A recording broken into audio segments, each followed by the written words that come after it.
The light of truth has been refracted. Pardon me, I guess you've been distracted. I assumed you didn't see, or else you would have acted.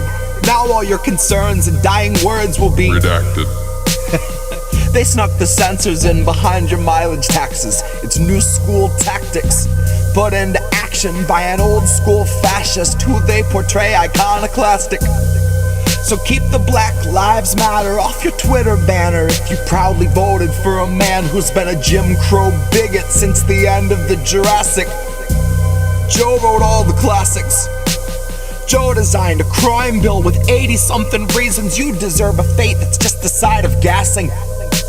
He wrote the book on lechery and passing.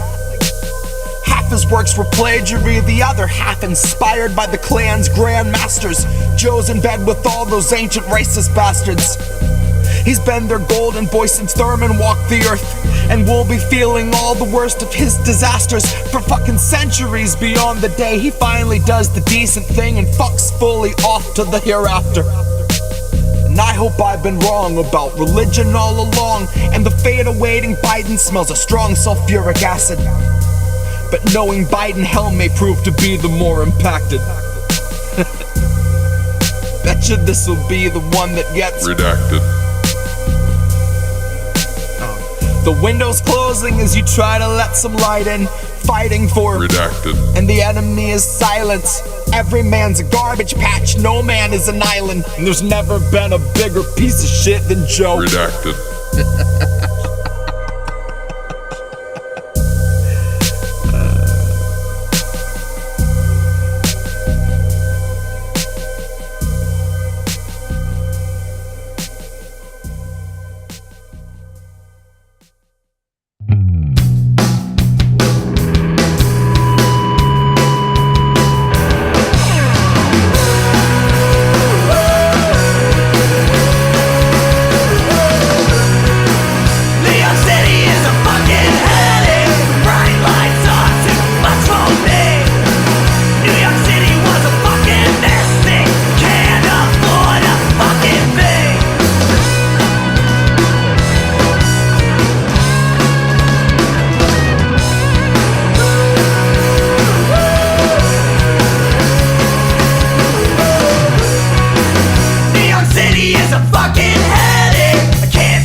I'm so laid back. Got a cock that's a block, but my skin's not black. My tongue is hard, long and veiny. I'll shoot you in the face like I'm Dick Cheney. I'm cool, not a fool, stay sweet like Kool-Aid. Kick your ass to the grass, then you need a band-aid. I'm the bomb with your mom, what you want to get laid. Then skeet skeet to the Little Mermaid.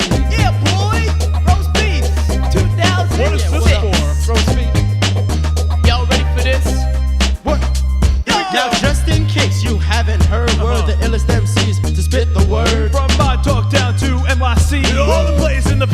TRB. Don't mess with me, cause you know that I'm a badass mother like Aunt Jemima. I own the stage, don't act my age. On the list of best rappers on my top of the page. Roast beefs, don't you know we're the head of the class? Bitch, give us a test, no doubt we'll pass. Bitch, drink Cristal, smoke some grass. Bitch, fuck with the beefs, we'll kick your ass. Try to stop the beefs, but you can't fight us. Bitch, Crush your bones like you got arthritis. Bitch. I turn records gold like I'm King Midas. Bitch. My rhymes are sick like they got hepatitis. Bitch, keep up back, go tell your mom. We were hiding like Saddam, but now we're here and still the bomb. The roast beef's got it going on. Roast beef's up back, go tell your mom. We were hiding like Saddam, but now we're here and still the bomb. The roast beef's got it going on. Now, Mr. Armstrong, what's your deal? If I reached in your shorts, what would I feel? Like a bicycle with just one wheel. You got one ball like Lucille. Scarlett Johansson, Come on, Electra. Jessica Simpson, I wanna sex you.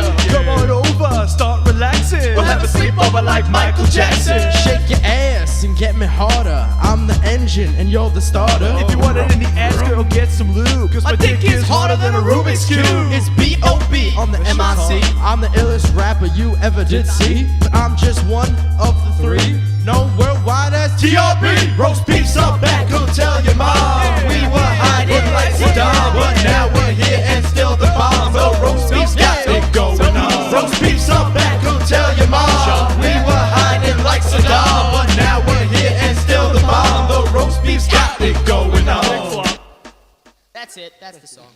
As close as we can get to the base of the World Trade Center, you can see the firemen assembled here, the police officers, FBI agents, and you can see the two towers. A huge explosion now, raining debris on all of us. We better get out of the way. Celebrating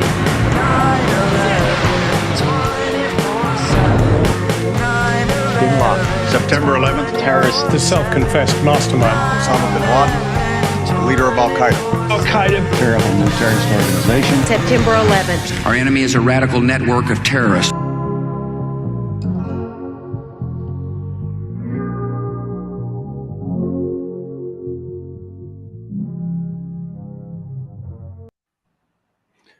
Welcome, everybody, to another episode of Politically Homeless, a very special episode. Thank you so much for joining us tonight. We've been waiting a long time to cover this one. Well, this is like a holiday for us. I was really excited. Yeah, I'd say that, like, I actually thought about this yesterday. It was a thing, too. I saw somebody post this, and it made me think about this. But when did you become a truther, Greg? Oh, man. Well, it started in college, definitely, for sure. Same for me. Like in terms of like I already knew 9/11 was kind of bullshit. Like I sniffed it out from like kind of the beginning, but like I'm from like the New Jersey, New York area, like exactly. So they're like a lot of people who like saw literally ground zero. People were like, "I smell bullshit." Yeah, well, I mean, there was a lot of questionable shit happening here, and we're gonna go through it, and it's gonna be long. That's why we called it a marathon. I don't know how long it's gonna go, but we have a lot. There's a lot here. We kind of like, I guess we kind of wanted to go into it where, you know, I think especially for millennials especially, because we actually lived through 2000. We lived through 9/11, and most of us are not old enough to remember it. Okay, everybody in chat, tell us where you were on 9/11. I was in. I remember exactly where I was. I was in first or second grade, and they told us to go home at like 1:00, and that was it. And I remember being really pissed because like you couldn't watch Cartoon Network or Nickelodeon for like 3 weeks because every channel was just playing the towers getting. It was trauma, dude. It's true. They were literally trying to traumatize that entire generation of kids. Like, look, guys, we just fucking like killed 2,000 people by ramming missiles into a building. Oh, and I mean, we're not even talking about kind of like once the Iraq War started. You remember the propaganda? We're not trying to even talk about that today. When I was in elementary school and like middle school, like I thought Iran and Iraq were the same country. I didn't fucking know. I was clueless. Like I got like a B in world history. I mean, like I didn't pay that much attention until later on. But right. I mean, like I was 15 when it happened, I guess 15, 16. So like I was in high school at the time, but like when I started college was like what 2007 or 2008, something like that, and Zeitgeist came out, and that was when like Zeitgeist was like a huge deal. It was like an indie movie that was like talked about 9/11 quite a bit. It was like the first kind of movie to really talk about 9/11 in a lot of length and about like kind of the Federal Reserve. And I remember stuff like Loose Change and like Loose Change was another one. Like the 4chan era. Like, well, it's not really related to 4chan, but you know what I'm saying? Like, kind of like the deep, like, early internet era. There's a lot that I miss about the early internet. Yeah. I'm like so nostalgic for the early internet. It's not even funny. Hey man, it's coming back. There's actually a lot of shit memory hold because of Adobe Flash. So like a lot of stuff stopped. A lot of shit stopped supporting Flash, and they started running on like I'm not really super familiar, but like now there's a whole ton of stuff on the internet, like early like Newgrounds.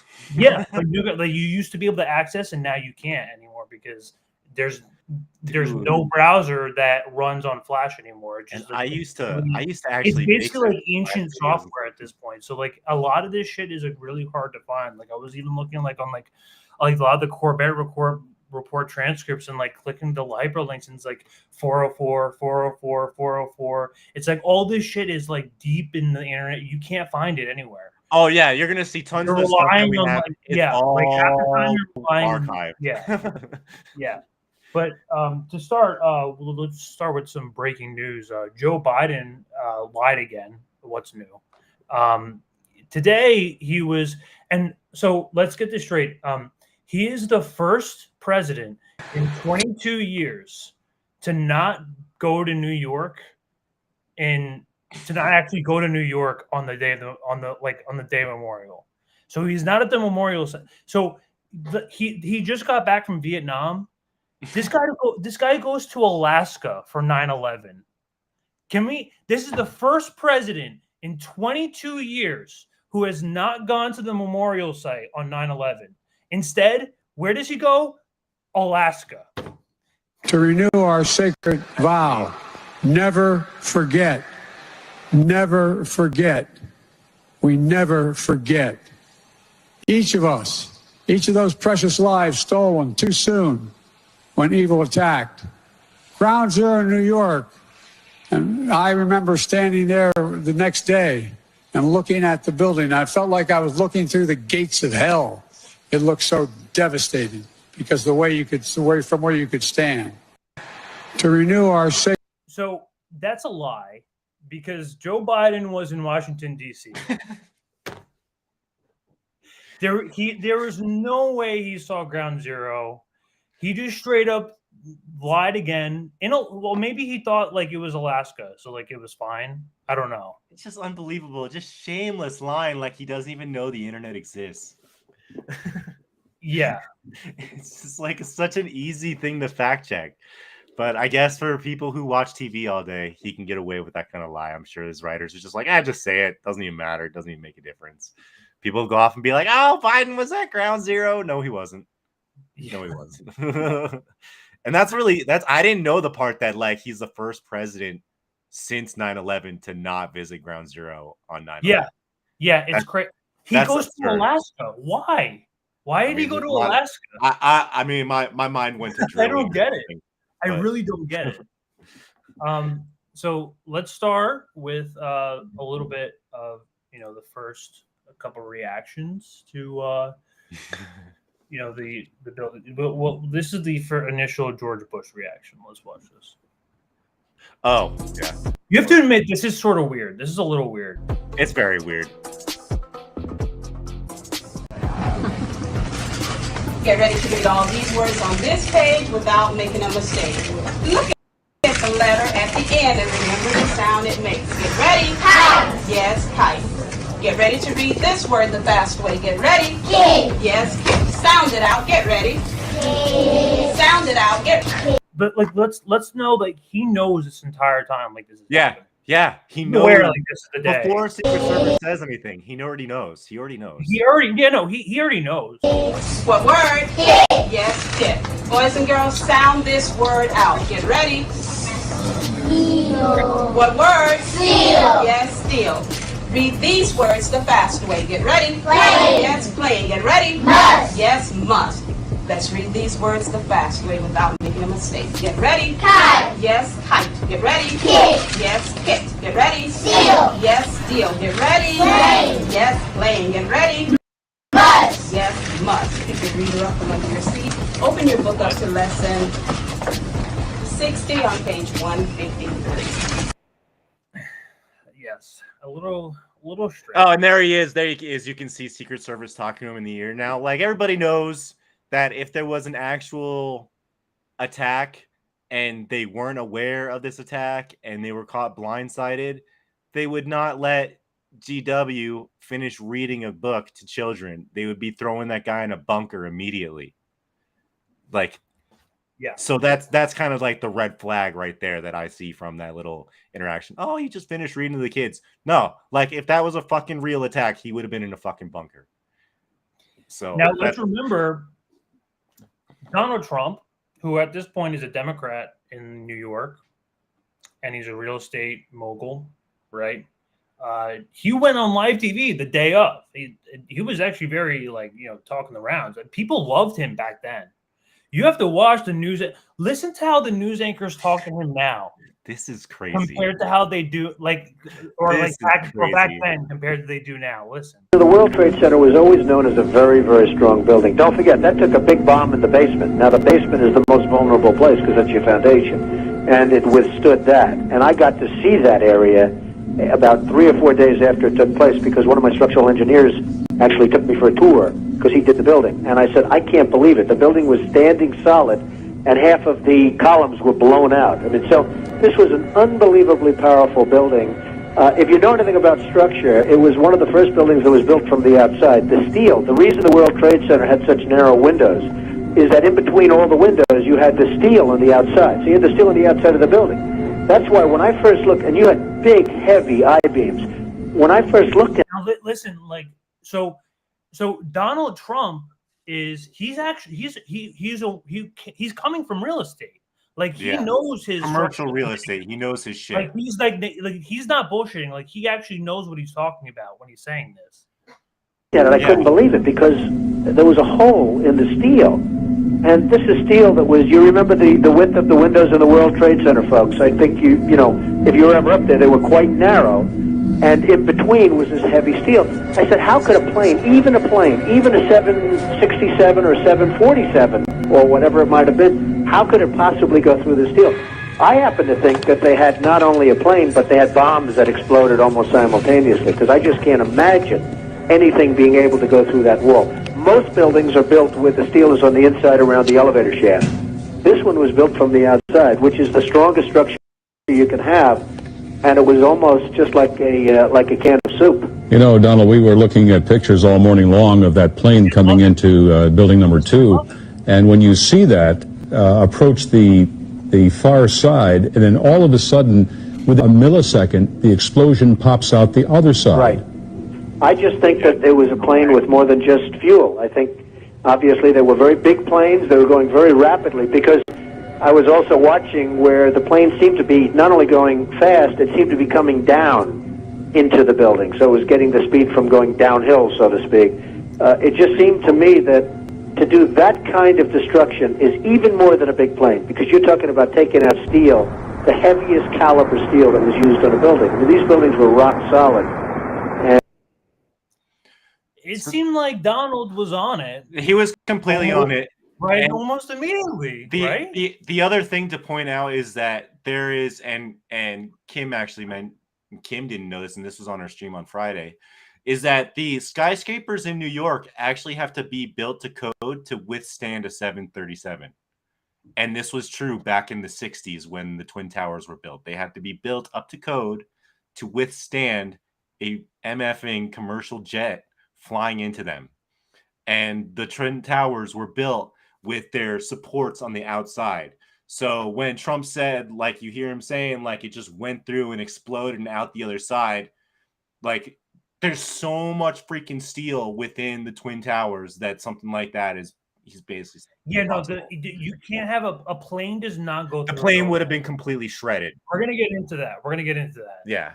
But here's just one last one before we get into like what I call and you guys all know we're not endorsing Trump, but like he's saying knowledge. No, right. I mean, we're grabbing onto who he's just a real estate mogul. He's like who. It's just an interesting thing that he said that stuff. He's been he went on to famously brag like he's got the tallest building in New York after the World Trade Center's crash.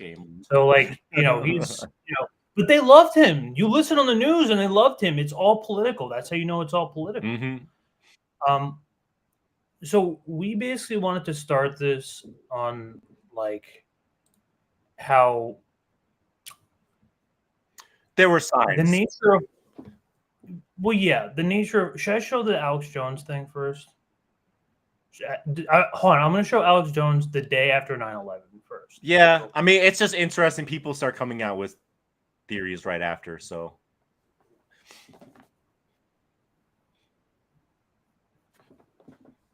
are you playing? Okay. Damn, look how the young planet. Israel loves it. That Nazi Sharon has invaded the West Bank. They're slaughtering innocent people. And I'm sick of worshiping Israel. Did you know back in the 1960s they bombed the USS Liberty knowing it was one of our ships because it caught the radio chatter of them killing thousands of Palestinian children during that invasion?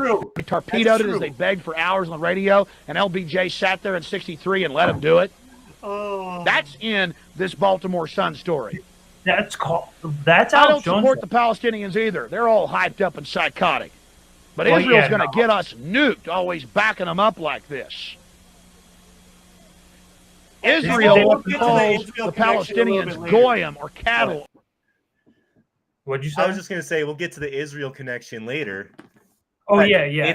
It's wild that he was like right on it.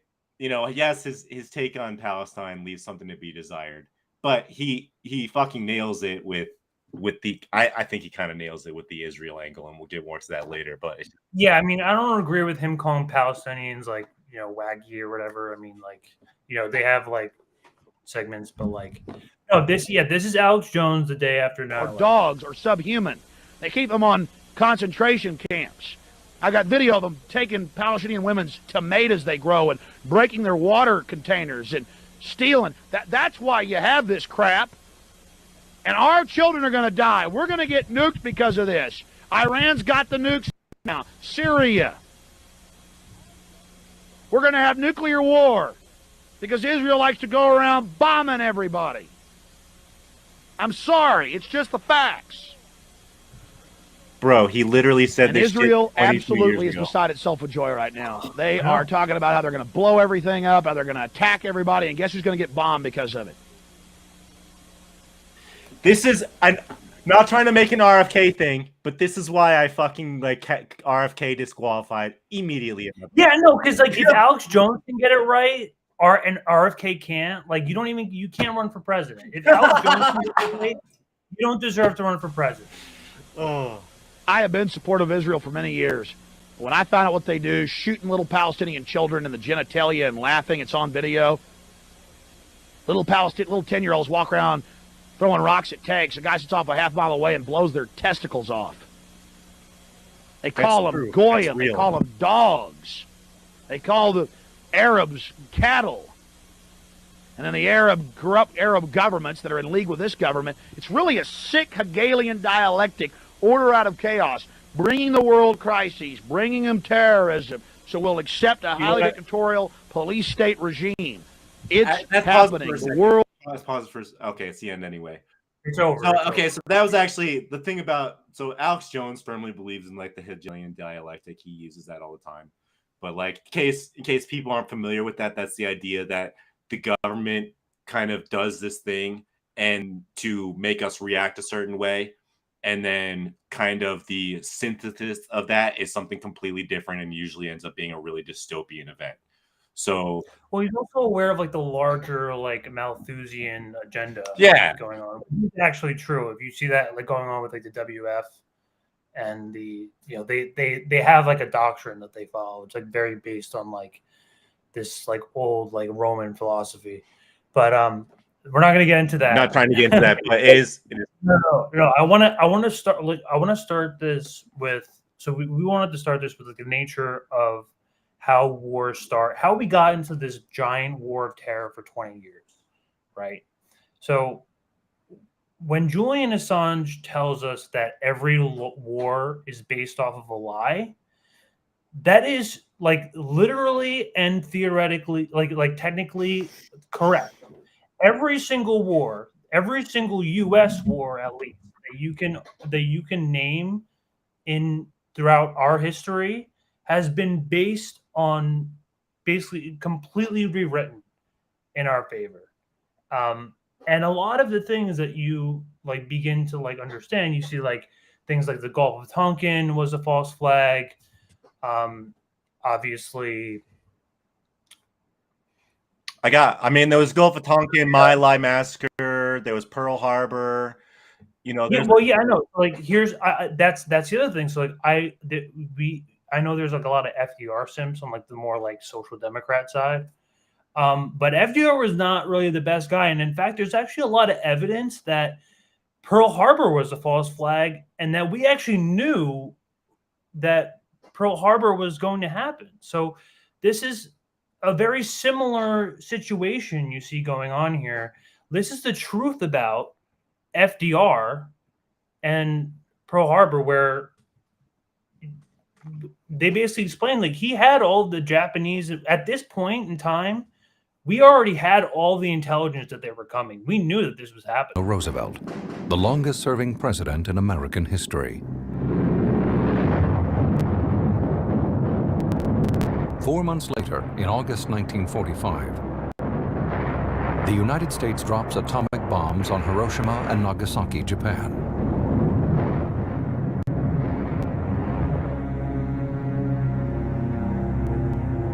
Japan surrenders. The war is over.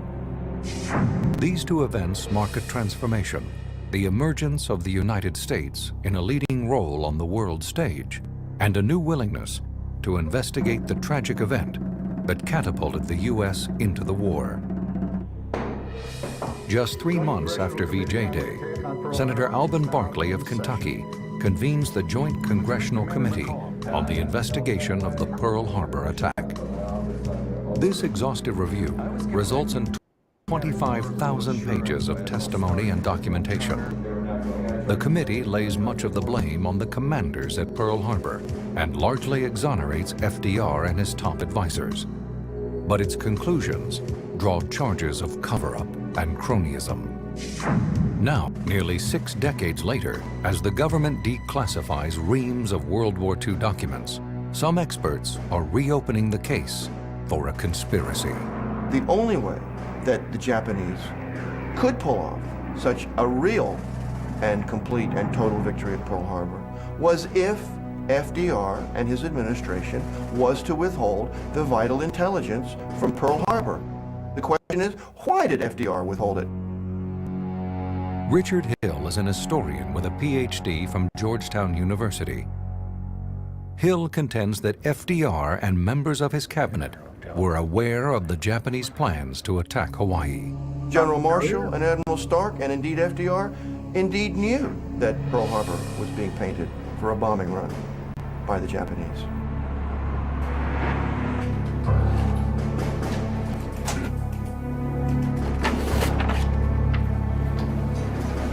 Strictly secret. On October 9, 1941, an intercepted diplomatic cable from the Japanese High Command arrives at the Office of Naval Intelligence in Washington. Captain. Months earlier, the U.S. had broken the Japanese diplomatic code.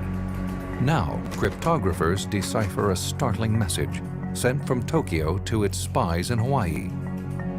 That missive has since become known as the bomb plot message. After the war, the congressional... So we understand that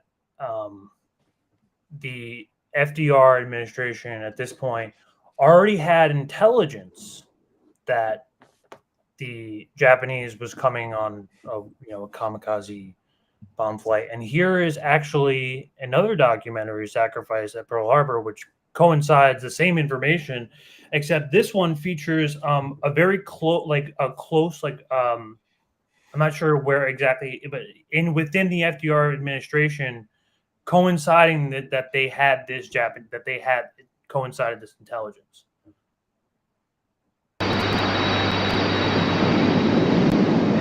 Two days later, Rochefort recorded another vital intercept, again without a position. The Hai, a battleship with the strike force, was in fact more than 600 miles out into the Pacific. Later that same morning, a young journalist drove into Washington. Joe Lieb had influential contacts in Roosevelt's administration. Cordell Hull was Secretary of State, and he called me on Saturday morning around 9:30 and asked if I could come over to see him. I came over, didn't live far from there. He met me out in front of the State Department, the old State Department, and we were walking towards the White House. And he mentioned that he had something very important to talk to, and we wanted to sit down. And we walked across the street to Lafayette Park, sat on the bench, and he started to relate that Pearl Harbor would be attacked on December the 7th. Specifically, he emphasized December the 7th, and that he wanted me to know, because I had helped him on other issues, that if anything should erupt against him, that he would be protected by a friend, which I have been to him. And he then related, he pulled out of his pocket the transcript, which stated specifically that Pearl Harbor would be attacked on December the 7th. Lieb gave his exclusive to the United Press, who put it on the foreign wire. Ironically, the only paper to use it was the Honolulu Advertiser. In its watered-down form, it was not a story that caused Joseph Rochefort undue concern. At one point, we seemed to have a sort of a freezing of the mind, which I sometimes refer to as mental paralysis, because our reasoning went something like this, that if the Japanese attack Pearl Harbor, then this means war. War with the United States is going to be won by the United States. So therefore, why should the Japanese attack Pearl Harbor? And the answer is they don't. But that Sunday, a whole week before the attack, Admiral Kimmel questioned another intercept. Radio signals from several oil tankers, one of Japan's newest aircraft carriers, and a battleship had all now been intercepted. But intelligence put none of them where they really were, nearly 1,000 miles out into the North Pacific. So they knew exactly where all these Japanese ships were. They knew everything. This was a very good bankroll. We obviously wanted to get into World War II. We were banking on it.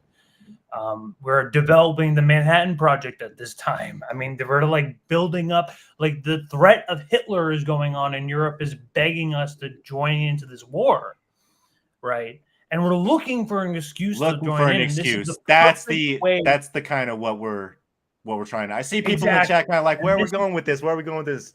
This is kind of like the U.S.'s MO. Yeah, no. This is what I would like to call Chapter 1: False Flags. And again, another reminder from Julian Assange that all wars are started on lies. They're all based on a lie. The goal is not to completely subjugate Afghanistan.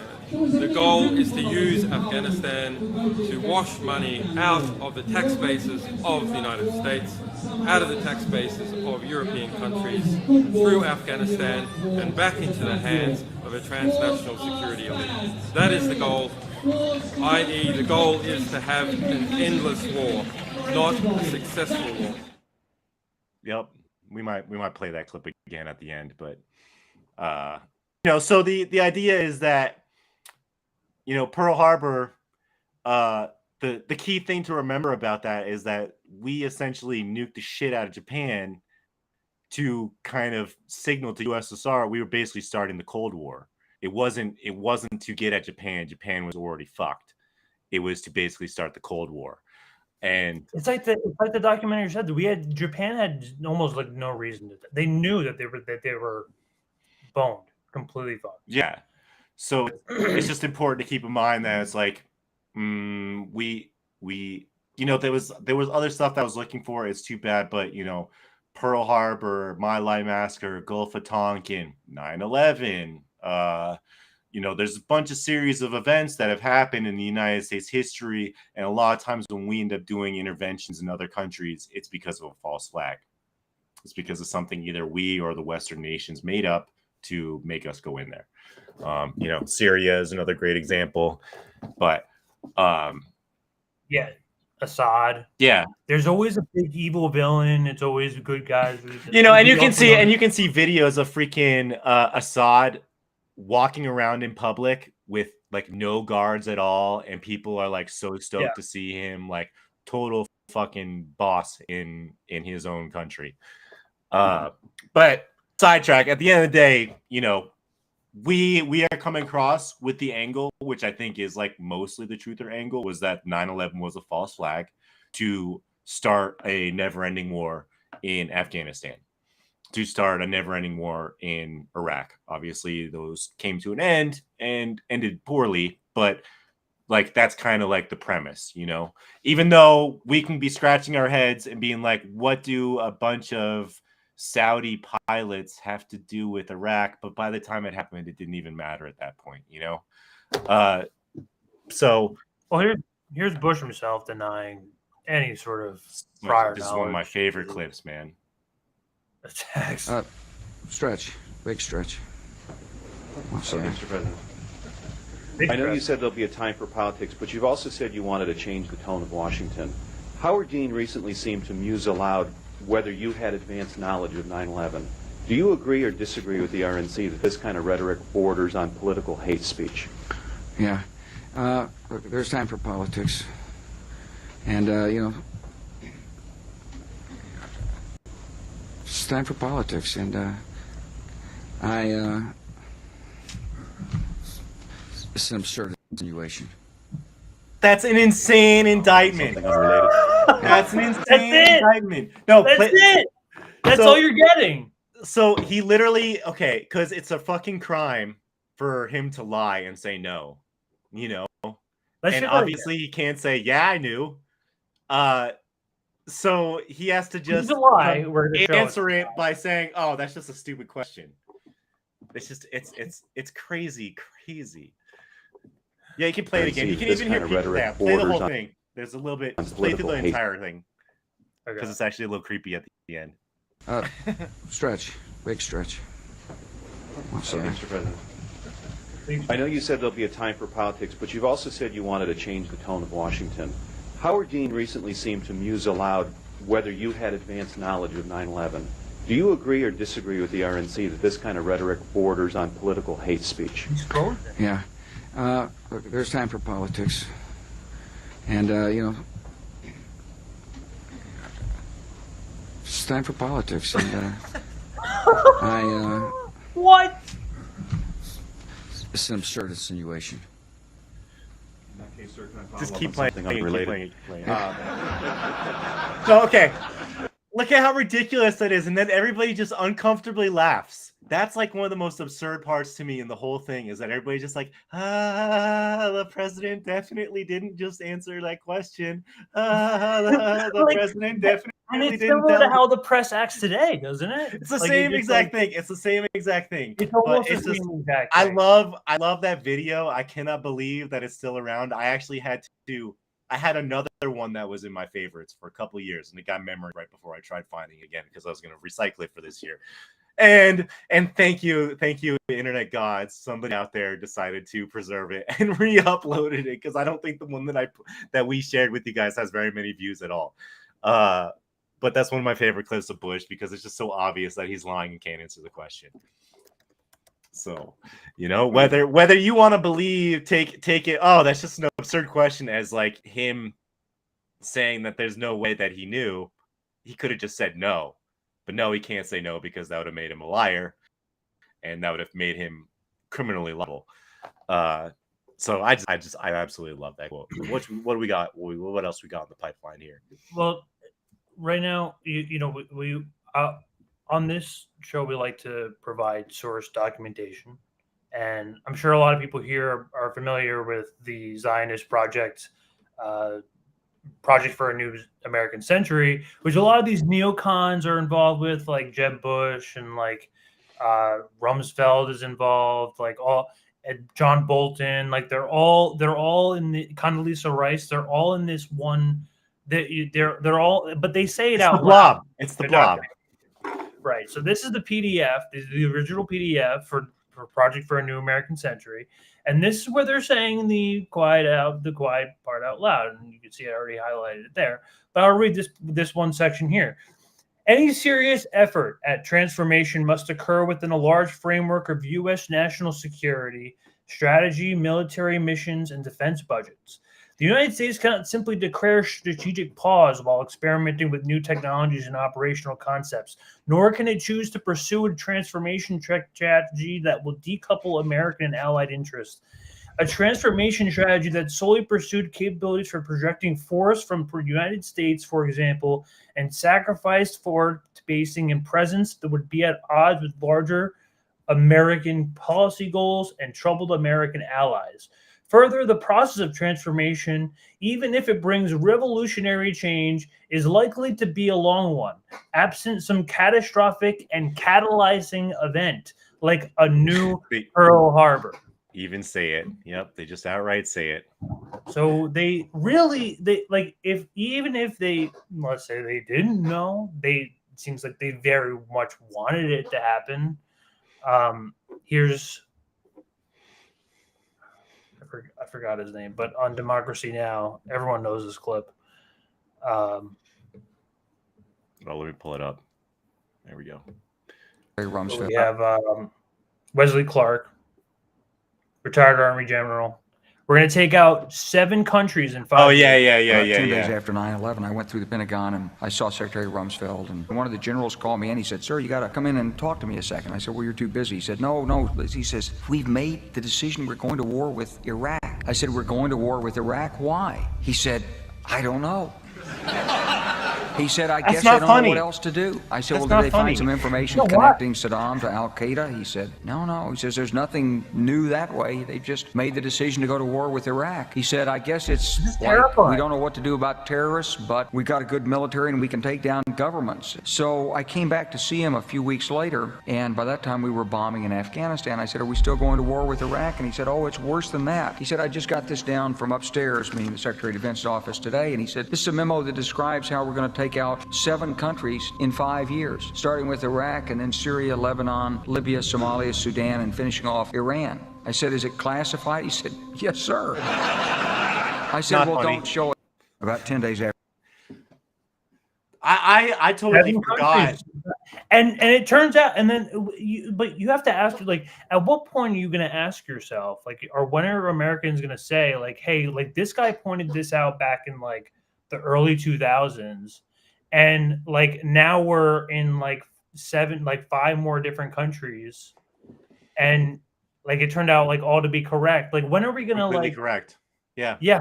When are we just going to point out the obvious here that there's Well, I think a large part of our, I make the joke that the U.S. is, 5 defense contractors in a trench coat, and like part of our freaking culture is like war first, everything else is secondary to that. So, like, I don't like I could have a conversation with my dad about how we have like half a dozen wars going on at the same time. And he'd be like, "Yeah, because we're America, we're supposed to," and like the world police thing, and just like, you know, after being in freaking an American for freaking 30, 40, 50, 60, 70, 80 years of just freaking, you know, since World War II. If you're still alive since World War II, like all you know is fucking war. So I feel like it's really easy for Americans, even though like war is generally like something people generally don't like. Of all countries, US tends to freaking get hard-ons over wars. Here's Colleen Rowley, who's one of the very famous like FBI whistleblowers who also testified to foreknowledge of 9/11. Now listen to this. We're joined today by Colleen Rowley, former 13 years FBI in the embassy in Paris. She worked in the consulate in Montreal. She became a special advisor to the FBI on legal issues in Minneapolis, and she blew her whistle on 9/11 issues, and that's what we're going to talk about. Thanks for joining us. Thank you. And behind you is that you're on the cover of Time magazine, where you were picked a Time Person of the Year for what you did in terms of exposing the lack of investigation of what the Minneapolis FBI office found. Yeah, the 2002 was a year of whistleblower because there was the Enron and the WorldCom collapse. So we had 3 females that were all on the cover of Time. That's connected too, because a lot of the like the lawyers, like that was like a lot of the investigation that was going on within Enron that was going on at the same time was in Building 7. So. Mm-hmm. I mean, there's whole there's all sorts of things. Like I've heard that within Building 7 there was actually like a floor that was CIA, and that was one of the reasons they took it out. No, there was like NSA, like CIA, like yeah, that was like I've heard there was a secret floor, but I couldn't really corroborate it, so I didn't want to freaking like. I really wanted to kind of stick to the facts more of like what we could prove for sure. But there are like additional wrinkles to suggest that like. They actually blew up World Trade Center 7 because there was like intelligence secrets in there. Yeah. So let's go back a little bit into, and just for people that don't know this story, I think most people do, but we do live in an era of amnesia when it comes to political events and news. So lay out the basic events again of what happened. Well, in August of 2001, a flight school in Minnesota called the FBI, and 2 of our agents responded very quickly. One was an INS agent, and they found that this was extremely suspicious for a person just to plop down cash and ask to learn how to train to fly a jet. Had no good explanation. The flight instructors were very instrumental because they gave all these indicia factors of why they were suspicious. It was the most unusual customer who had come in to learn flight training that they had ever had. So the agents then pursued that very quickly, and they sent leads out to France and to Great Britain and to headquarters and got good information back pretty quickly. They put it all together. This is about information about who this guy was. About Moussaoui and the potential for terrorism. They put this all down in a multi-page draft declaration asking for further authorization to search his personal effects and laptop. And give us the date here. Well, he was detained on August 16th. The call had come in the day before, I think August 15th. And again, the fact that they reacted so quickly just shows you the importance. Normally, if the FBI gets a normal garden variety crime tip, they don't necessarily run out and do these things around the clock. And I even got called at 9 o'clock on the night of of Moussaoui's detention. So that was unusual. I got called I was in bed, and they said, "Oh my goodness, let us run down what we just saw here," and they tell me. So we're seeing like an episode of 24 Hours. Jack Bauer's just usually, if you're trying to do a good job, they usually fuck you over. It's been called. You to stop asking questions. We may have a guy who's learning how to fly a plane for terrorist purposes, and Bauer picks up the phone and calls headquarters and. Well, of course, 24, I don't even know if it was running back in August of 2001, but it actually was a bit of a scene out of something like that. The agent's astuteness about this, one reason is the case agent was himself a former pilot, and he was former military intelligence, and he spotted all of these suspicious factors very quickly.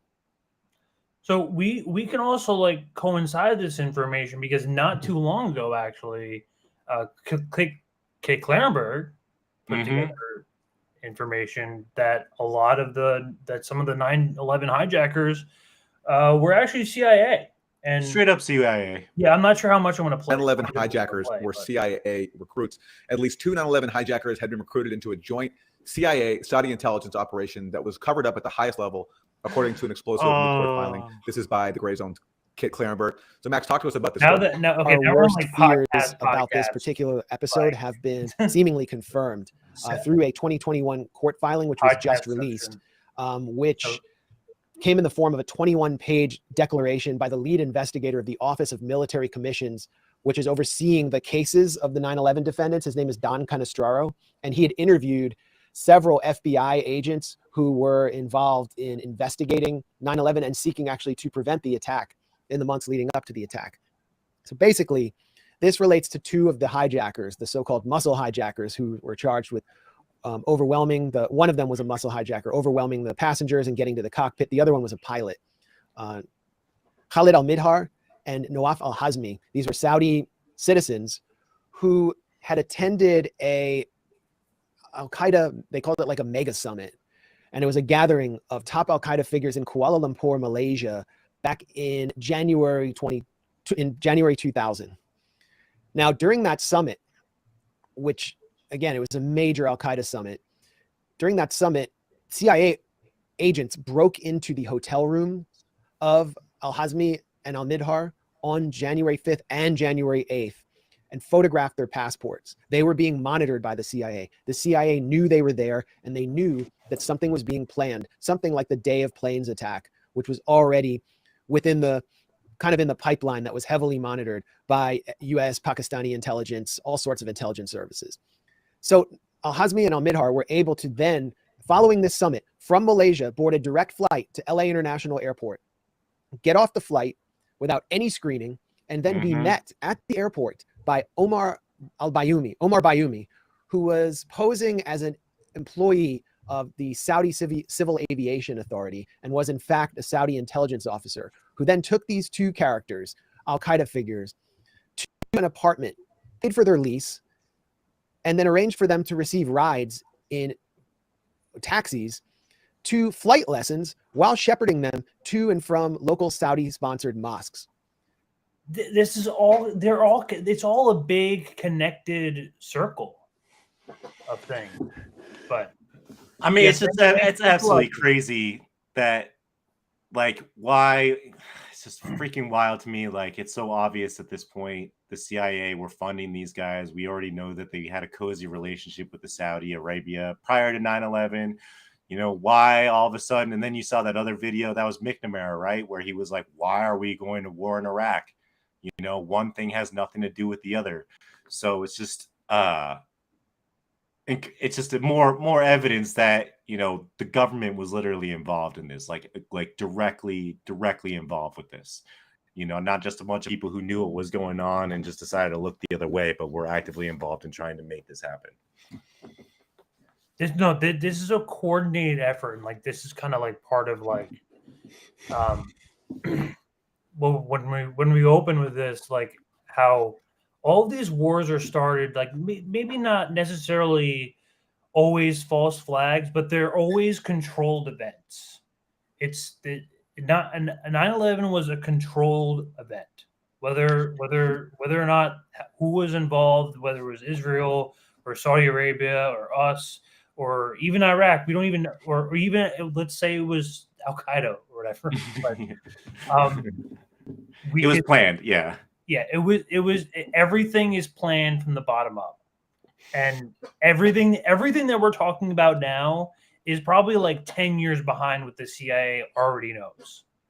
So we should be aware. Yeah, I mean, we're still freaking getting, you know, reports coming out on some 9/11 stuff here and there, but yeah, they're going to be taking stuff to the grave long past we're dead.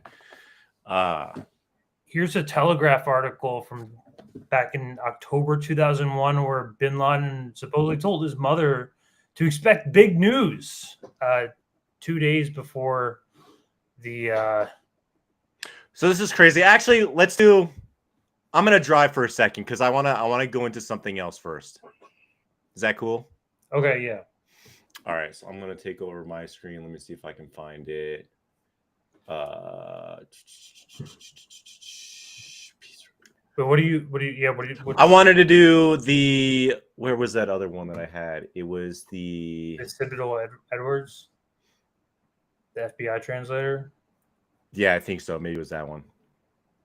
Crazy. You moved some of this stuff right now, but there was basically the one with all the bin Laden communications that I had. Oh, that's farther down. Here, I'll share it. I got it. I'll just share it. We'll cancel this. Let's see, OBL. Let's see. Just send it to me. Just link it. Just send me the link in private. All right, I'll just send it to you. I know I'm still like kind of bad at this without a partner, but so we had to use, as you can see, the Wayback Machine and archive quite a bit for all this stuff. Memory hold. All of it's everything. memory hold. Everything is memory hold. So, let me see if I can. What is the name of that? Web.archive. Yeah. So, but I'm just going to read. So, okay, you guys scrolled in. So scroll down just a little bit. So during this period, so I want to make something clear. One of the things that's kind of like, I would say what's the word I'm looking for? A smoking gun is the fact that the CIA had been tracking Osama bin Laden that phone since at least 1996. Okay. So I'm just going to read this little blurb. So this is kind of like an aggregate from different sources that I'll show you have since been memory hold on the Wayback Machine. Okay. Other than the LA Times article, which we'll get, which was the one that he was showing to you. I kind of want to just illustrate kind of the absurdity of finding sources that we were tracking Osama bin Laden. We were actually tracking him. So you can see from November 96, late August 98, U.S. tracks Osama bin Laden's sat phone calls. During this period, Osama bin Laden uses a satellite phone to direct Al-Qaeda's operations. The phone, a compact M satellite phone about the size of a laptop computer, was purchased by a student in Virginia named Zaid Khalil for $7,500 using the credit card of a British man named Saad Al-Faygi. After purchasing the phone, Khalil sent it to Khalid Al-Fawaz, Al-Qaeda's unofficial press secretary in London. Al-Fawaz then shipped it to bin Laden in Afghanistan. We'll get to that link in a second. It appears U.S. intelligence actually tracks the purchase as it occurs, probably because an older model satellite phone bin Laden has is already being monitored. Bin Laden's phone, they actually have the number, is believed to be used by other top Al-Qaeda leaders. Someone try calling it. Including Ayman al-Zawahiri and Mohammed Attaf. Al-Fawaz also buys. He's dead. But like, try calling his phone number. Sorry. For other top Al-Qaeda leaders around the same time. So the calls made on these phones are encrypted. The NSA is able to intercept and decrypt them. As one U.S. official put it in early 2001, codes were broken. The LA Times will report that the monitoring of these phones produced tens of thousands of pages of transcripts over 2 years. Bin Laden's satellite phone, they couldn't see it coming. Replaces an old imagination. Dude, it's just like Bin Laden's satellite phone replaces an older model he used in Sudan that apparently was also monitored by the NSA. See, early 90s. So I'm just talking about from 96 onwards. Before that, early 90s, we're talking about when just after he helped take down the fall of the USSR with the help of the CIA. Billing records for his new phone are eventually released to the media in 2002.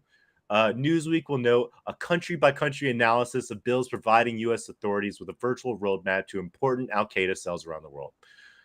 So I think that kind of rounds up the overview that there's a lot of assertions being made that we were able to track him. Did you want to try and pull up some of those articles? Because it's actually really funny. I have some, the bin Laden Try and pull up the CNN, the first CNN one, and you'll just see this really weird thing of how the Wayback Machine memory holds itself, and I think that's just very bizarre. So if you can pull that back up, there's just I have Washington's blog. I have the Telegraph. Were you able to? Yeah, no, like pull up that one that I just showed you, the one you just had up that I was reading.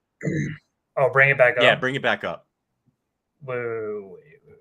Sorry, but there's actually like a little side thing that I want to show you guys. Are you sure there's a CNN one? Dude, there's only there's a Guardian one, a Washington blog. So here, I'll just go back into the private chat and pull up the last thing I sent you. That's right. Let me go back. So basically, one of the things I want to show you guys, because it's easy to see that it's like this kind of looks like third-party sourcing and hearsay a little bit. Yes, they are quoting articles that at one time were live. Okay. So I want to show you guys that even though it's the Wayback Machine, okay, and the Wayback Machine is supposed to archive stuff forever, okay, scroll up and go to that one that says CNN 2001. You see where it says CNN 4/16/2001 at the top next to Afghanistan? Try and open that. Oh, weird. Yeah. Oh, weird. Why is Wayback Machine? Why is the Wayback Machine getting memory hold? Oh, that archive doesn't exist. Okay, so you could go back. You could probably try 2 or 3 other ones, or just skip to like that LA Times article. But you can see that they memory hold the shit out of proof that Osama bin Laden had been tracked on his satellite phone since at least 1996. And then if you search for it today, I think I actually included that for Brave search, which is supposed to be better than Google, but it's not. It's all smears. Okay, Bernie Sanders and his wife said that, we were tracking Osama bin Laden's sat phone, and they fucking smeared him, and there's all sorts of stuff where it's just a complete hoax. But you can actually see in the LA Times article that you had pulled up before, where you can actually see that we have evidence, direct LA Times reporting on that Osama bin Laden actually talked to his stepmother 2 days before 9/11, was like, something big is about to happen.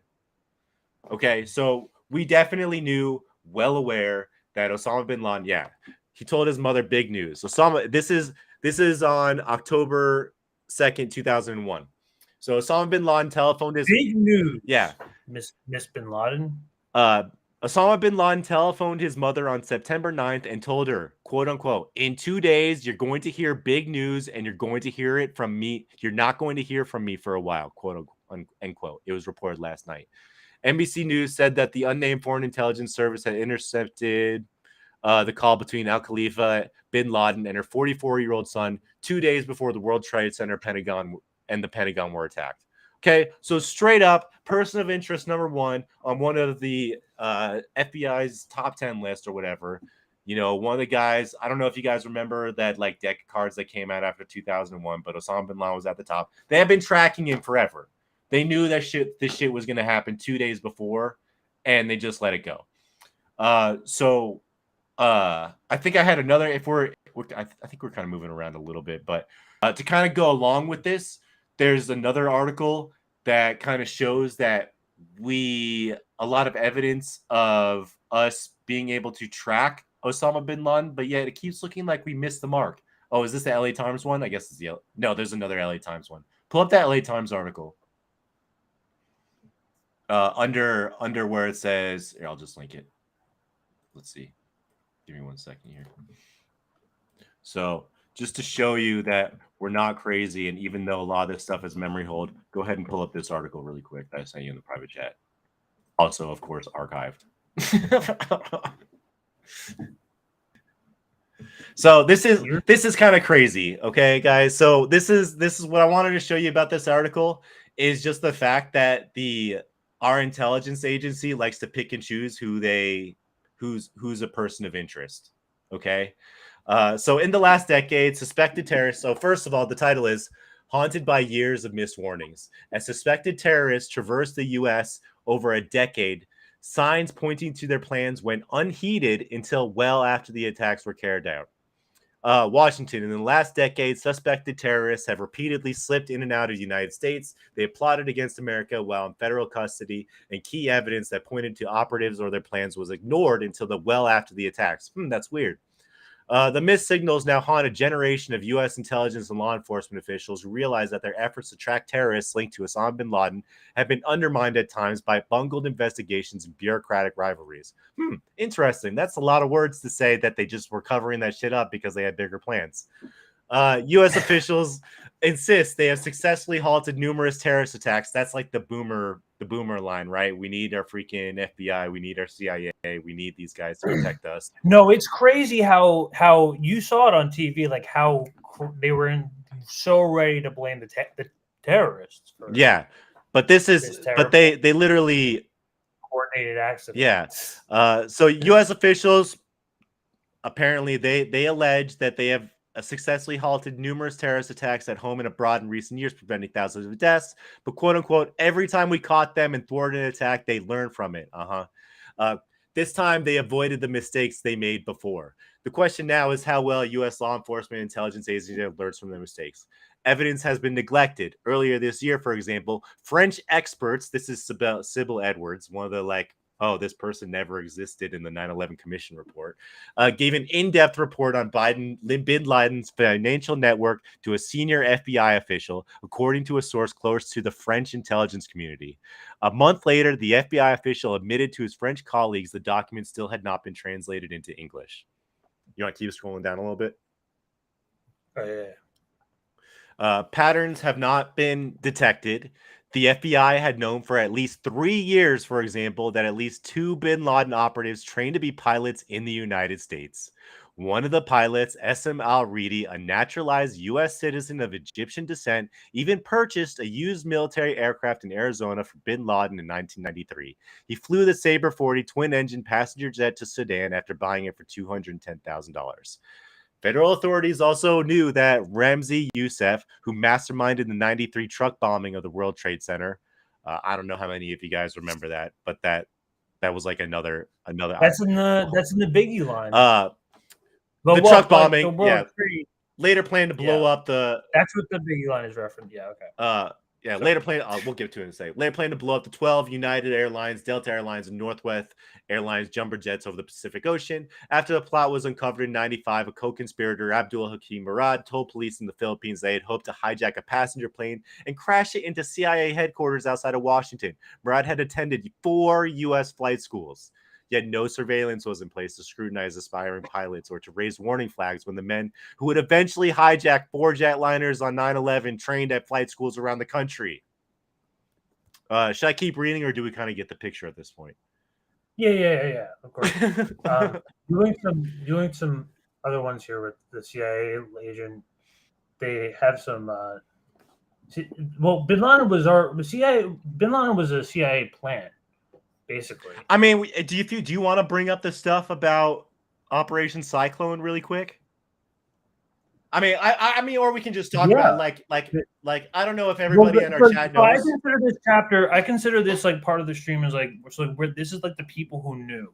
This is like, this is like the 4 warnings essentially. Okay. So.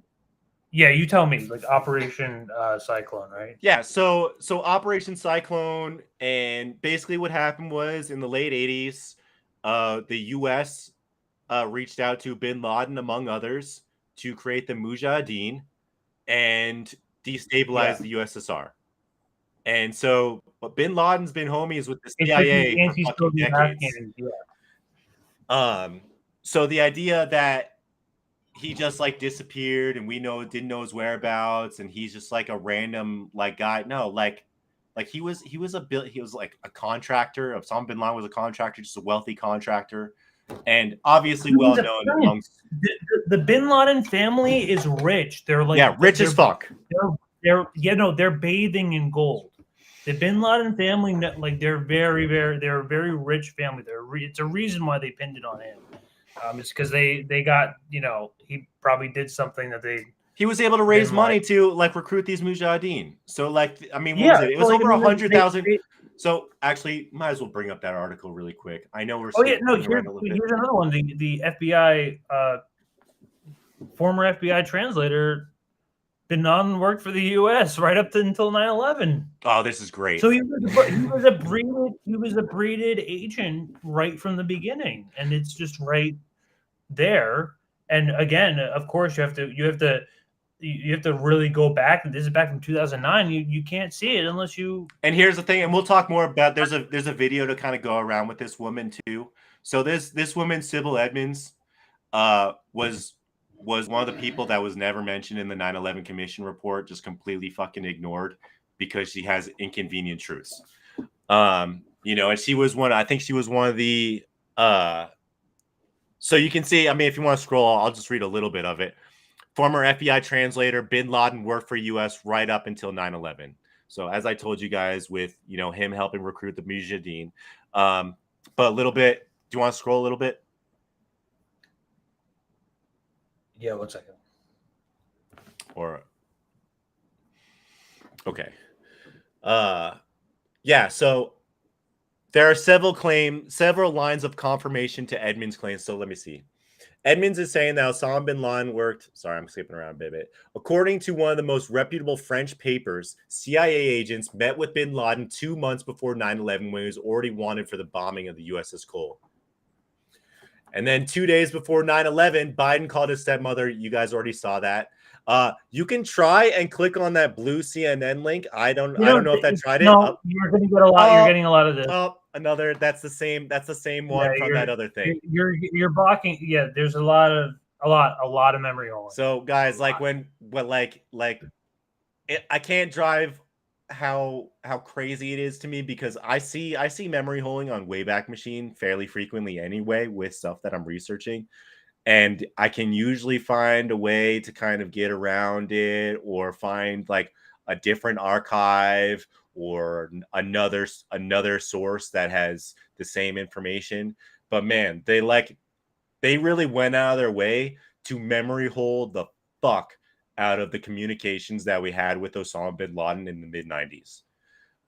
So I just think that's like a really interesting kind of extra wrinkle that is kind of more touching upon propaganda and how like it reminds me if you guys were in 1984, you remember the guy's job where his job was to freaking get the little slips of paper and be like, you have to change these news articles and, you know, create fiction out of stuff. And when people don't know what's real anymore, that lies become real. That was his job. That's basically what I see happening here in like a freaking huge way.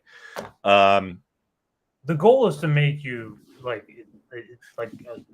to create a quasi-retarded population where people don't understand the difference between reality and truth. We live in a post-truth era. Post-truth, they want to make it so it's like people like us who are able to be like, guys, like I'll show you how that we're getting memory hold. You need to just trust me on this. But you see this repeated over and over again. You see this with Maui. You see this with COVID, and this is like COVID's a great example.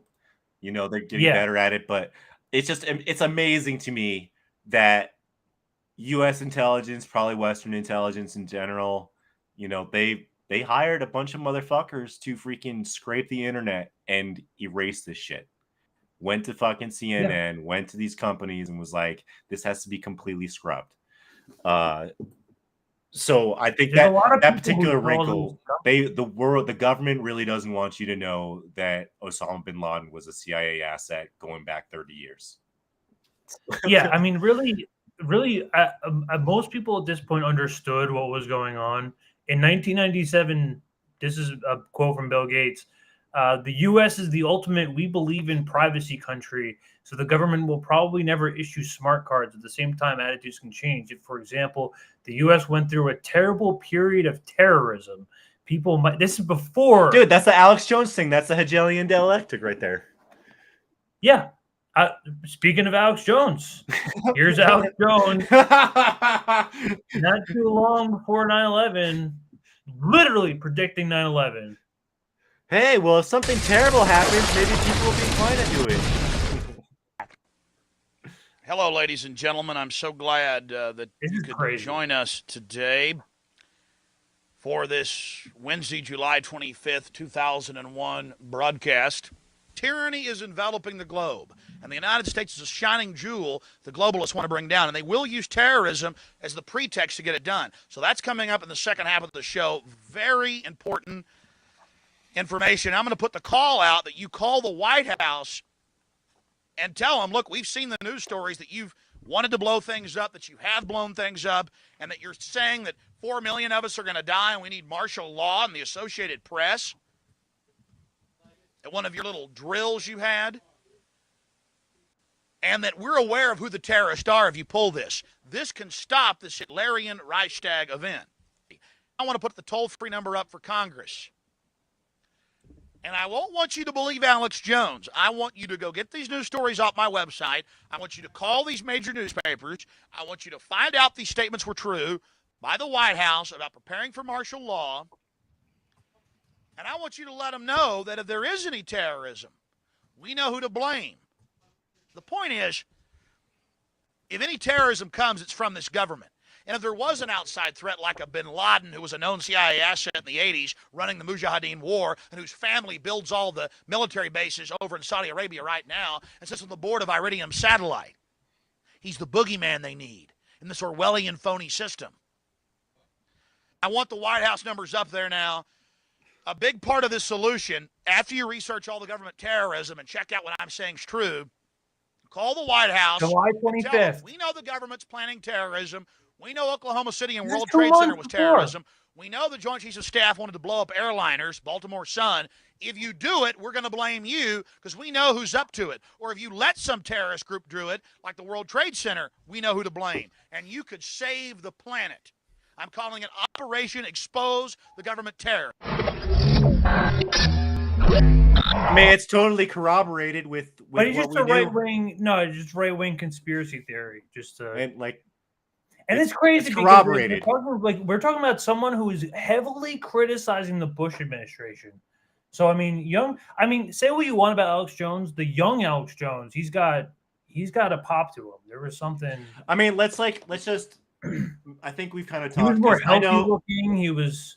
Oh, dude, like he's even talked shit about like himself.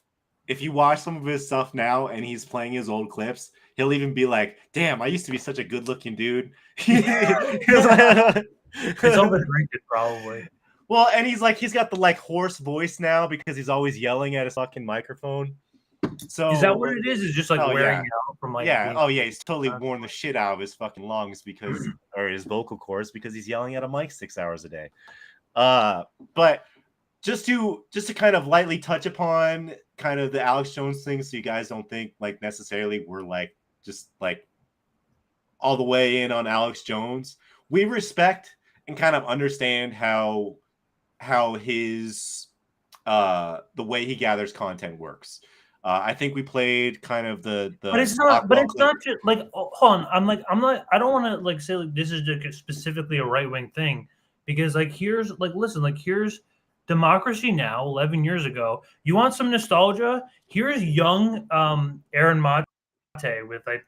Oh my God! girl Is this on Real News Network? Of Osama. This is, you're gonna get Democracy so Now! Oh much- my God! Look at this Aaron Mate. Look at this young Aaron Mate. Aaron?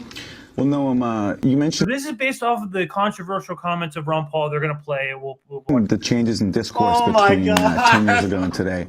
And actually, This this is back when he worked on Democracy Now! Bro, what a He's so young. Oh issue my of God. the reasons behind 9/11 came up And it's fucking traitor, Noam Chomsky, man. last night at the Republican But presidential this is back when Democracy Now! Was good. debate. Congressmember Ron Paul of Texas drew boos from the crowd and a rebuke from other candidates on the podium when he criticized U.S. foreign policy in discussing the roots of 9/11.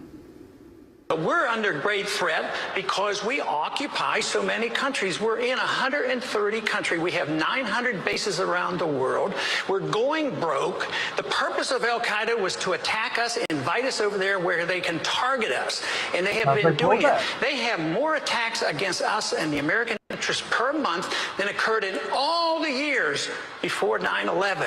But we're there occupying their land. And if we think that we can do that and not have retaliation, we're kidding ourselves. We have to be honest with ourselves. What would we do if another country, say China, did to us what we do to all those countries over there? So this whole idea. Can I just that the say whole something really Muslim quick? world is It's like responsible. when he was running for president, when Ron Paul was running for president, that was what 2007, 2008, right? Yeah, somewhere around there. God, I'm proud of myself for being anti-war in 2008. That's fucking awesome. What, you supported Ron Paul? Yeah, I was a huge Ron Paul guy in 2008. I had a buddy who was like, "No, fuck Obama, fuck all that bullshit. You need to know about Ron Paul." And I was like, "Oh yeah, this guy's actually pretty based."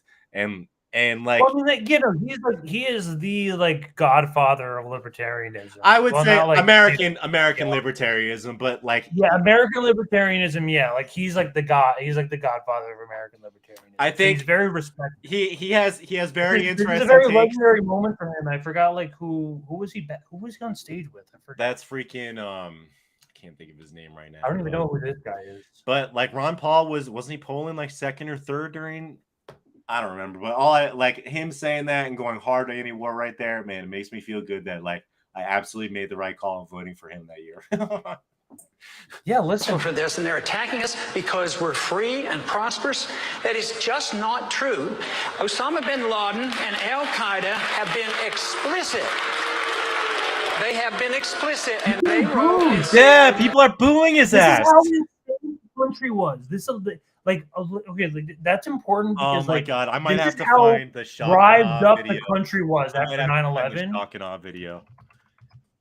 What? I'm searching for the shock and awe video because you'll get an idea. It'll put some context to all the booing. You remember all the fucking crazy propaganda we were getting when they were bombing the shit out of Iraq.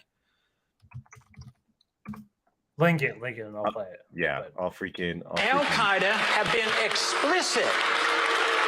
They have been explicit, and they wrote and said that we attacked America because you had bases on our Holy Land in Saudi Arabia. You do not give Palestinians a fair treatment, and you have been bombing. Wow. I didn't say that. I'm trying. That is true. It's the donors bill. To get you to understand what the motive was behind the bombing. At the same time, we had been bombing and killing hundreds of thousands of Iraqis for 10 years. Would you be annoyed? If you're not annoyed, then there's some problem. That was Republican Congressmember Ron Paul of Texas speaking last night at the Republican presidential debate. Noam Chomsky, your response. I think what he said is completely uncontroversial. You can read it in government documents. I mean, a lot of people. It wasn't just the right wing; it was everyone at this moment in time. I mean, this was like a very like solidifying moment. Do you not remember like the Iraq like anti-war movement? So like who was the anchor who lied about being in the helicopter and he ended up having to resign? Because there's a video I'm looking for you. I forgot. I don't know. You know what I'm talking about? It wasn't Tom Brokaw. It was. I'm sort of familiar, but I don't know. Maybe Jack can remember, but anyway. the name of but that yeah, that's freaking. name. It's freaking ridiculous. But I'll see if I can get to that. But like the entire, it's crazy to me to hear people booing the shit out of Ron Paul even at 2008. Like, because shock and awe was in 2003. So 5 years later, people were still frothing at the mouth, all gung-ho for just boosting that freaking defense budget, which is just wild to me. Just completely unhinged. That kind of boom. Yeah, Brian Williams. Thank you, Rick. All right. I'll be right back with that video. That fucking asshole. Let's see if I can find it. Or Brian Williams. Yeah, he talks about how the weapons were like rockets, like he says the most disgusting things about. Let's see. I don't know. It might take me a minute to find it. What's this one you said you linked anti-Soviet warrior puts his army in the northern piece? Oh yeah, so this is funny. This is like more of just I wanted to kind of illustrate more about how freaking we used to freaking call Osama bin Laden a anti-Soviet warrior. And in 1993, look at it. Yeah, so Osama bin Laden sat in his gold-fringed robe, guarded by the loyal Arab Mujahideen who fought alongside him in Afghanistan. With his high cheekbones, they loved him back then. With his high cheekbone, this is what the establishment does. They use you until they don't like you. This is what they're going to do to This is what they're going to do to Zelensky. Watch it happen. They're going to throw him under the bus. Watch. Mr. bin Laden is not regarded with quite such a high esteem, but the Egyptian press claims he bought hundreds of former Arab fighters back from Sudan to Afghanistan. Did you find that video or no? It's freaking. It's not easy to find. It's being kind of memory hold. Yeah. If it's memory hold, which is it's just one of those things. Basically, like Brian Williams has a thing where he was like the raw as you see shock and awe, which like if you remember it was like just jets in the middle of the night, freaking bombing the shit out of Baghdad, like just full on, just leveling Baghdad in the middle of the night. And Brian Williams is like, it's like freaking watching rockets on 4th of July or something like that. It's like the most disgusting. Oh yeah. You know what I'm talking about now it's like one of the most disgusting things, and like it just goes to show how freaking unhinged our world was after 2001, kind of going into that. But I guess, you know, just hearing the boos from people when Ron Paul was like, maybe we shouldn't go to war because we're broke and we start this shit anyway, is just, it's crazy to me how do you think people are that amped about war today as they were in 2008? Like, yeah, 100%, maybe even more. Damn. I mean, I don't know. Damn, that's rough.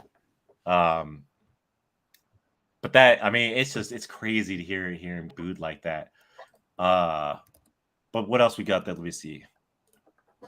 Well, let's move on to the next chapter here, which is more so regarded as follow the money. All right, let me add a there's some good stuff here. There's some good stuff here. So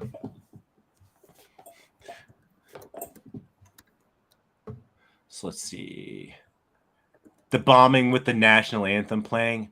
Man, I'm gonna try. Maybe I'll try. Yeah, that's kind of what I'm talking about. So kill your egregores kind of said something like that. Like, it was just when shock and awe. I just remember being like, what? I guess I would have been 17, 18, around 17 or 18 at the time.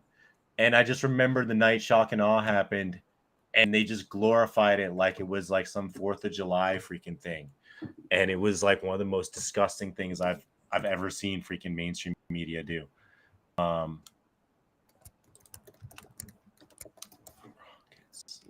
Like,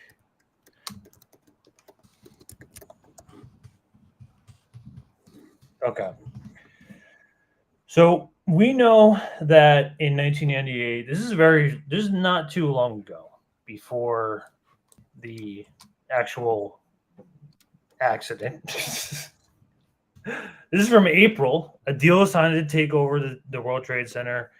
This is an important name. Now, a group led by Larry A. Silverstein, a developer in Westfield, America, is the owner of shopping centers, signed a 99-year lease. Right? So he already owns Building 7. He's taking the twin towers of both 4 and 5. He's taking buildings 4 and 5. So he signs the lease for $3.2 billion. He's getting some help with General Motors, but he's only actually putting down. Let me see if I can get this article. And how many months before 9/11 was this? But like a couple months before. Yeah, so like, it was literally like 2 or 3 months before 9/11 happened that he took out the freaking. I'll let you get to it, but. Well, no, I mean, this is the Port Authority ends up giving back like most of his payment back. So he ends up actually only putting down like $14 million of his own money, right? That's insane. Silverstein, he's only paying about like $14 million. He's already getting help from General Motors. He's pulling out $14 million of his own money to get a property that's worth like probably like 100. They were $1 billion each. I think each tower was originally insured for $1 billion. Yeah, no, it says okay. So the insurance cover, it says each year is valued at $1.2 billion. So, right. But yeah, but I think he got like a bonus out of it because it was a terror attack or something. So it paid out more on the insurance. Like, just absolutely. Yeah, absurd. no, there was some insurance loophole. I'll get to that too. Okay, I'm sorry. I'm not trying to. Here's another feature from way back. Where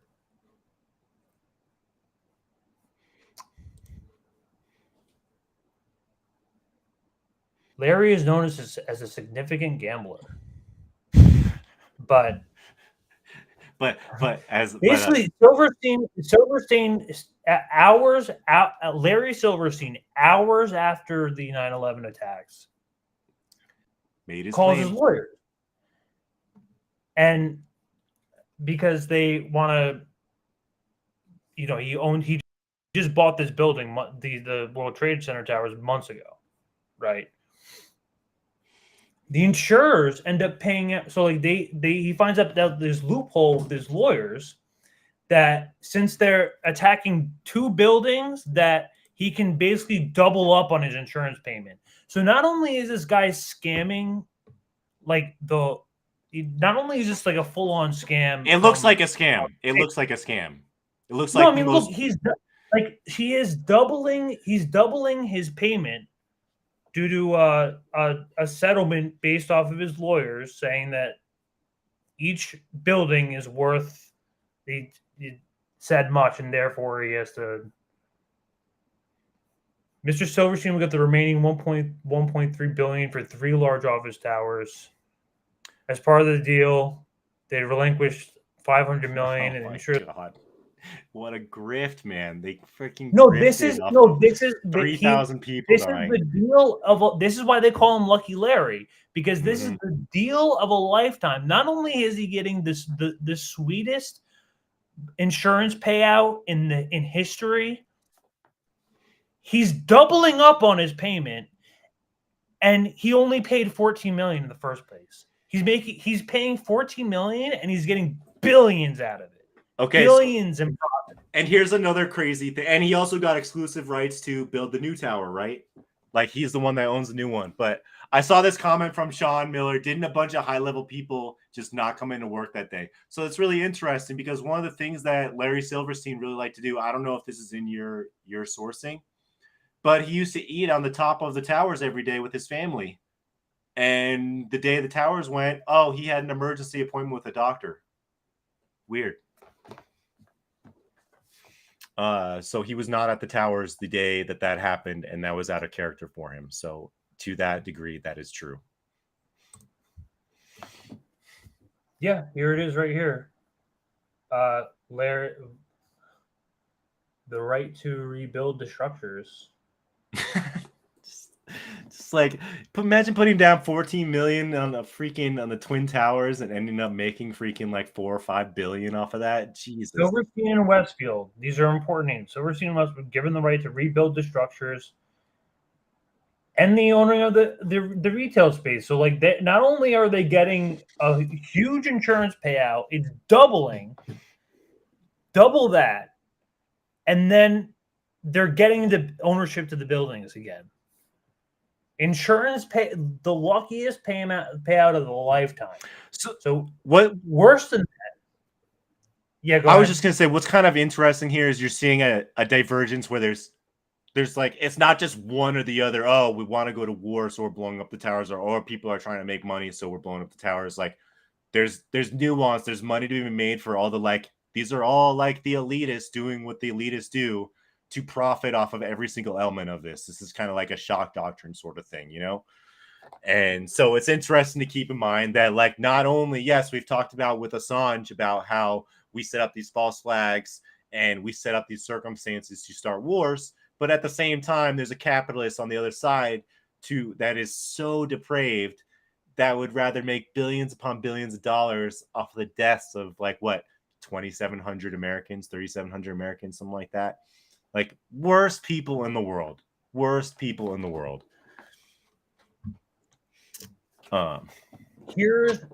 him with a secret deal with the Port Authority where he's making 800 million.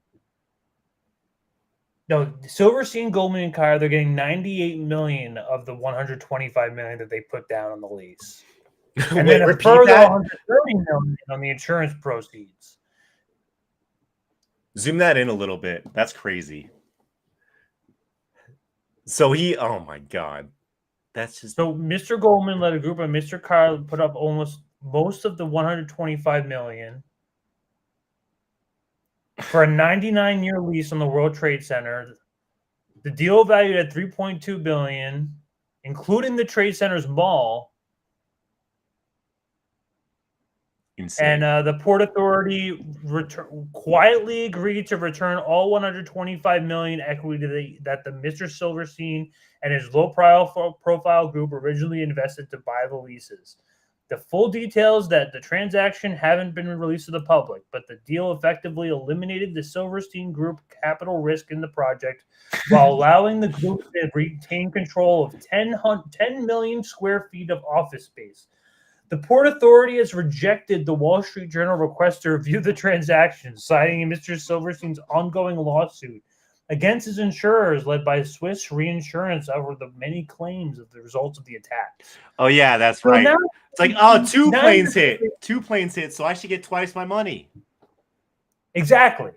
Fucking crazy, dude. Fucking crazy.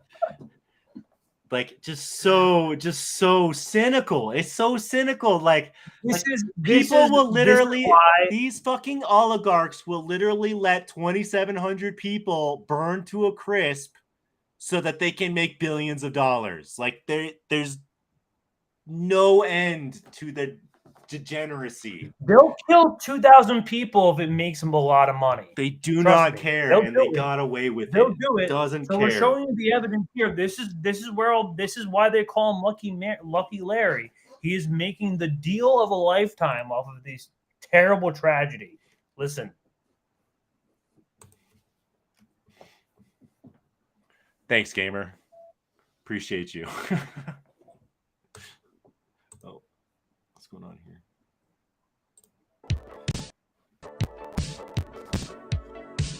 Lucky Larry. I had the pleasure of working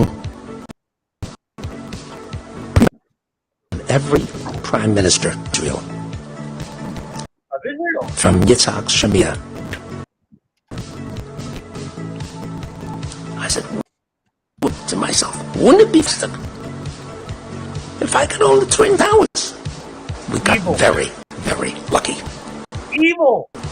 The governor of New York, George Pataki, decided one day that maybe it would be good to privatize the ownership of the World Trade Center. So I got a call from the governor's office, and they said, would you ever consider owning the World Trade Center? It was very, very good for the family. Very good for us. And we were very, very fortunate. Very lucky. On the morning of 9/11,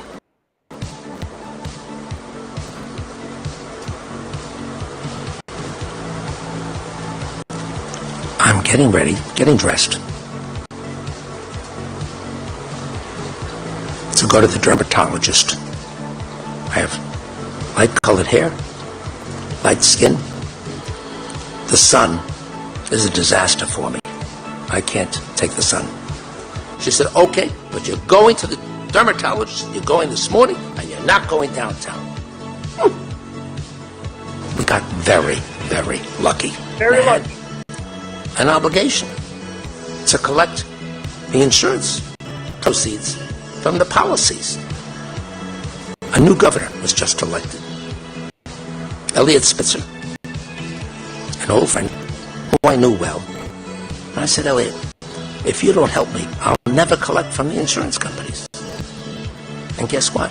He listened, and he said, you know what? You're entitled. I'm going to get you the money. And in 6 months, he got me the $4.5 billion. We got very, very lucky. I don't know what more you need to really see connect the dots. This is really the scam in front of your face. Really. We're kind of really getting deep into the woods here when it comes to the money trail, because that's just the scam that's in front of your face. Right? Deeper than that. So at the end of the day, Silverstein, he's profiting $4.5 billion. Cookies, I saw that. What'd you say? Sorry, my mic was muted, and Cookies was doing a solid for me and telling my mic was muted to listen to me. Okay.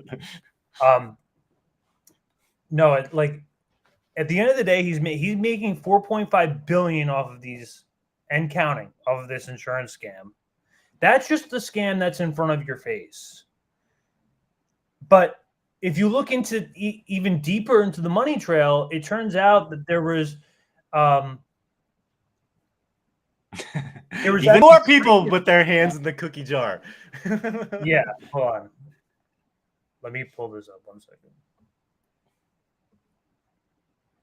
Yeah, and they really don't. YouTube really doesn't want you finding Tom Brokaw or Brian Williams or whoever talking about how awesome Shock and Awe was. Man, I'm gonna find that video one of these days, and I'm just gonna play it sometime and be like, "Hey guys, I found that clip.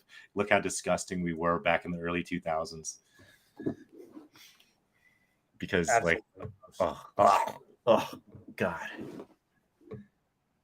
So I'm looking for the Which are we looking for? terror trading. 1 second. Oh, I see it. Here, I'll just. No, not that one. A different one. Oh, we're all right. Well, we're good. But yeah, Larry's one of the interesting ones that really like kind of piqued my interest into kind of the conspiracy and taking it a different direction. No, and that's sort of what you need.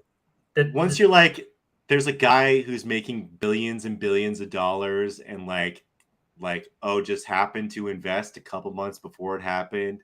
And then he was greedy enough to be like, well, 2 towers, I should get twice the payout. Like, that's some real fuck shit. That's some real fuck shit. So I think the Larry Silverstein bit is definitely interesting to me. And then what do we? You said terror train. Is there a particular article? There's just different article. I'm looking for there's like this like short video of like here we go. No. Larry the Lich, yeah, you could say that. I mean, maybe in another few years he'll start to look like one.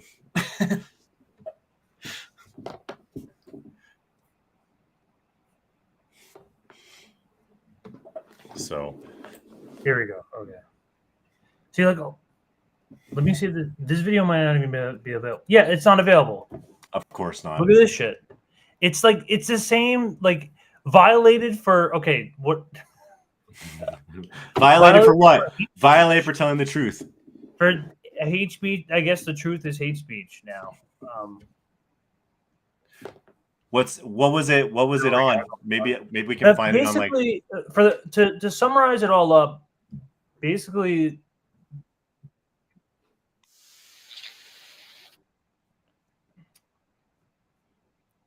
The feds were able to cover up some of the financial transactions that happened right before the attacks happened. Oh, right. So this is kind of like where the money trail gets deeper. You start to see that there's like giant transactions that are happening right before the attacks. So listen to this. Whether someone or many people benefited financially from the evil done to the country last Tuesday. Not long before the attacks occurred, there were some financial transactions in the stock market that may indicate knowledge of the attack before it began. ABC's Antonio Mora is here. Whether they ever get to, if they ever get to the bottom of it, it will be astonishing. Astonishing, no question, Peter. What many Wall Street analysts believe is that the terrorists made bets that a number of stocks would see their prices fall. They did so by buying what are called puts. If you bet right, the rewards can be huge. The risks are also huge, unless, of course, you know something bad is going to happen to the company you're betting against. This could very well be insider trading. Dude, that's fucking what's his name? At the worst, most horrific, Dylan Ratigan. most Yes, evil Ratigan. use you've ever seen in your entire life. One example, United Airlines. The Thursday before the attack, more than 2,000 contracts betting that the stock would go down were purchased. 90 times more in one day than in 3 weeks. When the markets reopened, United stock dropped. The price of the contracts soared, and someone may have made a lot of money. So when you make a put option is basically like that's when you like bet against something. Yeah, so when you bet that a stock is going to go down. Yeah, so a put and a call are two different types of options. You're basically like, I'm giving myself the option that if it hits a certain price to be able to take out from it. And so they're basically betting against the future stock price of these companies.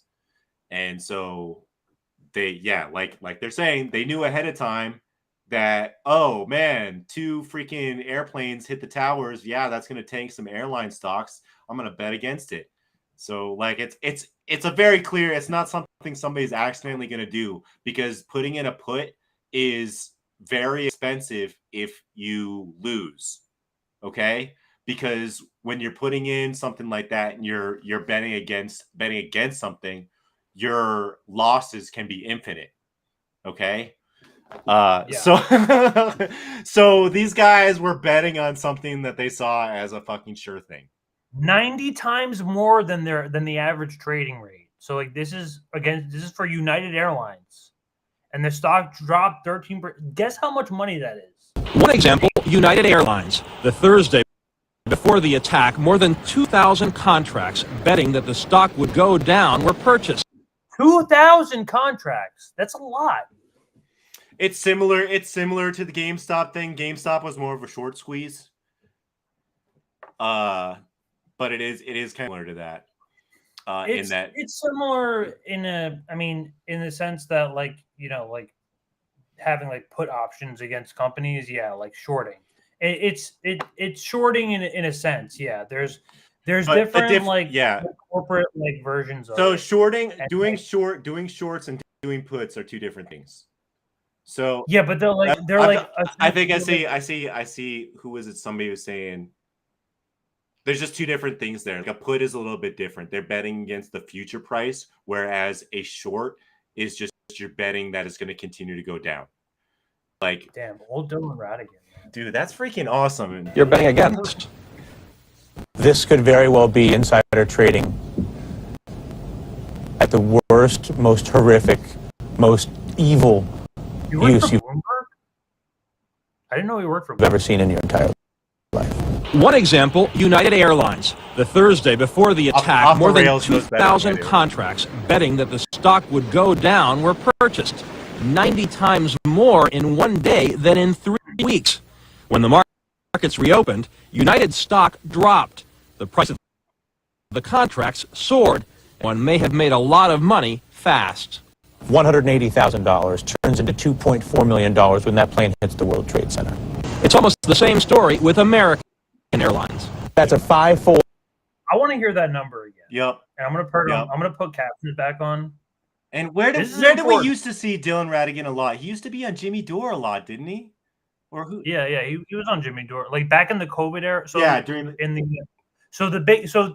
this is what this is more relevant to instead of GameStop. This is like more like the COVID scam. The 100%. It's a giant transfer of wealth upward. But be careful because we're having a great stream right now, so we're not going to talk too much. No, I know. No, I'm just saying like what was the COVID bill, the CARES Act.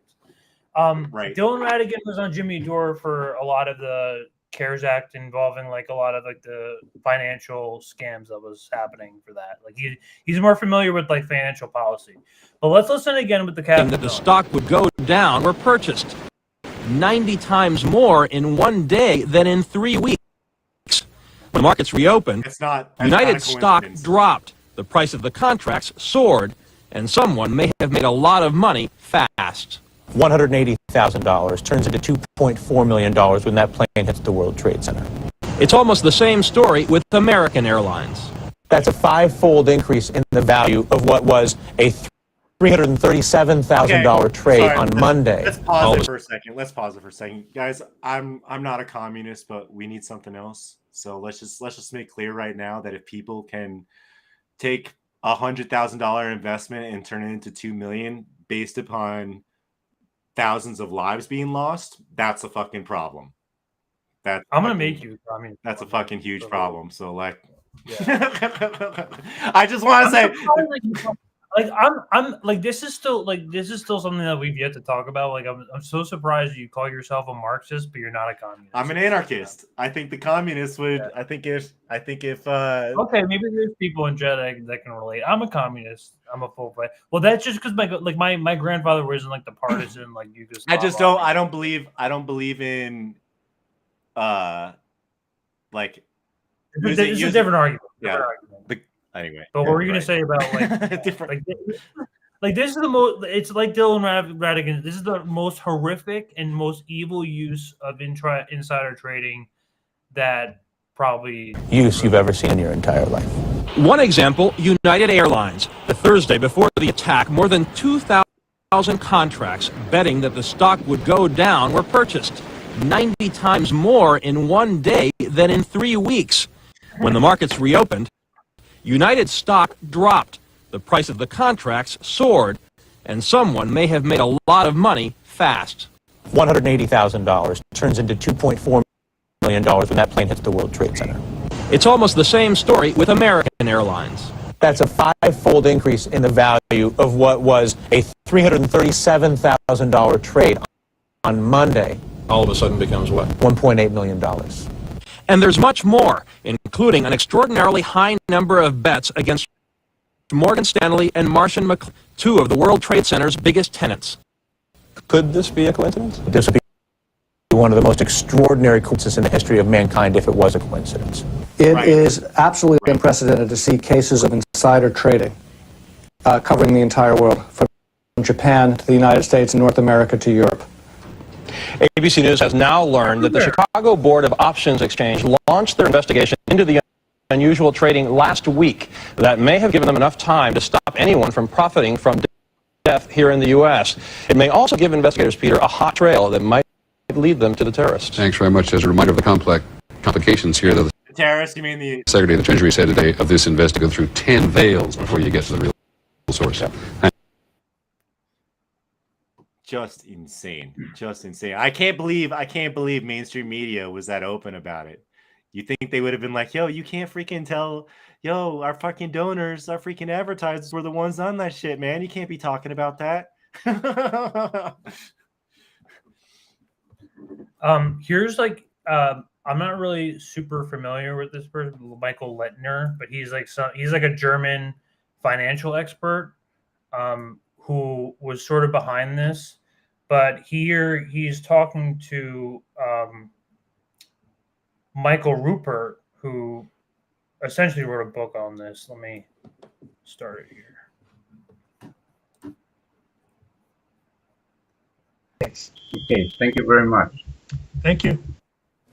And now I will talk with Michael C. Rupert, the author of Crossing the Rubicon, a book which was published in summer of 2004. In it, Mike Rupert discussed the topic of 9/11 insider trading at full length. He is, in my humble opinion, one of the best investigative journalists in the United States. Mike Rupert, do you know this little book?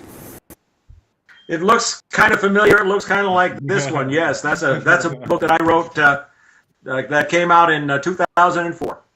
Yeah, and it is part of the business library of the Harvard Economics School, right?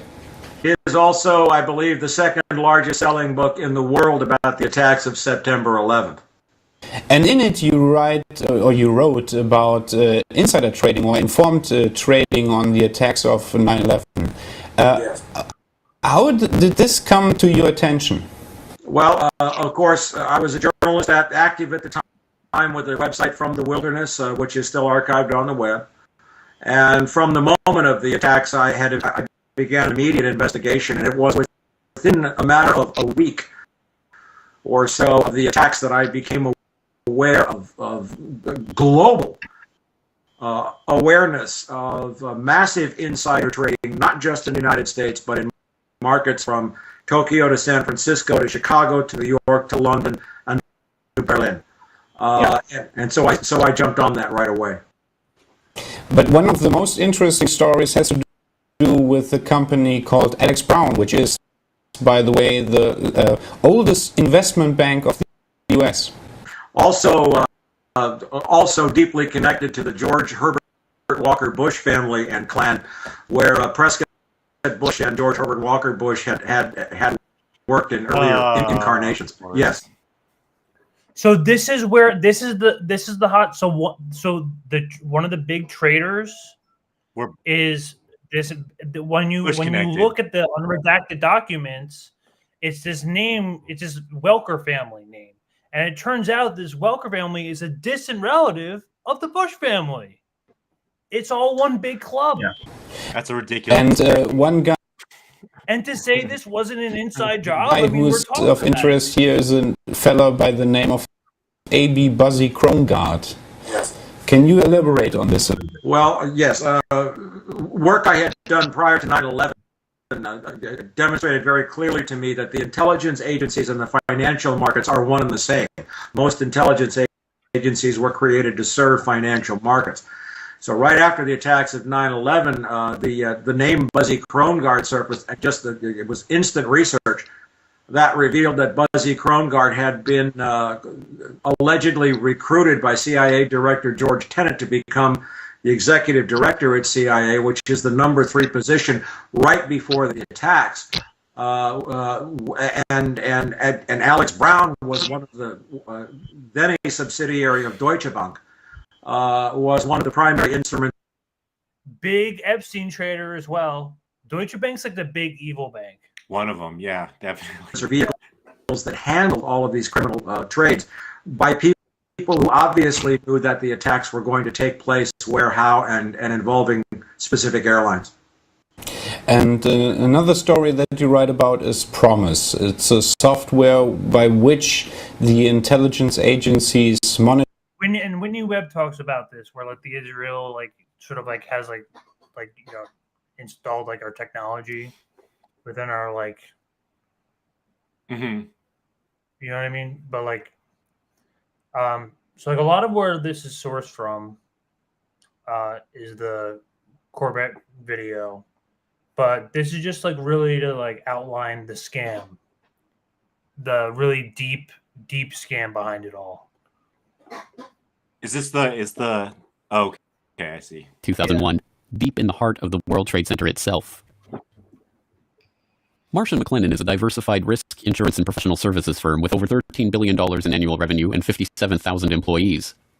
In September of 2001, 2,000 of those employees worked in Marsh's offices in the World Trade Center. Marsh occupied floors 93 to 100 of the North Tower, the exact area of the impact and explosion. In the year prior to 9/11, Marsh contracted with Silverstream Software to create an electronic connection between Marsh and its clients for the purpose of creating paperless transactions. Silverstream had already.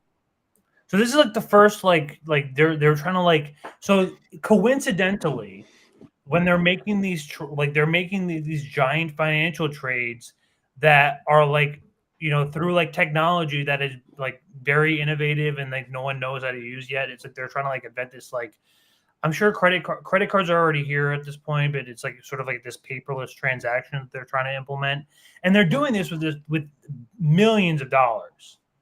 Already built internet-based transactional and trading platform. And notice the way that they do it. Like, if this is not money laundering, I don't know what it is. Because like the way that they're hiding it, they're doing it through this very like high tech, like digital way that like is essentially untraceable. This is like basically like they're trying to like invent the first Bitcoin. Basically. That's what it sounds like. They're trying to figure out Yeah, how can we freaking make millions of dollars off of the deaths of thousands of Americans and then hide it. Like the worst fucking people in the world. The worst people. These people will get fast tracked to the wood chipper so fast.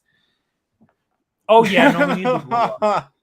These people are heading the gulag. I swear to God, no. Like, they're smashing stones for the next 40 years. No, we're beheading Bush the day one of the after we take this bitch over. I don't know when it's gonna. Shit's gonna go bad first. It's gonna collapse, and they're gonna have to like rebuild from there. But like, you know, after we like regain control, after the capitalists all like, you know, fall and collapse. The first thing we got to do is kill George Bush. Millions of Iraqis, millions. We're talking millions of. We got to kill. I mean, that was Cheney. That was Cheney, though. Okay, right? I'm not going to say this on YouTube anymore. Sorry. Right. All of a sudden, it's just like. Yeah, I'm gonna stay quiet. Let's other day. I just want to highlight. The point that this company Mersh, essentially what they're trying to invent the first Bitcoin within this like 9/11, you know, they're operating within 9/11. They essentially use shock doctrine to freaking implement new ways to launder money. You know, blow up the towers and then create a situation that made it so a bunch of people could grift off of it and kind of ushered in this new era of freaking laundering, you know, incomprehensible amounts of money. Yeah. Exact area of the impact and explosion. In the year Prior to 9/11, Marsh had contracted with Silverstream Software to create an electronic connection between Marsh and its clients for the purpose of creating paperless transactions. Silverstream had already built internet-based transactional and trading platform for Merrill Lynch, Deutsche Bank, Bankers Trust, Alex Brown, Morgan Stanley, and other financial services firms that were later involved in 9/11. But this new project was unlike anything that had been attempted before. Richard Andrew Grove, the salesperson who handled the Marsh and McLennan project for Silverstream, explains. 2000, Silverstream was contracted by Marsh to provide a technological solution beyond what we had done for any of the above-named companies, insofar as it would be used to electronically connect Marsh to its major business partners via internet portals for the purpose of creating paperless transactions and expediting revenue and renewal cycles, and built from the ground up at the client's site. Silverstream provided a specific type of connectivity that was used to link AIG and Marsh and McLennan, the first two commercial companies on the planet to employ this specific type of transaction. And in fact, Marsh was presented with something called the Accord. Wait, I'm sorry. I was just going to say, I was just, it sounds like basically like an alternative to Swift, since they couldn't just do like a bank transfer. They had to figure out how else to freaking send. I'm just thinking out loud, guys. It's just like basic ORT in summer of 2001 for being the first commercial corporation to do so. And what you take away from that is this: it means that no other companies were doing this type of transaction. So the question in your mind should be, what then were Marsh and AIG doing? Why did they need to leverage technologies that no other commercial entity on the face of the earth needed to conduct business? The contract Silverstream then stationed approximately 30 to 40 developers at Marsh, and this team was led by 2 to 3 managers with whom I liaised to ensure the delivery of the solution that was promised. The development team worked regularly into the night, if not all night, and sometimes worked 7 days a week in order to adhere to Marsh's indicated pre-September 11th deadline. Now, while But it was not long before severe irregularities in the billing of the account for this project led Richard Grove into the heart of a deeper mystery about the software and about the work that he was engaged in. this fiscal anomalies with respect to the Marsh.com project when I was in a meeting on the 98th floor in October of 2000 with a gentleman named Gary Lasko.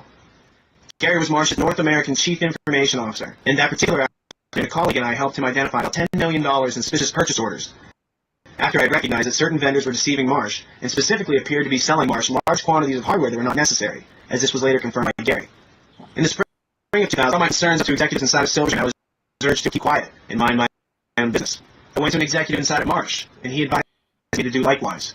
But then, I mentioned it to a few executives at Marsh who I could trust, like Gary Lasko and Catherine Lee, Ken Rice, Richard Bruhart, and John Olthofer, people who became likewise concerned that something untoward was going on.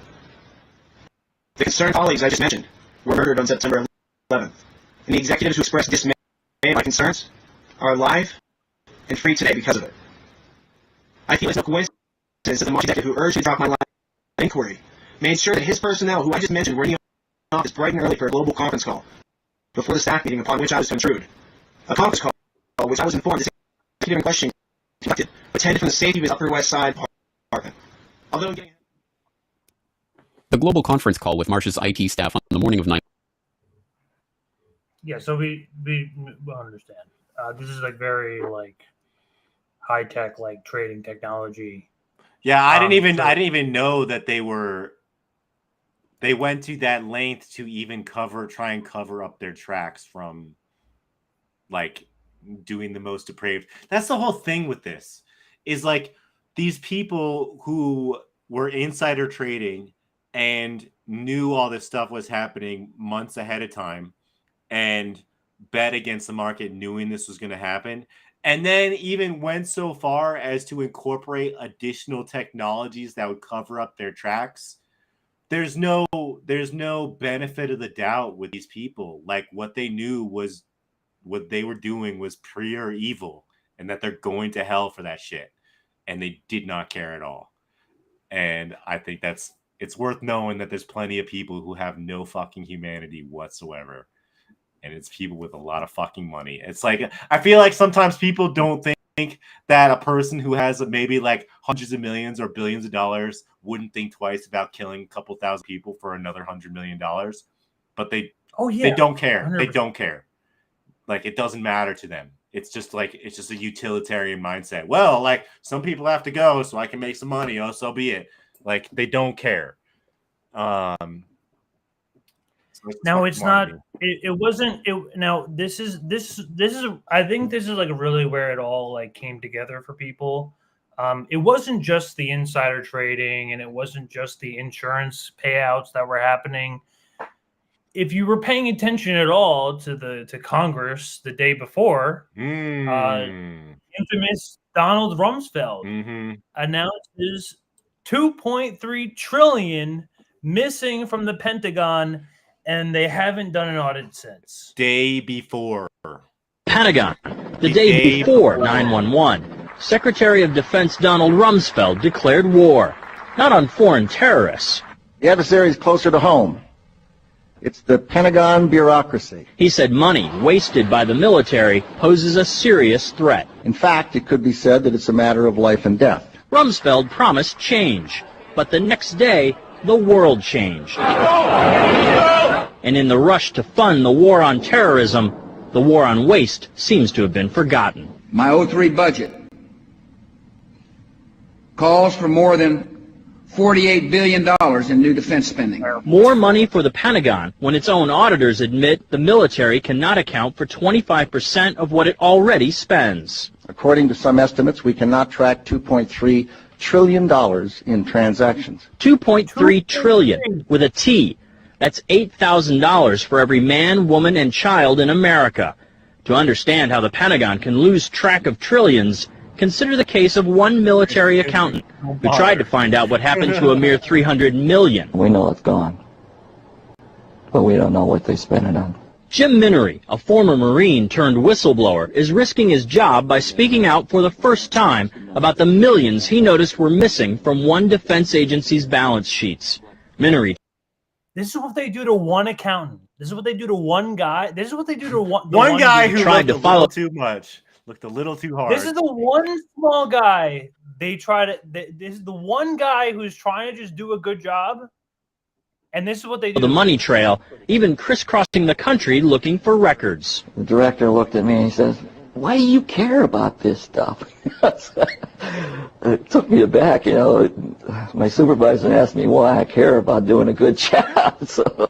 He was reassigned and says officials then covered up the problem by just writing it off.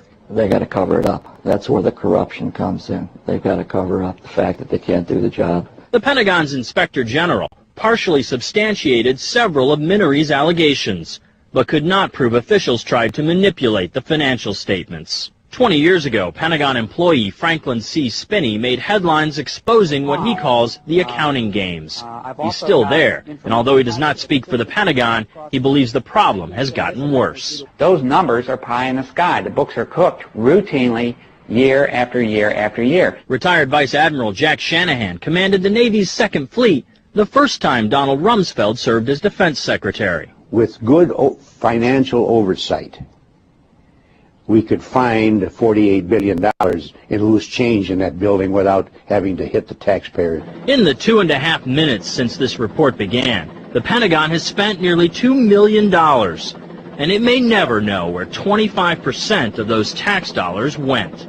In Los Angeles, I'm Vince Gonzalez for Eye on America.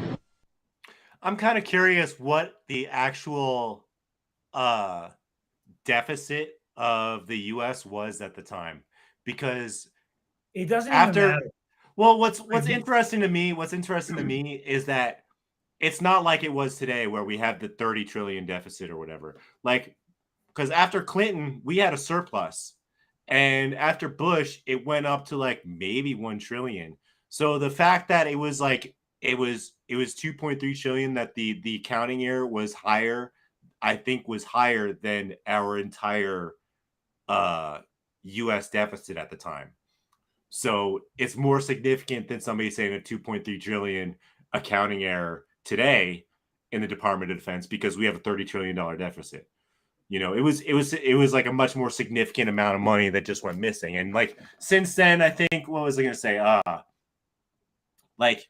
Yeah, they've never passed. The Pentagon has never passed an audit.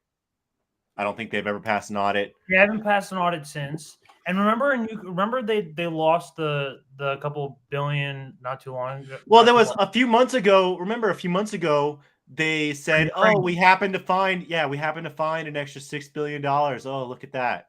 Oh yeah. That was just for Ukraine. That was just the other day. Like what they did was they basically did math to miscount the value of some of the like weapon systems that they were sending over there.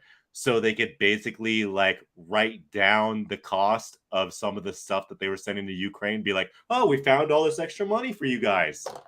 It's total bullshit. So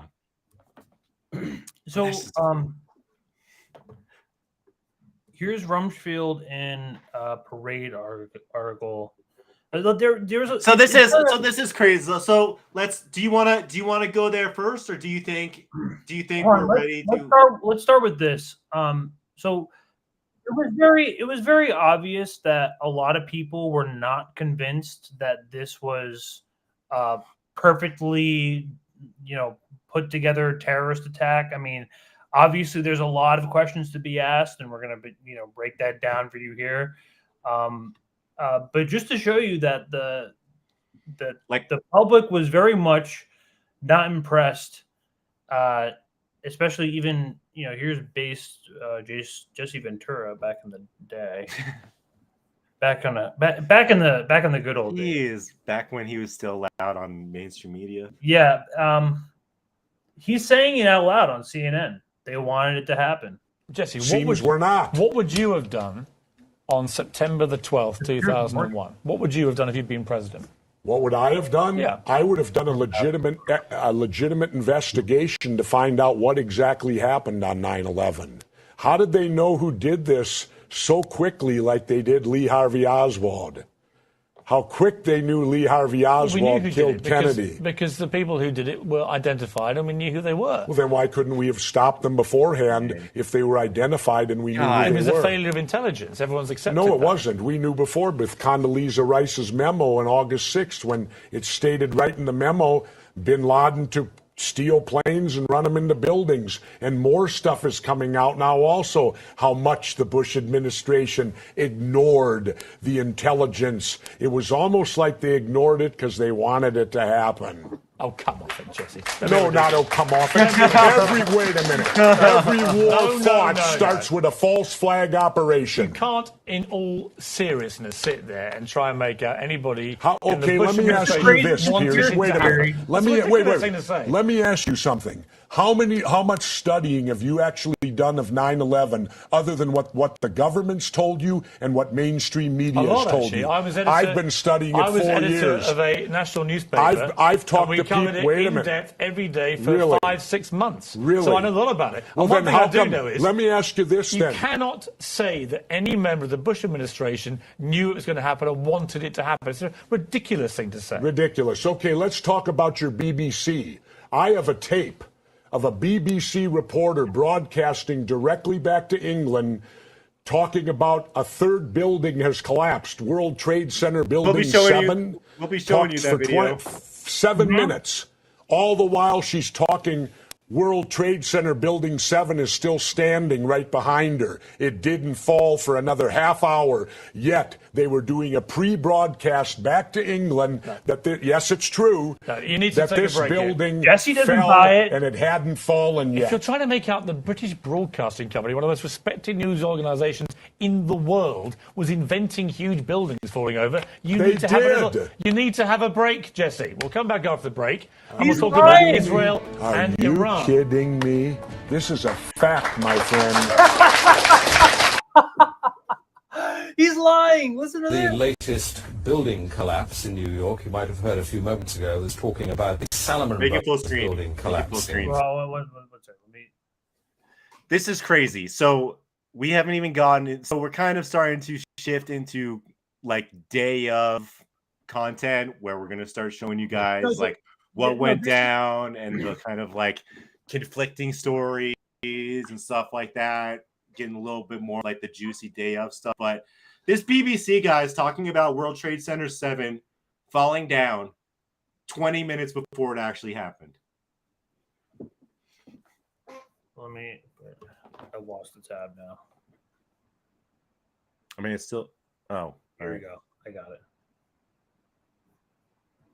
Full screen. And indeed it has. It seems that this was not a result of a new attack. It was because the building had been weakened. Is a YouTube video of this? I want a bigger one. I thought didn't I send. I'm pretty sure I included one. Did I include one? Let's see if I can find it. Oh, is it just a Twitter one that I had? Then let me see if I can find. Let's see. All right. I know there's a YouTube version. You can find a YouTube one, but yeah, this is. I think this is like one of the smoking guns too. Is that like how did the BBC? Okay, cool. Hit by airplanes in Washington. There is a large fire at the Pentagon. The Pentagon has been evacuated. And as you can see, perhaps the second tower, the front tower, the top portion of which is collapsing. Because everybody, once you have seen Building 7, there is no way back. You can cheat on yourself, and you can try to suppress it, but you cannot. You have seen it, and then there is no way back. It's not very healthy, to lie to yourself and say, no, I didn't see that. But many people do, because it's simply too painful. Now, more on the latest building collapse in New York. You might have heard a few moments ago, I was talking about the Salomon Brothers building collapsing. And indeed it has. It seems that this was not a result of a new attack. It was because the building had been weakened during this morning's attacks. We'll probably find out more now about that from our correspondent, Jane Stanley. Jane, what more can you tell us about the Salomon Brothers building and its collapse? Well, only really what you already know. Details are very sketchy. As you can see behind me, the Trade Center it's still standing. Burning. It's still there. Huge clouds of smoke and ash, and we know that behind that there's an Building empty 7. piece of what was a very familiar New York skyline, a symbol of the financial prosperity of this city, but completely disappeared now, and New York is still unable to take on board what has happened to them today. Presumably there were very few people in the Salomon building when it collapsed. I mean, there were, I suppose, fears of possible further collapses around the area. That's what you would hope, because they don't really know where to turn. That's the very sad thing. I think there's going to be a lot of very, very traumatized people that has hit them very, very hard. Jane, I think many of us, when we heard the news, perhaps on the radio earlier today, were completely flabbergasted by it and just couldn't comprehend it. I mean, it almost sounded too far-fetched. I particularly like that one just because it's like they're showing that they had foreknowledge of it. Like why were they getting information about it was set up towers collapse like 20 minutes before? Like what was going on there? Like nobody at BBC is like the building's right there, guys. That's just fucking crazy to me. I freaking love that video because it's like how do you mentally gymnastics yourself out of that one? How do you like what's your excuse for that one when the BBC is talking about World Trade Center 7 falling 20 minutes before it actually fell? And they're like, oh, it's already weakened. And we haven't even gone into kind of the stuff behind Trade Center 7 yet, but it just spells out that there's so many coordinated entities trying to cover up and push a certain narrative. It's just crazy to me that they fucked that one up super bad. Yeah, no. So I mean, I think another thing that like it really like where like kind of like a conclusion came where everyone came to is that this was very clearly a controlled demolition. If you ask a lot of architects, and there's actually like a 9/11 like architects for. Wait, do you want to play the Silverstein clip first? Which one? Pull it. Play the Silverstein pull it clip first. Okay. Oh, you want to move on to Building 7 or? I thought that's what you were gonna do. Oh, did you want to? Because we were talking about the controlled demos. We did like the BBC with the Building 7, so I figured you want to just talk about Building 7 first. Okay, but you just run into Building 7. Okay. So I mean, I guess like a lot of people kind of forget about Building 7, and I kind of feel like that's like one of the more like central pieces to the whole 9/11 thing because it was standing for hours after, and all of a sudden it's gonna fall. But yeah, let's play that really quick. I remember getting a call from the fire department commander telling me that they were not sure they were going to be able to contain the fire. And I said, you know, we've had such terrible loss of life. Maybe the smartest thing to do is pull it. And they made that decision to pull, and then we watched the building collapse. That's a controlled fucking demolition, guys. That's a control. That's what a controlled demolition. That's like when you want to get rid of a building. That's what you do. It's a controlled that you put bombs in the. It's like 1993. You put bombs in the basement. You blow up it. Or no, you have to put bombs on every floor. No, they literally like spend weeks freaking putting charges on. We'll get into that. We're gonna get into that. Okay.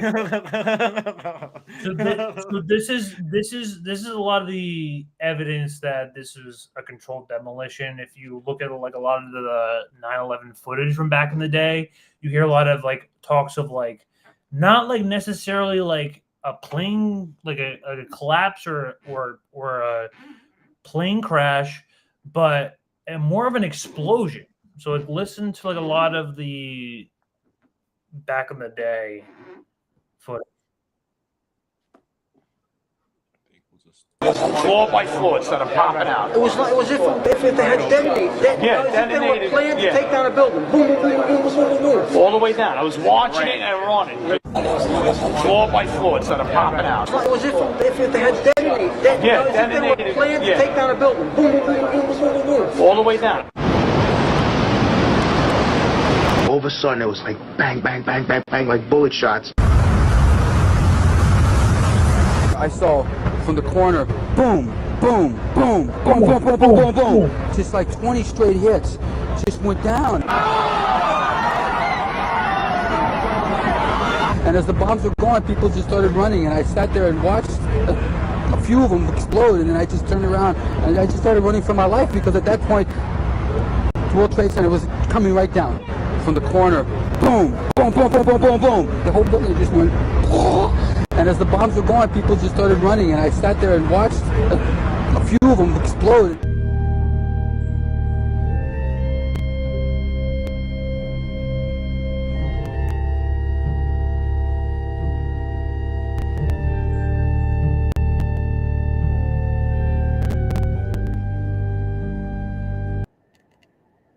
It's crazy. Here's an interview with a 9/11 fireman saying that there were bombs in the building. But I don't know. I'm just asking questions. Yeah, like we're just asking questions. Right there, we got our orders from the command post to team up with Engine 5 and start our way up, right? So we're standing there in the lobby, we're getting all together. All of a sudden, we hear. I look down to my right, and the elevators exploded, something out of like a Bruce Willis Die Hard movie. People just come running out of the lobby, the elevators, on fire, fireball.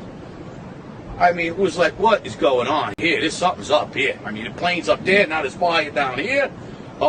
People run around all on fire. This is crazy. So we said, look, we had our orders. That's our job. We're going to do what we got to do. So we were going up the stairs. As we were going up, you know, there was fire here, there was fire. People burnt up on different levels, and we were trying to get a read on what floor we got there. We got our orders from the. But if you ask a lot of, you ask pretty much any of the 9/11 architects, or like, if you ask any structural engineer, they'll tell you for sure that this is not possible. Well, are they going to talk about the kind of free fall thing? Yeah. Yeah. Well, Okay. Here's this is the eyewitness. There's just more eyewitness accounts of the quote unquote explosions. As we were getting our gear on and making our way to the stairway, there was a heavy-duty explosion inside the lobby. We stuck on the stairs for a while. We finally got down to the lobby. Then we get to the lobby, it was this big explosion. There were numerous secondary explosions taking place in that building. There were continuous explosions. There was a secondary explosion, probably a device either planted before or on the aircraft that did not explode until an hour later. Then there was secondary explosions and then the subsequent collapses. It sounded like gunfire, you know, bang, bang, bang, bang, bang, and then all of a sudden 3 big explosions. about 50 consecutive bangs, and it fell down like a waterfall. And we heard the noise associated with an implosion. We heard a very loud blast, an explosion. We heard a loud explosion. At that point, we heard a large boom. I looked up and just saw the building coming at us. Do you know if it was an explosion or if it was a building collapse? To me, it sounded like an explosion. There was another major explosion. All of a sudden, you hear explosion, and you could see the building starting to collapse. Huge explosion that we all heard and felt. We could hear a rumble, which was about 5 seconds long, preceding the actual collapse, and then a boom when each of those towers collapsed. Just seconds ago, there was a huge explosion, and it appears right now the Second World Trade Tower has just collapsed. I was about 5 blocks away when I heard explosions. And then you heard from far away, boom, boom. And you heard the boom, boom, boom, boom, boom, boom. Floor by floor, instead of popping out. It was if they had detonated. If they were planned to take down a building. Boom, boom, boom, boom, boom, boom, boom. And it just started going pop. It just started going boom, boom, boom, boom, boom. And he goes, how fast? I go like firecrackers. They're reporting exactly what I would expect. You're hearing boom, boom, boom, boom, boom, waves of explosions going off. Not one massive big boom. There's so many videos of witnesses from that day that report explosions. There's radio transmissions from the FDNY. We have the transcripts that were recorded, back in 2001 of all these firefighters and first responders reporting explosions. This testimony should have caused the presumption that there was a good chance explosive residue would be found and justified testing for it, rather than the opposite. It doesn't look like a collapse. It's like a huge mushrooming, billowing kind of an event. That whole thing looks nothing like a building falling down. It's a building being blown up. That's what the physics shows. Yet they refuse to consider the possibility that explosives or some other form of demolition device could have been used to cause the collapses of the towers.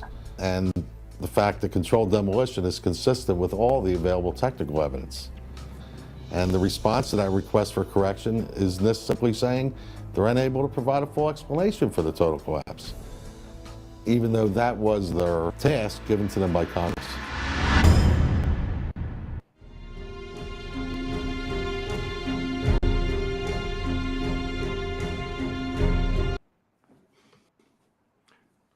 Do you think? Yeah, go ahead. Oh, I was just gonna say one of the really interesting things to add to that, towards the reason why they didn't just let the planes do its thing and why they had to put the explosions in controlled demo, is because one of the major freaking kind of things, I don't know if you have anything that they kind of talk about it, but like buildings don't naturally, when they get hit by planes or sustain damage, end up going into free fall and kind of pancake upon themselves. So the reason that they did the controlled demo was to limit the collateral damage into where the World Trade Center was, so that other buildings in the area suffered minimal damage. So that's one of the major elements of not only that you can kind of like see the explosions and people are having corroborating stories about what they saw and what they heard, but also the way that the towers fell absolutely kind of matches up with what a controlled demolition would look like, which is it just collapses upon itself, because you don't want it falling over and taking over another half a dozen buildings, right? If you're doing your job right and you're trying to freaking, make sure a building gets damaged and taken out, we want to make sure you're not taking out anything else. So that's part of the case for it being controlled demo, is how it looks as well. There's never been a high-rise building that's fall from fire or like never office furnishing. There's never in the history of time that a building. I mean, there was that freaking building in China, that Chinese freaking hotel that was in flames for freaking like hours. What, last year, or the year before, and it was bigger than the towers, and like they put all that shit out. And it never freaking just collapsed upon itself. So yeah, there's definitely examples since then where it doesn't even make sense, where there's been like catastrophic things happening on high rises and they don't fall down. And again, like they had code developed in the 60s to make sure that these towers could withstand 737s. Like it was built like that. The freaking like Twin Towers were reinforced from the outside. The official theory is that I mean, you can see here. It appeared to me that charges had been placed in the buildings, and Mr. Hamburger, chief structural engineer. These are there's a lot of people behind this, architects and engineers for 9/11 Truth. So you can go to this website here. This is among others, but yeah, this is just a collection of a lot of engineers and professionals who have came up with their own website. This website's been around forever too, pretty much since the beginning, since 9/11 happened. So they've been at it for decades as well. So I'm sort of familiar with them. A lot of so we can get to the Pentagon now. This is another strange scenario where you end up seeing. Well, wait a second. Actually, you know what? Really quick, go down to where I have some stuff on Giuliani. So go down to, we're still in chapter 4, but go all the way towards the bottom before where it says Building 7. You'll see Giuliani and ABC saying he had foreknowledge of the South Tower about to collapse. So Giuliani basically was at one of the towers, and it was a temporary, a kind of like a base of operations for this emergency. And he just happened to leave the South Tower about less than 10 minutes before the South Tower fell, because he was told by people that it was going to collapse upon itself.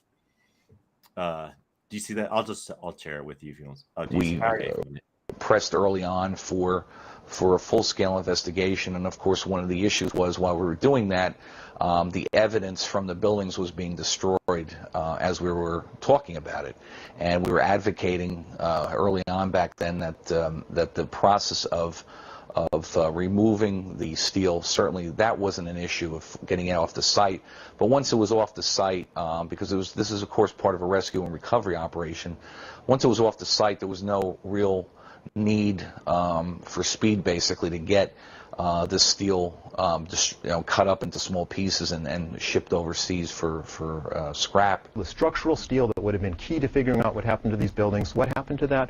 Well, New York City accepted a plan 11 days after the attack to immediately start recycling the steel, not even in the United States, where some of it might have gotten saved inadvertently. No, it was put on ships bound for India and China to be melted down. We were concerned about that, and we understood early on that those are going to hold the keys to knowing exactly how the buildings came down.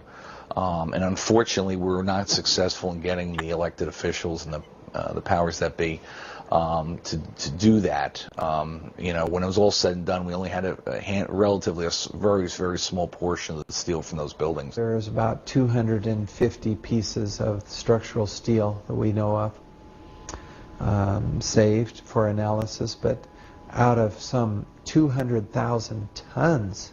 There were certain things that really kind of go, yeah, is that true? And then like the calling away the evidence was definitely one of them, especially by a prosecutor like Rudolph Giuliani. I mean, who should ought to know that you don't take away forensic evidence from a crime scene, It's hard to imagine how at a crime scene you can destroy evidence so quickly and thoroughly and get away with it. So there's that one. Play this one too. You shared this. Here's architects and engineers explaining how this was clearly a controlled demolition. Engineers that I represent have found evidence that has not been told to the American people by the agencies tasked with explaining the destruction of these towers. Evidence of controlled demolition, particularly with the third high-rise that collapsed on that day in the afternoon of 9/11, World Trade Center 7. We're looking forward to sharing with your viewers that evidence today. Well, let's look at a little bit of video that your group has put out, and you can explain it after we see it. Now, here we're going to show you a videotape of the collapse itself. Now we go to videotape, the collapse of this building.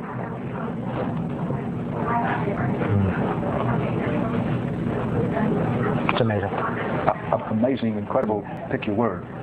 For the third time today, It's reminiscent of those pictures we've all seen too much on television before, when a building was deliberately destroyed by well-placed dynamite to knock it down. Mr. Gage, that was Building 7. Dan Rather narrating on CBS Live. It sure was. And most Americans are completely unfamiliar with this. In fact, architects and engineers around the world, mostly all unfamiliar with the third worst structural failure in modern history. I mean, here is a 47-story skyscraper. At 5:20 in the afternoon, it drops like a rock, and I mean this fast. Yep. Free fall acceleration, straight down, uniformly, symmetrically, as you saw. Now, a building with 40,000 tons of structural steel cannot fall straight down like we saw due to normal office fires, the official reason given us by NIST, the National Institute of Standards and Technology, without all 80 columns on each floor being removed simultaneously and then synchronistically timed floor by floor. So, Peter, we've seen this like the old hotels in Las Vegas, and as our viewers just saw, it looks exactly like controlled demolition. But NIST tells us, no, this came down due to normal office fires. So you can begin to see the problem right off the bat. Normal office fires have never brought down a skyscraper ever before. So you can get the Never. Here is Rudy Giuliani admitting to having foreknowledge of the South Tower. He is with us at the moment. Mr. Mayor, can you hear me? I can. Oh. Guess we'll pull that back up. Did we lose it? Let me send it to you again. I don't see anything.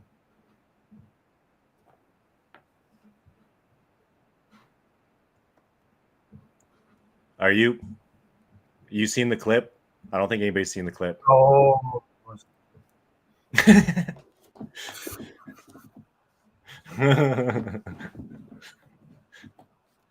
Here we go. Mr. Rudy Giuliani himself. I really appreciate, aside from, on top of your sentiments about all this, give us some sense of what's going on. What is going on now is a massive rescue effort. We have thousands of police officers and firefighters in all of Manhattan trying to rescue as many people as we possibly can. There are still a lot of people there that are injured, hurt, dazed, and we're trying to get them out, and we're mobilizing all of our fire, police, and emergency resources to do that. The governor has alerted the National Guard, and they're being deployed to come and relieve us early to later this afternoon. And the urban search and rescue teams are coming here from around the country to also assist us. But until then, which means until probably 2, 3, 4 o'clock this afternoon, our police department, our fire department, and our emergency people are being stretched to the limit. And I'm sure we've also lost a significant number of them. You're reluctant, I assume, to put any other name attached to the casualties except significant. Do you believe it's hundreds or thousands? I really don't. I really don't want to say right now, Peter. I think it's going to be a horrible number. I saw people jumping out of the World Trade Center. I saw some of the firefighters who I know going into the building. And we were in a building in which we were trapped for about 10, 15 minutes. Are you talking about did you go immediately to the Office of Emergency Management? I went down to the scene, and we set up headquarters at 75 Barclay Street, which was right there with the police commissioner, the fire commissioner, the head of emergency management. And we were operating out of there when we were told that the World Trade Center was going to collapse. And it did collapse before we could actually get out of the building. So we were trapped in the building for 10, 15 minutes and finally found an exit and got out, walked north, and took a lot of people with us. My question is, the Office of Emergency Management headquarters, into which you put enormous effort for coordination in a disaster like this, has it been damaged? Is it yes. still operating? It's gone? It's been damaged. I don't know how badly. And right now, that whole area of Manhattan, including the police department, which is another area we would operate from, City Hall, is another area we would operate from, have been closed off. So we've moved to a secure location in Midtown Manhattan where we're operating city government. Is it fair to say, do you think, that all of your drills for dealing with terrorism and disaster are going according to plan, or has this been of such of magnitude that we've just all been caught totally off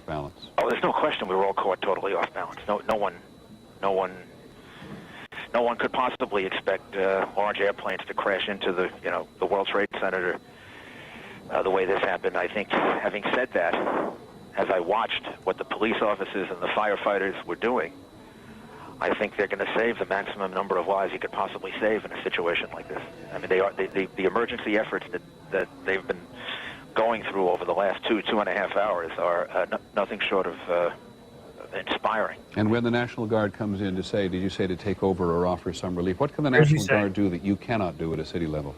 Oh, at this point, what they can do is relieve men who are going to be exhausted physically and emotionally. Now, just if you would, because I know how busy you are, just give us some sense of what you thought at the time about all this. I thought that I would never live to see anything like this. I didn't think anything like this was possible. When I first arrived there, I rushed down there from Midtown Manhattan, and I saw the first building that had been crashed open. And when you look at it, it takes you a minute to really comprehend that this is actually happening.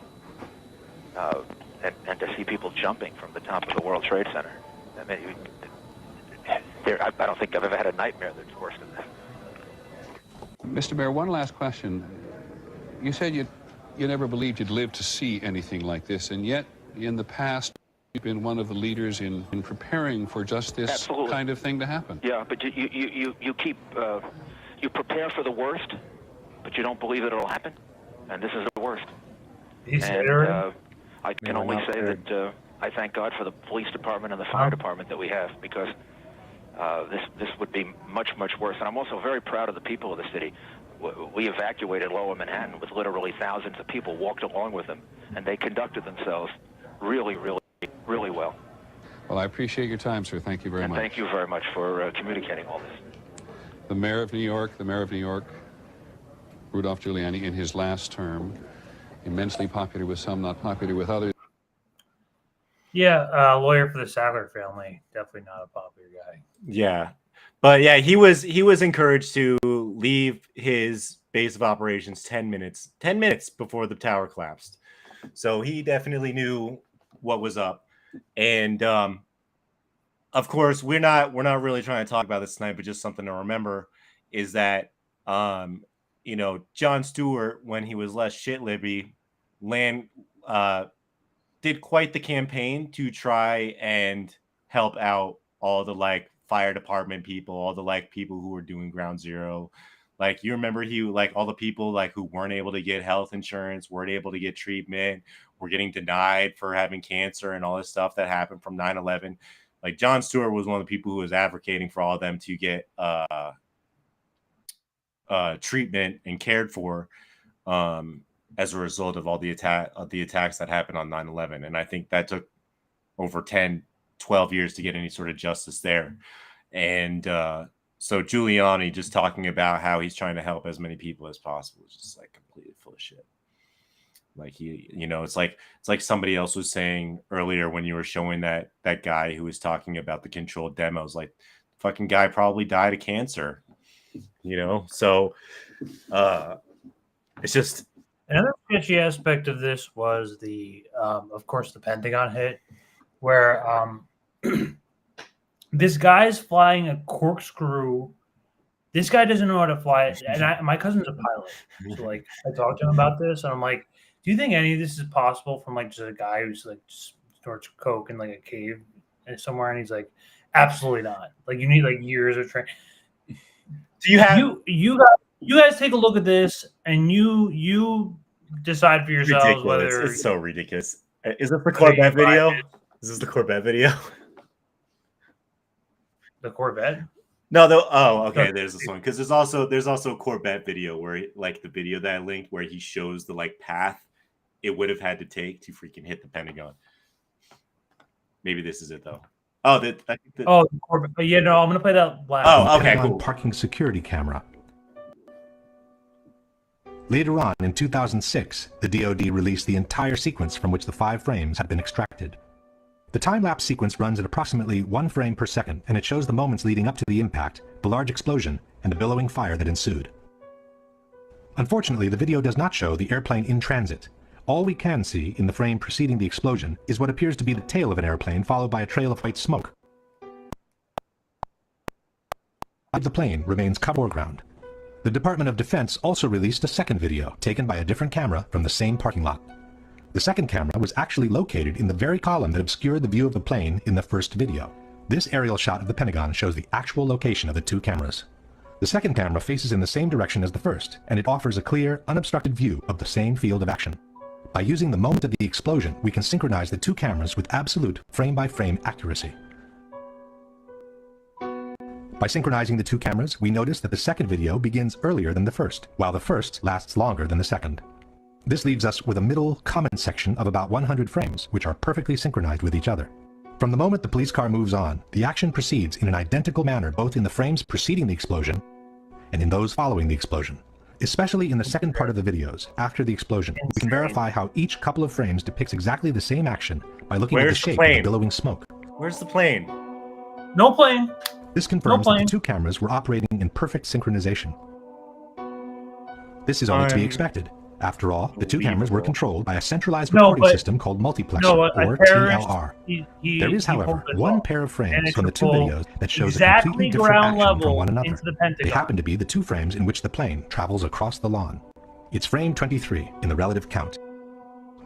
As the first video showed the tail and the trail of smoke, we would expect the second camera placed in this concrete column to show the entire body of the plane in the same position.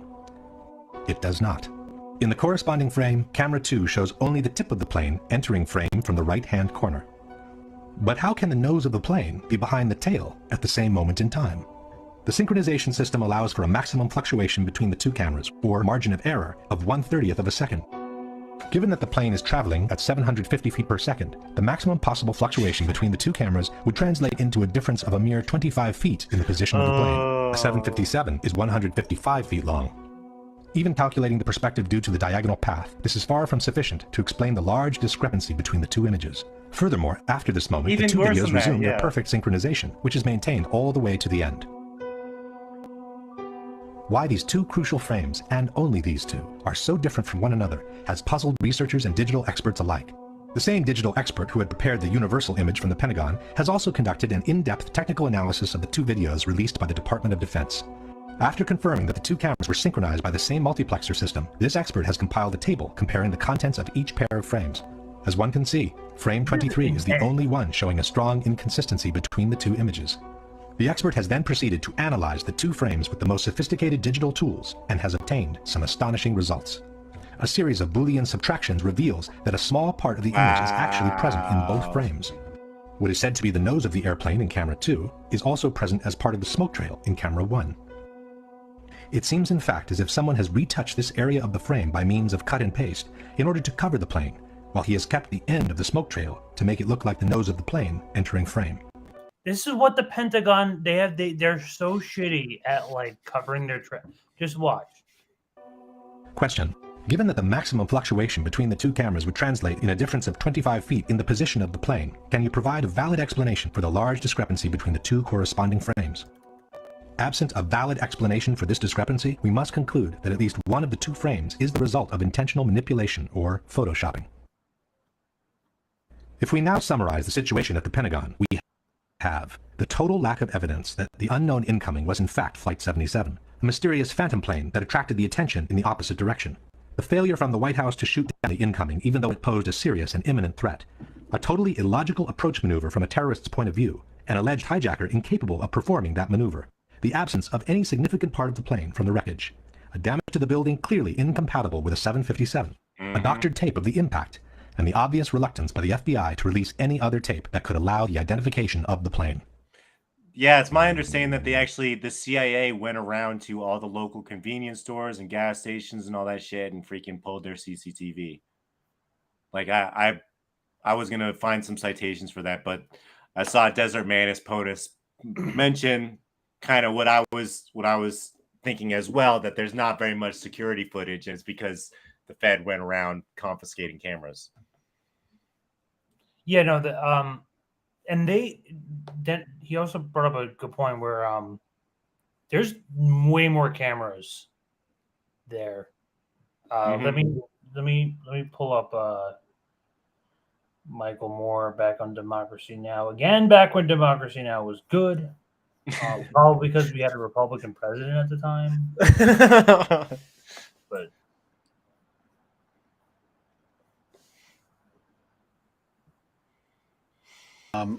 oh, sorry.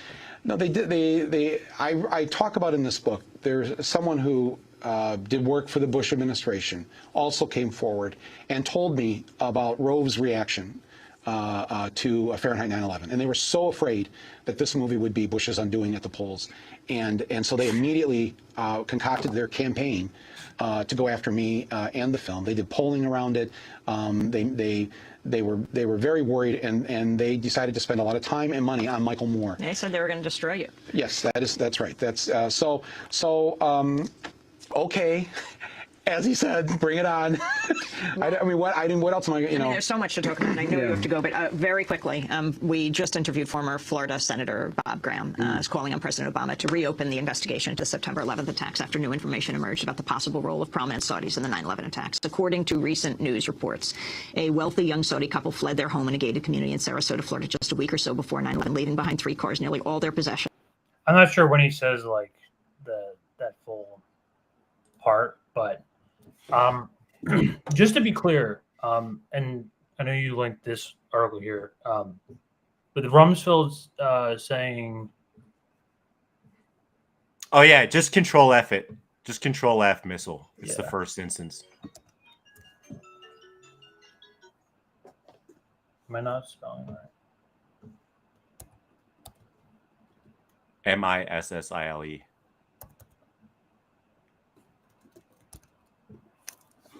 Yeah, it's not coming up. Well, let me see. I'll freaking pull it. It should, because you can see he's like. Maybe I'll pull it up. Let me see something. Where is this Rumsfeld and Parade article? Let me pull this up, and I'll freaking do this. All right, I'll drive. I'll drive for a second. I'll pull it up. Give me 1 second here.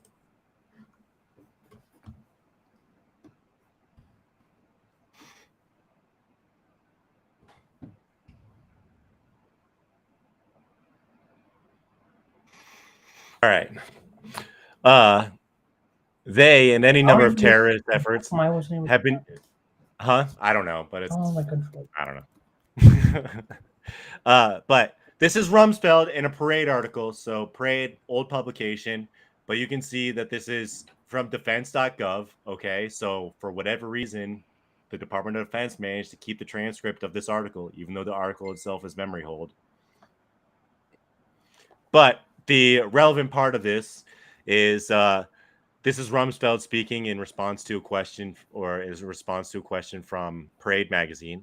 They and any number of terrorist efforts have been dissuaded, deterred, or stopped by good intelligence gathering and good preventative work.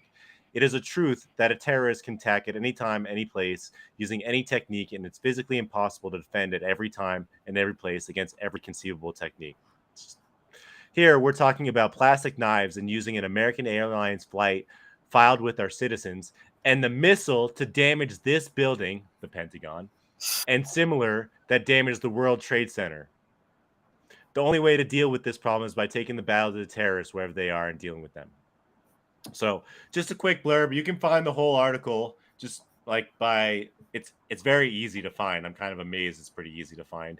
But he explicitly says that a missile hit the Pentagon, and from the last video, you know, there's a little bit more to it, but the only way an airplane could have possibly left the kind of impact that was left on the Pentagon was literally if it was like 108, like freaking 90 degrees going in sideways and the wingspan's too long. Like none of it makes sense.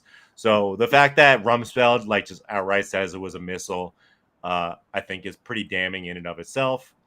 You know, whether that's a Freudian slip or not, who the fuck knows, but he definitely explicitly says that's a missile, and he doesn't it's like, oh, I mean, like, you know, he just says it. So that's the only evidence I know of him saying that is in this article, but it is a common thing.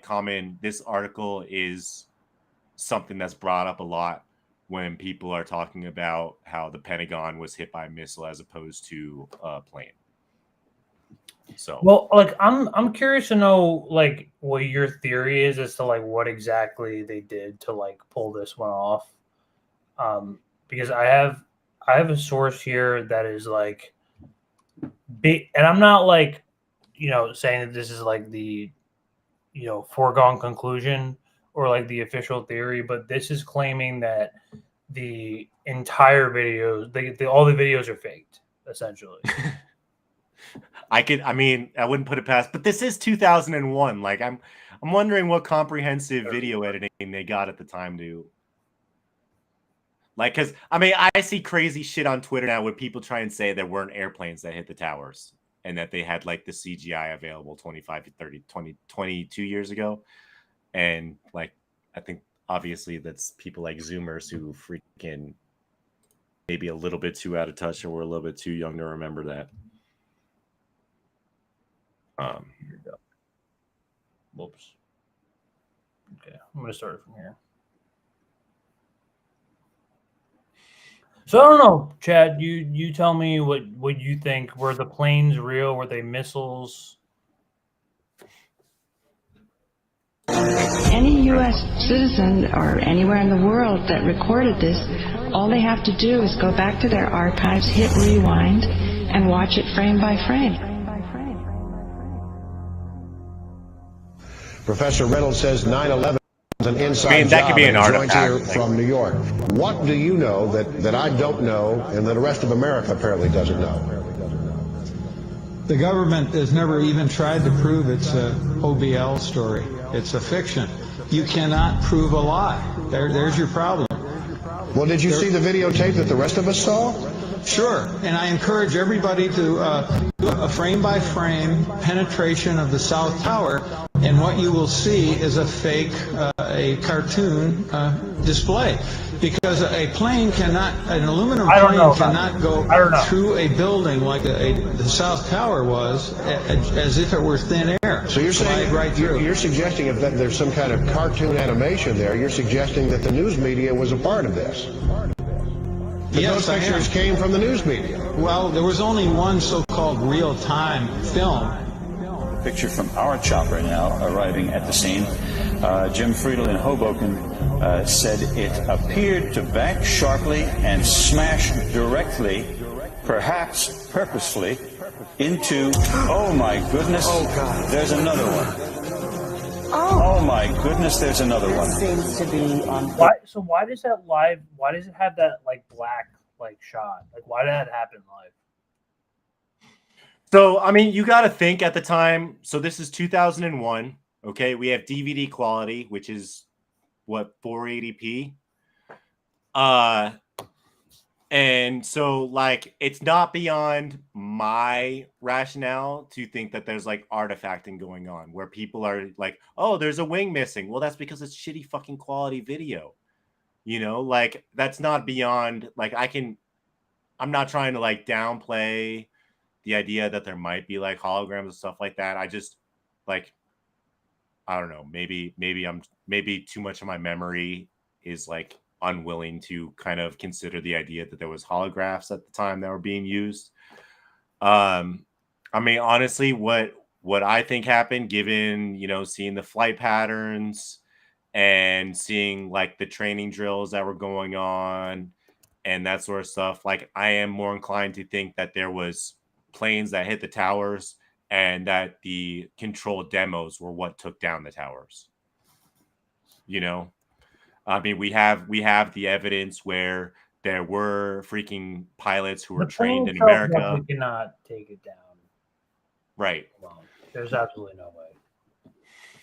I'm not saying the planes took the shit down, but like I think it's a stretch to say that the planes didn't exist. That's kind of the planes definitely existed. So my thing is with the phone calls. I'm trying to find that right now. So I have the phone calls. So I actually had some stuff on the like final moments of the transcript, but I'm honestly okay, send me that. Okay. So and anyway, as far as the phone calls are concerned, I'm kind of the opinion that a lot of that shit was made up, and that might not be popular to people. I don't know if somebody has some personal thing to kind of shed some light on the situation, but I do remember that there was a Flight 93 movie that came out, you know, and I do remember that that was like used as propaganda to get people all like kind of like geared up for freaking war and all nostalgic about this. And it was kind of like a salacious thing about people were like, oh, it was Flight 93. Everybody was calling their family members and telling them how much they loved them, and they were supposedly overtaking the cockpit and they drove it into the ground. But I actually have, I think Greg's pulling up the final moments of the black box transcript, and what it sounds like, you got, and we can pull it up and take a look at it. It looks like they were trying to dodge a rocket and failed. It doesn't look like they were trying to drive it into the ground.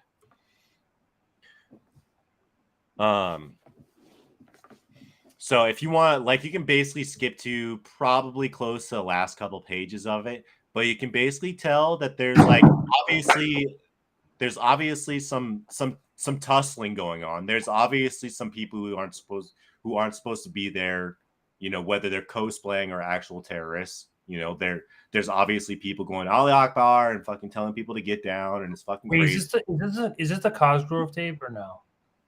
No, this is the plane. Never mind. This is the black box. Oh, okay. So you can basically, what's happening is you can see that there's a confrontation happening between the attackers and and you can kind of hear some dialogue going on with the pilots saying that they think they have a bomb on board. And you know, if you can scroll farther down, you see them start talking. They're struggling. They can't get into the cockpit, but you hear them going up, down, up, down, up, down. Okay, now turn it, like try and roll it.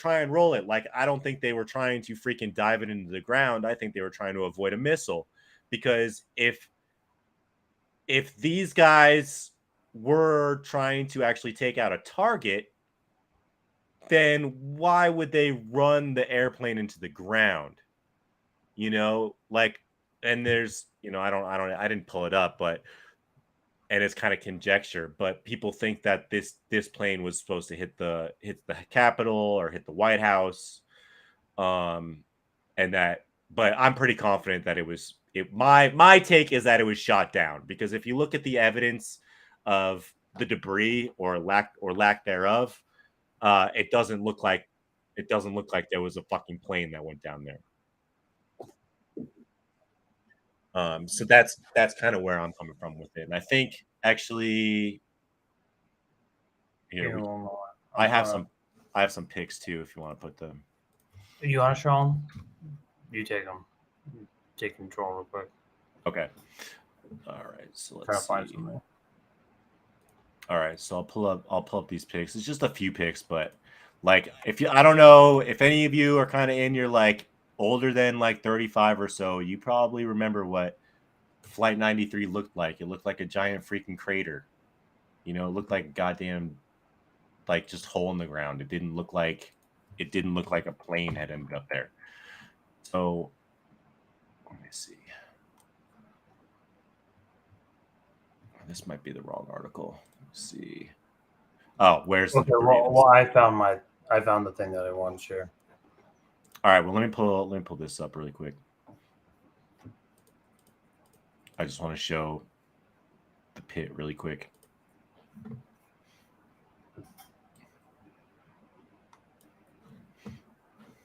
So do this. Just is it the slideshow? Oh, is that the slideshow? That's some of the stuff. You can go through that really quick, but you can see, like, where's the fucking debris? Like, yeah, they have some scattered stuff, but that looks like something that was shot out of the air and some shit hit the ground. There's not much of a plane here. There's not much of a plane at all. Like, come on. It would be nice to see just a plane. Just a giant fucking hole in the ground. So, I mean, we got that slideshow. Close yours really quick, but here's find it. There's this one. I'll zoom it in a little bit. Look, it's just a goddamn hole in the ground. Let's see this. You know, tell me where the plane is. You know, does that look like a plane that was driven into the ground? You know, so that's kind of where I'm at on that. I didn't go super deep on it because that's frankly, people forget about that too. Like the Shanksville, like there's no. Frankly, I find because Flight 93 turned into a movie, okay, I find it to be highly suspect. And like, you say that to the wrong person and they freaking lose their mind about it because like, oh, there were people on the phone, they were fighting for it. And occasionally you'll hear somebody being like, I know a friend of a friend who was on the phone with them at Flight 93. But it just seems like, well, I don't want to deny that the passengers like don't exist. I don't want to deny that the passengers didn't exist either. But the fact that it was turned into a movie is problematic for me. The fact that it was turned into some Hollywood thing to promote war overseas and make us. Well, that was everything. That was like Call of Duty. Yeah, so hype. It was apparently, according to the audience, the Ukraine war is currently more hype than Iraq. That's their thoughts, according to. Wait, what's this? I ran a poll in chat, and it looks like most people believe that we're more hyped for war now than they were like more bloodthirsty now as a population now than we were. Okay, if you really feel that, I need to find some shock and awe clips because I mean we're up there, but okay. Well, here's this is what confuses me, right? This is like to kind of get you, right? Like I never understood this, and I'm really trying to like wrap my head around it. So, like, you explain to me, like, how is it at this altitude that you're able to get? You remember we got on the news? They had like all of those like different audio calls playing back of like the passengers. Like, how? Like, this was the question that got me. I'm like, how is at that altitude? How are you making a phone call down to? Just watch this. With the maximum speed of a 767-200 at 700 feet altitude. 200? Yeah, 767-200, yeah. Like I had asked people, they assumed it would be about 250 miles an hour or something. That's pretty likely because 35,000 feet is 500 miles. So there's no way that it could be going 500 miles an hour at 700 feet altitude then. No, it's not that fast. Question.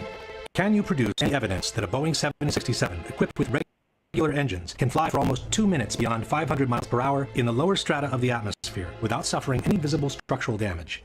Can you explain how amateur pilots who had never flown a jet before in their life, we were told, and was in good condition, but for unknown reasons, the recording was never made public? In December 2001, members of the victims' families formally asked the FBI to release the voice recordings from the cockpit of Flight 93. But the FBI replied, while we empathize with the grieving families, we do not believe that the horror captured on the cockpit voice recording will console them in any way. At the end of the day, the only sound bites from the alleged hijackers we ever heard are a couple of clips recorded by air traffic control. The Moussaoui trial also avoided being too. By clicking on any of the flights, one can view the passengers list. By clicking on the telephone icon at the bottom, the passengers who have made phone calls are highlighted. And by clicking on any of the passengers' names, the list of the calls they have made is displayed. Each of the calls lists the exact time it was placed, the duration, the initial part of the number dialed, and the name of the person receiving the call. But the number from which the phone call was placed is missing. The only information available is the location on the plane the calls were presumably made from, row 30 in this case. It's as if the authorities were trying to suggest that the calls were made from airphones without having to put it down on paper. Only in 2 cases did the authorities openly state that a cell phone was used. One is the call allegedly placed to 911 by a passenger who had locked himself in a lavatory where airphones are not available. The second is a call placed by flight attendant C.C. Lyles to her husband, who later described his surprise in receiving a call from her cell phone in a television interview. Once the phone got disconnected, then I sat up in the bed like, it was like I just woke up. I'm like, was that a real call? So I looked at the caller ID and noticed that it was a call, and it was from her cell phone. And I'm like, okay, wait a minute. How can she call me from on the plane from a cell phone? Because cell phones don't work on the plane. That's what I'm thinking. As only these 2 phone calls were admitted by the authorities, How? But no, really, how? Well, wait. So this was 2001. Did they have the freaking? We don't even have the technology now.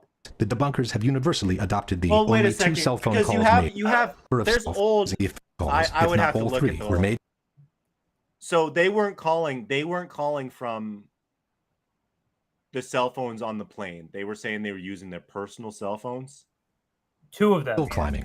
At 9:44, Yeah, it had descended to 22,000 feet, while it accelerated until reaching a ground speed of almost 400 miles per hour.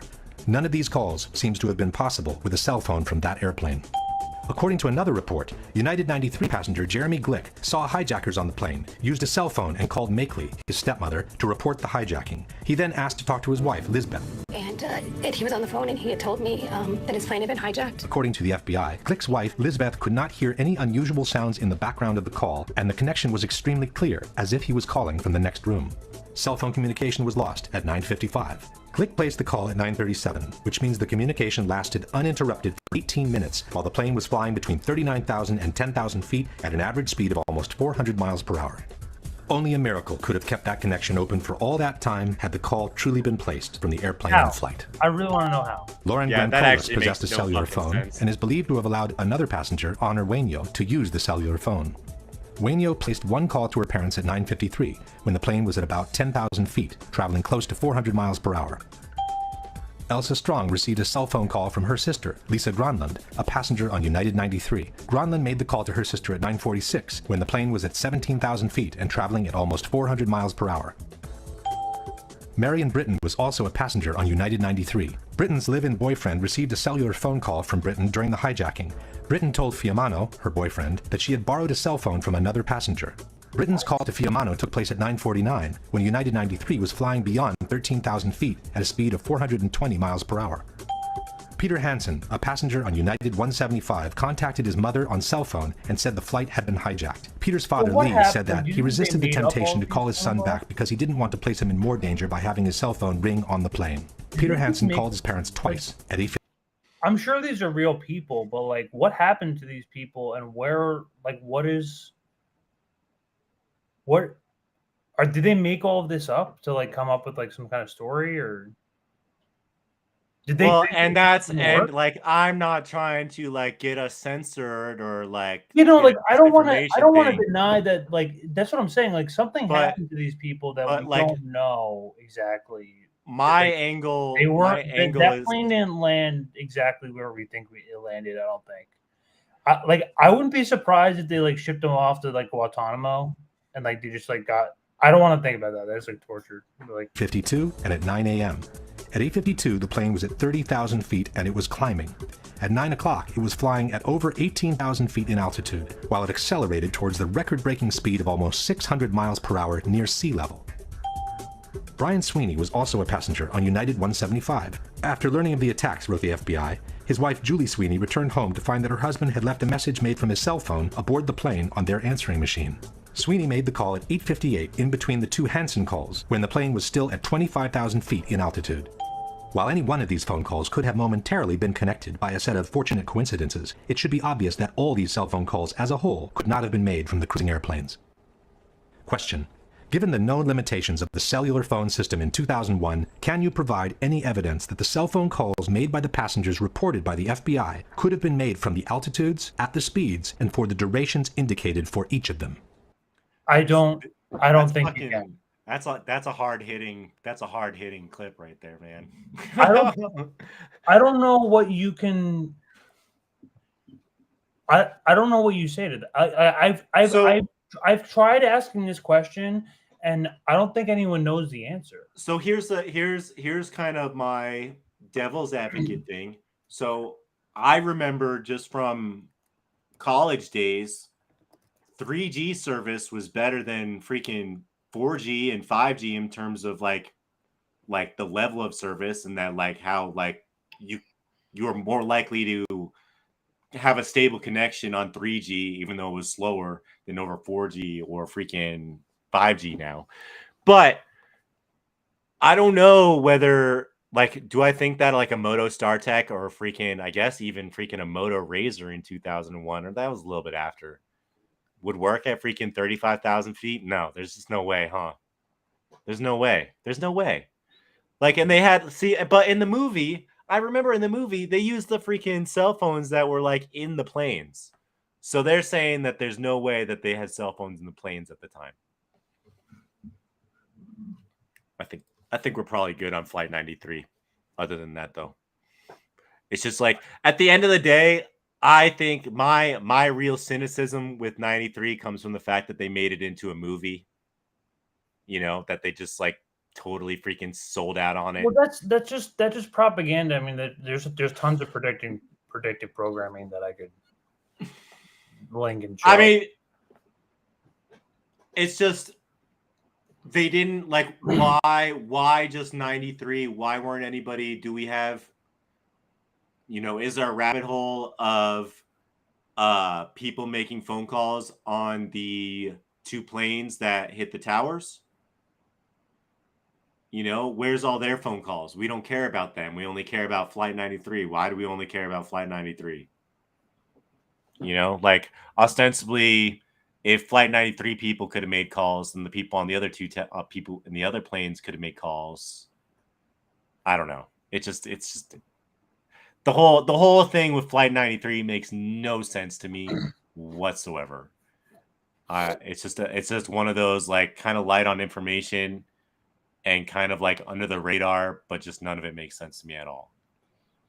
Yeah. So another phenomenon that came out of this was the dancing Israelis. And this is something that for 2 decades, I mean, actually, so like Whitney Webb, Benjamin Rubenstein actually covered this, wrote an article back on this back in 2019, but here's like a short summary.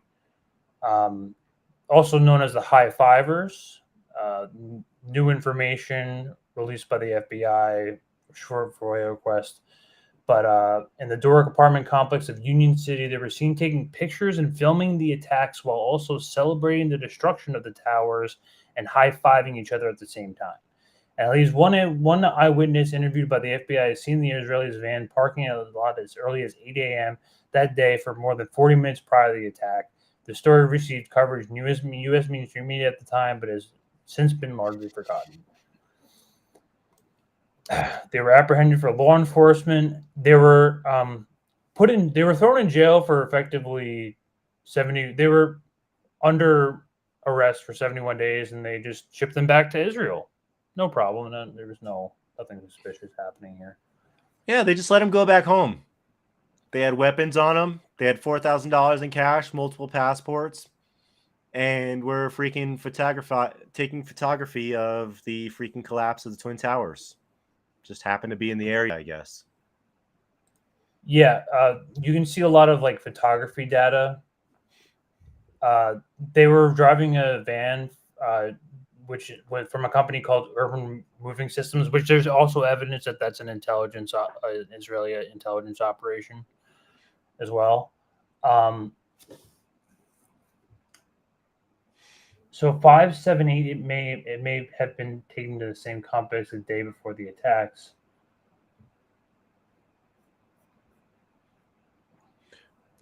But I mean, this is kind of the Mossad angle here, right? Right. Yeah, they are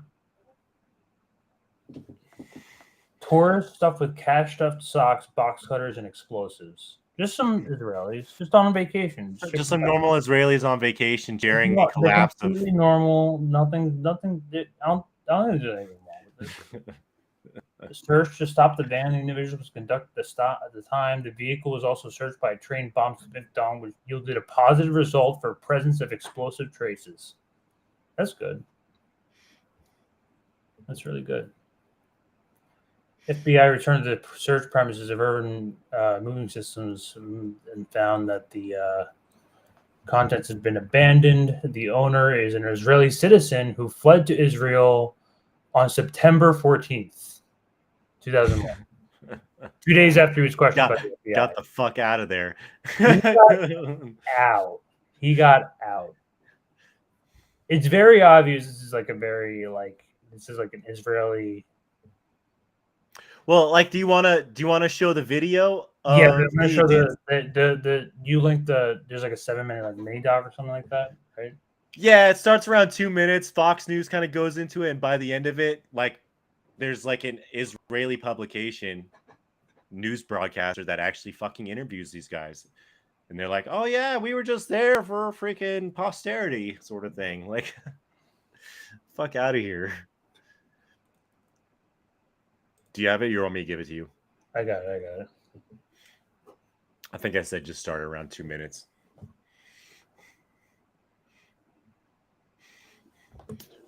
But I mean, the weird thing about the dancing Israelis is it's not something that really like fits. Fox News anchors Brit Hume and Carl Cameron would do a the towers. It doesn't really fit with the World Trade Center 7 going down. It doesn't really fit with Flight 93. It doesn't fit with any of this stuff. But why the fuck are half a dozen guys with a bunch of money, weapons, and explosives cheering on and taking photographs? Like, clearly, like they're from Israel. They're not United States citizens, and they just happen to be dancing on top of a freaking moving truck, taking pictures of collapsing towers. Like, oh, gotta show this. Well, they're laughing and high-fiving each other, like celebrating. Crazy. It's investigation into these allegations in December of 2001 and yields stunning results. It has been more than 16 years since a civilian working for the Navy was charged with passing secrets to Israel. Jonathan Pollard pled guilty to conspiracy to commit espionage and is serving a life sentence. At first, Israeli leaders claimed Pollard was part of a rogue operation, but later took responsibility for his work. Now Fox News has learned some U.S. investigators believe that there are Israelis again very much engaged in spying in and on the U.S. Since September 11th, more than 60 Israelis have been arrested or detained, either under the new Patriot anti-terrorism law or for immigration violations. A handful of active Israeli military were among those detained, according to investigators, who say some of the detainees also failed polygraph questions when asked about alleged surveillance activities against and in the United States. Investigators suspect that the Israelis may have gathered intelligence about the attacks in advance and not shared it. A highly placed investigator said there are, quote, tie-ins, but when asked for details, he flatly refused to describe them, saying, quote, evidence linking these Israelis to 911 is classified. I cannot tell you about evidence that has been gathered. It's classified information. Now, when the FBI investigated, it quickly unraveled to be the largest foreign spy ring ever uncovered inside the United States, the largest. Even the Soviet Union had not been spying on the United States as much as Israel has been doing.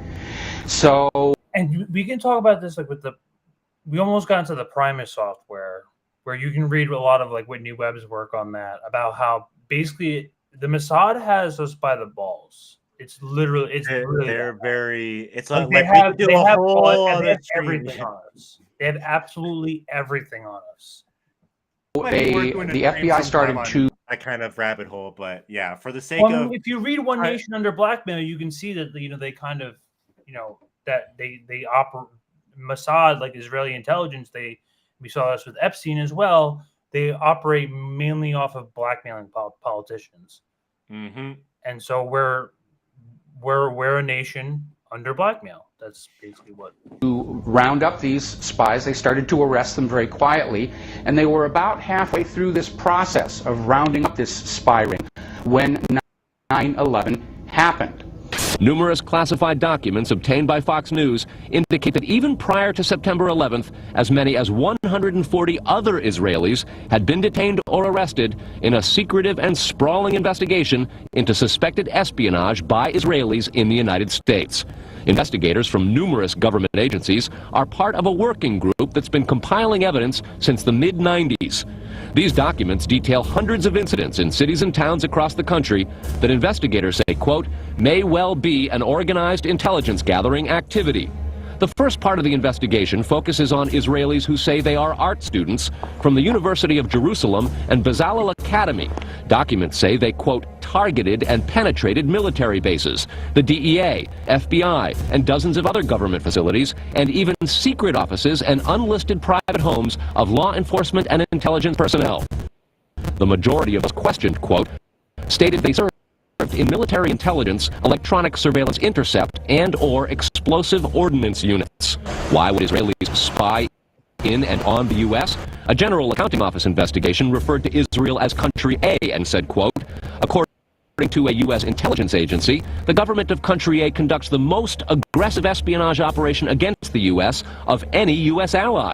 The document concludes, quote, Israel possesses the resources and technical capability to achieve its collection objectives. What about this question of advanced knowledge of what was going to happen on 9/11? How clear are investigators that some Israeli agents may have known something? Well, it's very explosive information, obviously, and there's a great deal of evidence that they say they have collected, none of it necessarily conclusive. It's more when they put it all together. A bigger question, they say, is how could they not have known? Almost a direct quote. Brett. It is now apparent that this intelligence ring was inside the U.S., had prior knowledge of 9/11, and had a classified role in 9/11, which officials refused to discuss. It was also able to penetrate U.S. intelligence agencies and secret offices, yet all were released. The men who were detained due to the report they were taping the first plane crash and then celebrating and joking about it actually went on television and admitted it was their job to record the attack. This is the actual dancing Israelis. Isn't crazy? This is actual dancing Israelis. They're just on TV now. You know what? They're celebrities. Yeah, you know what? We just dropped them off because, you know, they're just investigating errors. Attack. And while the FBI or certain sources might believe that... Let's just kind of like... So, just to be clear, these guys were caught like the day of 9/11. They were held for 2 days, and then they got with explosives, tons of money, multiple passports, and then they just got sent back to Israel 2 days later, and now they're No, they were held for like 71 days. They were held for 71 days. It was 71 days. Yeah, so 70. They were held for. Okay, I 71 misspoke. days. I thought some of those guys got the fuck out of there pretty quick. No, some of them got out quick. So like I know like the very last of them, they kept them for 71 days. By after 71 days, all of them, they were off in Israel. They were off, you know, appearing on TV, appearing on Israeli TV. According to federal officials, the 5 men have been barred from returning to the United States. And this is what we do. They're just investigating errors. That's all. States for 10 years, they say, because they violated Nothing suspicious going on. immigration laws. Bottom line, John, is there any evidence any of these 5 men knew about the September attacks before they occurred? The FBI spent a great deal of time examining this question. It does not appear that they were in place taking pictures before the planes hit, but shortly thereafter. And they say they haven't uncovered evidence that any of these 5 men, and they did their backgrounds, they searched apartments, they telephone records and so on, had any advanced knowledge of the attack. And while the FBI or certain sources might believe that in fact they were Israeli intelligence, they don't believe that the U.S. was a target, that they were actually investigating Muslim groups? They believe if this was an intelligence operation by Israel, that it was focused on the Islamic groups and charities that raise money for groups that are considered by U.S. law enforcement and others terrorist groups. And you'll note that after September 11th, the U.S. moved on many of these groups with indictments, arrests, raids on their headquarters, something that hadn't happened prior to this. These are groups that Israel believes have been funding Hamas and other terrorist organizations. Groups that are responsible for most of the suicide bombings there. All right, John Miller will have a full report. You can see it tonight on 2020 at 10 o'clock Eastern. Okay, so I guess this is a little clip, but you did see it briefly that they did become celebrities. It's like they were speaking in Hebrew anyway, so I'm not sure if like. But no, here it is. Here it is. You have it. Okay. Appearing on national TV. Taping the first plane crash and then celebrating and joking about it actually went on television and admitted it was their job to record the attack. What a shit show! And at that point, we were taken for another round of questioning, this time related to our allegedly being members of Mossad. The fact of the matter is, we are coming from a country that experiences terror daily. Our purpose was to document the event. How could they have known about the attack? And who sent them to document it? The evidence points to a large intelligence network inside the United States that had teams on the ground, such as the ones recording the attack, and electronic surveillance teams gathering information. We're not Mossad, said the guy who looks like Mossad.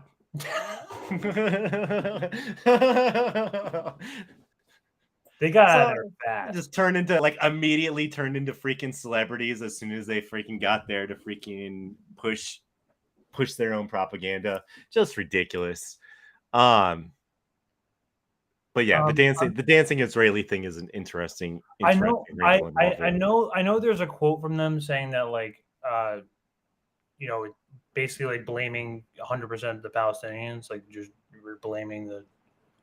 It wouldn't surprise me if they did that, because that's something that Mossad would do. They would just blame the Palestinians or blame everybody else and say that, like, it's like that guy was saying, which is something that, like, I could see somebody who works for the Israeli state saying, "Oh, we're persecuted every single day, blah blah blah. It's all their fault."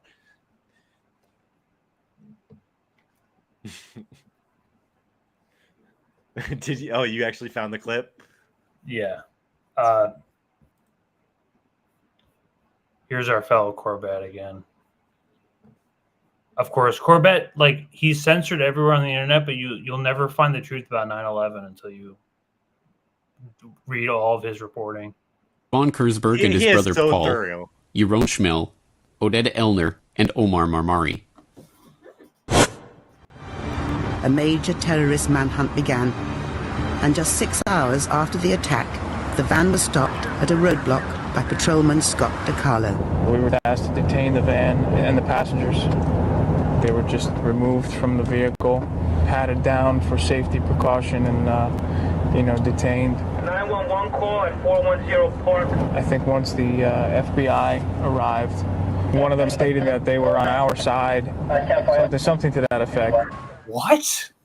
According to the police report of the incident, Sivan Kersberg told Officer DiCarlo, "We are Israeli. We are not your problem. Your problems are our problems. The Palestinians are the problem."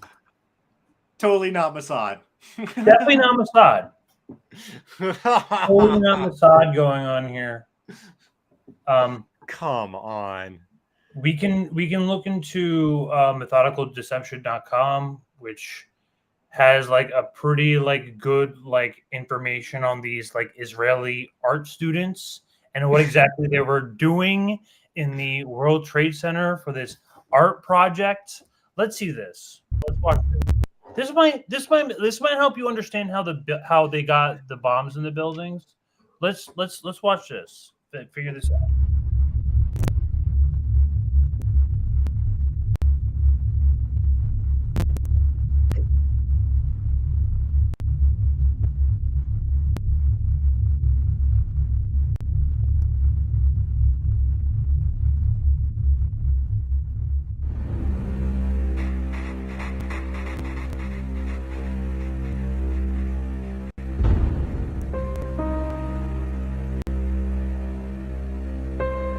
I'm going to take you to Dick Cheney.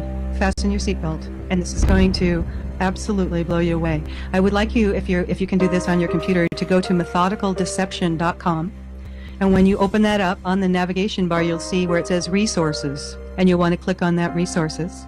And then there's a big box that says about the Israeli art students at the World Trade Center. Click here, click on that, and tell me when you get to that page that has some photographs, because this is the elephant in the room that nobody wanted to talk about. And this is one of the documents, a 61-page DEA document that I went over and over and over and connected Israeli Mossad bomb experts to an art group that were traveling around the United States and to an art group that gave themselves the name of Gelatin. So are you there? I'm there. So you got those pictures? Yeah. Okay, now I'm going to take you to Dick Cheney. Just listen up. You're looking at those pictures. Those are some Israeli art students that came from a foreign country, and their art project was called B-Thing. They called their team the Gelatin Group. And just so you understand this, gelatin is often referred to gelignite or blasting gelatin. It's also referred to as blasting jelly, but gelatin, and they later on changed their name because people started waking up to this. So they named their name Gelatin. They called their art project the B-Thing, and you will see on the left-hand side a photograph of the title page of their book.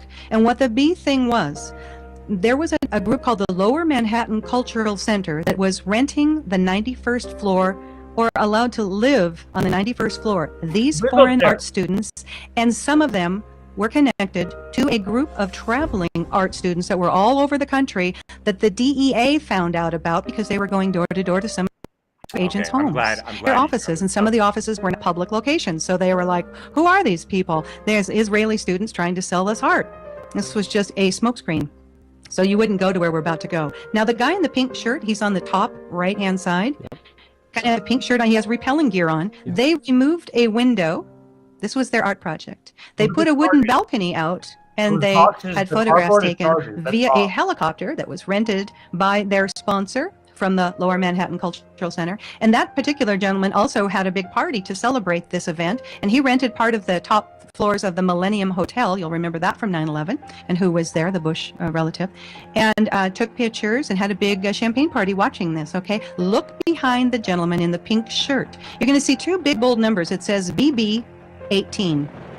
Those are fuse holders. Now look at all three pictures and look at how many boxes of plastic fuse holders that can be used for remote control demolition. And ask yourself, why would art students from Israel and Austria be having thousands of fuse holders? This building was built in the early 1970s. They weren't electricians. They weren't redoing all of the electricity in that building. You know, think about this. Okay, so I get this book out, I'm waiting for my shipment of books to show up, and I literally had a voice say to me, look into this. Those fuses, by the way, come from a company called Littel Fuse, Littel Fuse Company. They're located in Chicago. And some little voice said to me, take a look into this Littel Fuse Company, where all of those fuse holders behind those artists are. And now some of those artists are guaranteed Mossad bomb experts. And that's in the DEA document that you can read. So I find out that Littel Company is a subsidiary of a corporation called Tracor, T-R-A-C-O-R. Now Tracor, they went bankrupt and split their company. They were a government contractor. They split them off into Tracor Aviation, Littel Fuse, and Tracor Defense Holdings. They're based in Austin, Texas. They were bought out by Westmark Systems. Bobby Ray Inman was the chairman of Westmark at a point. Then Westmark kind of started losing it, and Tracor bought them back. Tracor bought out a company called Vitro, which used to be the Kellex Company. Let me tell you about Kellex Company.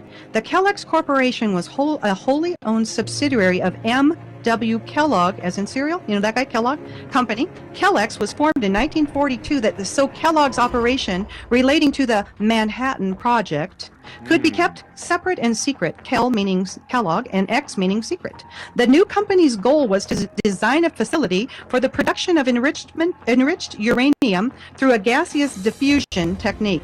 In gaseous diffusion, isotopes of uranium-235 could be separated from uranium-238 by turning uranium metal into uranium hexafluoride gas and straining it through a barrier material.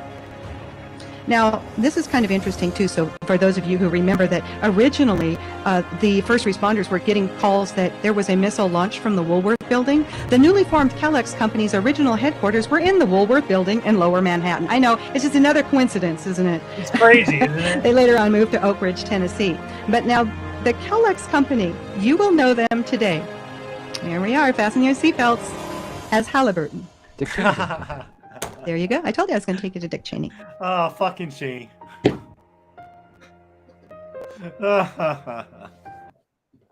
Oh my god.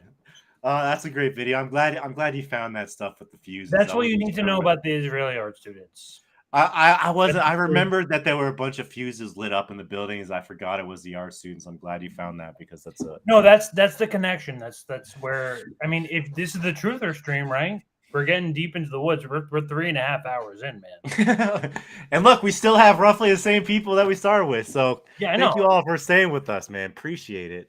Yeah. Great stream. Diving into it. You liked a New York Times article. Is that worth going into or not really? Which one? About the dancing Israelis or which? New York Times article, yeah. That's we kind of were winning over it. All I wanted to do was show that there's a publication of record, go for the biggest, most popular stuff. If they're reporting on the dancing Israelis, just kind of showing that, it's not a bunch of bullshit. you know, even the New York Times is reporting it. We fucking hate the New York Times. That's the only really reason, you know. But the New York Times basically corroborates what the FBI was saying, that just to quote, as the lawyers tell it, when the 5 young men were picked up by FBI agents in midday on 9/11, they had a box cutter with them. One man carried $4,000 in cash and another had 2 passports. Besides the $4,000 in cash and the passports, one man had fresh pictures of the smoldering wreckage of the Trade Center in his camera, images he had captured by standing rather conspicuously on the roof of a van. And we showed you that other video earlier of the girl with the binoculars saying she saw guys on the van. So, yeah, that's just from a New York Times article. We don't really have to pull it up, but it's not even loading for me. The archive is just oh, it's a freaking archived article. Of course it is, dude. Yeah, Dude, you think literally that's- everything is memory hold. Everything is memory hold. there's nothing you can find. It's really Like I really was beside myself with the freaking, like, some of this stuff. Like, just amazing how many with Osama bin Laden being having communications with Osama bin Laden since the mid 90s. Very difficult to find that information, guys. But what we got here? Oh, fucking Netanyahu. yeah. Hold on. There was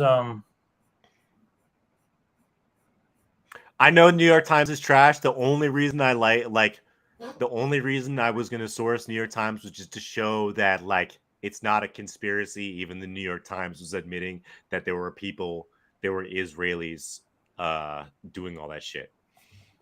You know, I tend to avoid the mainstream media but when they actually You're about to be the conspiracies, like, you should probably draw attention to it. pulled into a war with Arabs, with the Muslim world, and you're going to be made to believe that something horrible that happened to you was done by the Muslims. But it wasn't done by the Muslims. It was done by a wild card, the Israeli Mossad, that's cunning and ruthless and can carry out attacks on Americans and make it look like Arabs did it. That's the literal definition of a false flag. They didn't write that. That's a false flag. That's not my conspiracy theory. That's the U.S. Army report. The day before, published the day before 9/11. Yes. You can call me any name you want to call me. That's a U.S. Army report. Wait, do you want to pull They up that warned us. odds and read They that were Army telling report? us. That little excerpt. if you have it, I don't have the PDF ready. Oh, I thought there was something, a little excerpt behind it, but No. ostensibly, yeah, we know Mossad has us by the balls, and I think I got the impression, kind of looking at the chat here and there, that everybody kind of understands that Mossad has a lot of fucking power over us. Outsized power, I would say, but you know, we're not trying to have another RFK talk tonight, so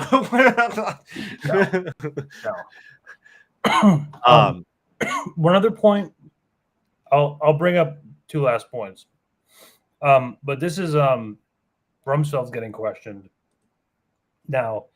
A lot of the failures that they are, you know, like intelligence failures that they ended up coming up with as a defense for all of this was, you know, quote unquote, like failure of imagination. There's a famous like Condoleezza quote. yeah. So I just want to play this just to like, get this out. Like, I remember this.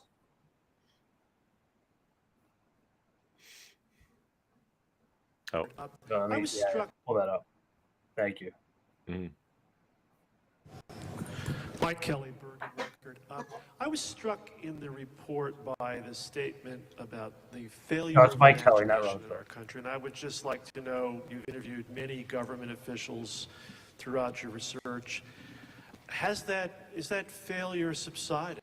Are we beyond that failure of imagination now? And what is the current state of that? Do you want to take that?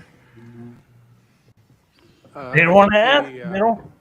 Failure of imagination we consider to be one of the major failures of the government. The fact of the matter is we just didn't get it in this country. We could not comprehend that It's a straight lie. people wanted to kill us. They wanted to hijack airplanes and fly them into big buildings and important buildings. Policymakers did not have the imagination to think of that kind of a scenario. There were hints here and there in a variety of places, but as a whole, the government didn't grasp the potential scenario that occurred.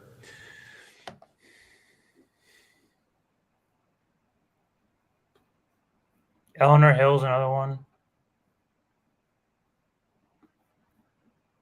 I refuse to believe that, like, oh, we just didn't know. Like, we saw some of those other articles, and that was a kind of theme with some of the investigating into, like, kind of the Osama bin Laden link was that, and the hijackers was that, we had been tracking these people for months, if not years. We had their comms, we had all their communications, we had all their freaking messages, all their voicemails, all their everything. There's no reason why we didn't see it coming. And this guy, who we just saw saying, like, oh, it was like a failure, like we just didn't know what we were doing, we underestimated it. It's just total bullshit. So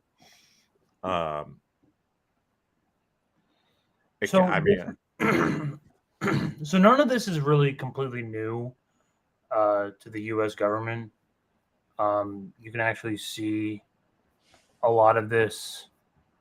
We actually played that in the beginning, Gamer, about the 2.3 trillion. You might have missed that. Sorry, I didn't mean to interrupt. I just saw the chat. We played that like a couple hours ago. We're gonna split up the chapters later, but this is really nothing new. I mean, we don't even have to talk about Operation Northwoods. They're actively practicing like military drills with civilian planes. Today we were running an exercise for a company, bearing in mind I'm now in the private sector, and we sat everybody down in the city, 1,000 people involved in the whole organisation, but the crisis team, and the most peculiar thing was we based our scenario on the simultaneous attacks on the underground and mainline station. So we had to suddenly switch an exercise from fictional to real. And one of the first things is, get that bureau number. When you have a list of people missing, tell them. And So it took a just long to- time. Just to get this right, you are actually working today on an exercise that envisioned virtually this scenario. Almost precisely. I was up until 2 o'clock this morning because it's our job, my own company, Advisor Consultants. We specialise in helping people to get their crisis management response. How do you jump from slow time thinking to quick time doing? And we chose a scenario with their assistance which is based on a terrorist attack because they're very close to a property occupied by Jewish businessmen. They're in the city, and there are more American banks in the city than there are in the whole of New York. A logical thing to do. And I've still got the... I was going to say, how extraordinary today must feel for you as it unfolds. You mentioned a few moments ago there our experience with Irish Republican terrorism. Here's some more. You think we couldn't have imagined something like this before? Now managing director of Advisor Consultants, that's a company which really deals in management of crises. Peter, I mean, what can we do as a city? Huge amount of opportunity. Really, we should be thinking about taking some reasonable steps against unreasonable people. I have to say that what Mike Granite said there about being a wake-up call. I'm sorry, I don't. Oh, I'm not sure about the video. Didn't come up. Well, you can reduce the amount of right, yeah, calls. This is another wake-up call. Something's wrong. The alarm's been ringing for many years. People have been saying, get ready for this, it's going to happen, from the Prime Minister downwards. The other thing we should be thinking about is really looking at what you were just talking about. What should we be doing? Certainly when I was at Scotland Yard, and it wasn't all that long ago, we were having events like this probably every week at the height of the IRA campaign. Big difference then, of course, mostly, not always, we had enough warning, although that was a little bit circumspect. So Scotland's But doing now we're it? dealing with people who simply want to have mass casualties. They want no dialogue, no warning. They Of course, we also reference back to the Corbett Report, who put these 9/11 war games together. War games and exercises. So too are there different ways that such simulations could be used to help facilitate an actual event. A drill could be used to distract security services and hinder responses, for example, thus helping an attack to succeed. Or the exercise could act as an alibi in case the plot is discovered before it can take place. Or, in an even more chilling scenario, A war game or training event could be used to recruit patsies who, believing they're only taking part in an exercise, unwittingly move people or equipment into place for a real attack. Yes, I am the king. Numero uno, baby. Find something? Yeah, I wound up in some government think tank's upload directory. Here's your scenarios, ladies. These look like counterterrorism scenarios, war games developed for the Defense Department. What's scenario 12D? Predictive programming? Airline terrorism? That doesn't make sense. Yeah. Your father was murdered over a war game? Download it. Incredibly, the plot of the pilot episode of The Lone Gunman, a spin-off of the popular X-Files television program, aired in March 2001, depicted a scenario in which a group of government insiders piggybacked on a military war game involving a hijacked airplane to remote control a civilian passenger jet into the World Trade Center. What the hell are you doing? Why can't you stay out of this? Leave me buried. What is scenario 12D? We know it's a war game scenario, that it has to do with airline counterterrorism. Why is it important enough to kill for? Because it's no longer a game. If some terrorist group wants to act out this scenario, why target you for assassination? Depends on who your terrorists are. The men who conceived of it in the first place. You're saying our government plans to commit a terrorist act against a domestic airline? There you go. Indicting the entire government as usual. It's a faction. A small faction. For what possible gain?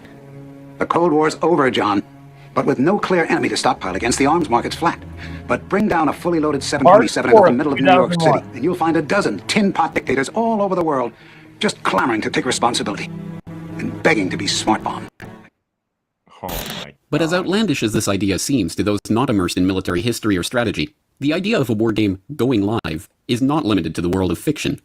In fact, it is a real and openly acknowledged secret among military planners that such exercises can be used as an operational cover for a real attack.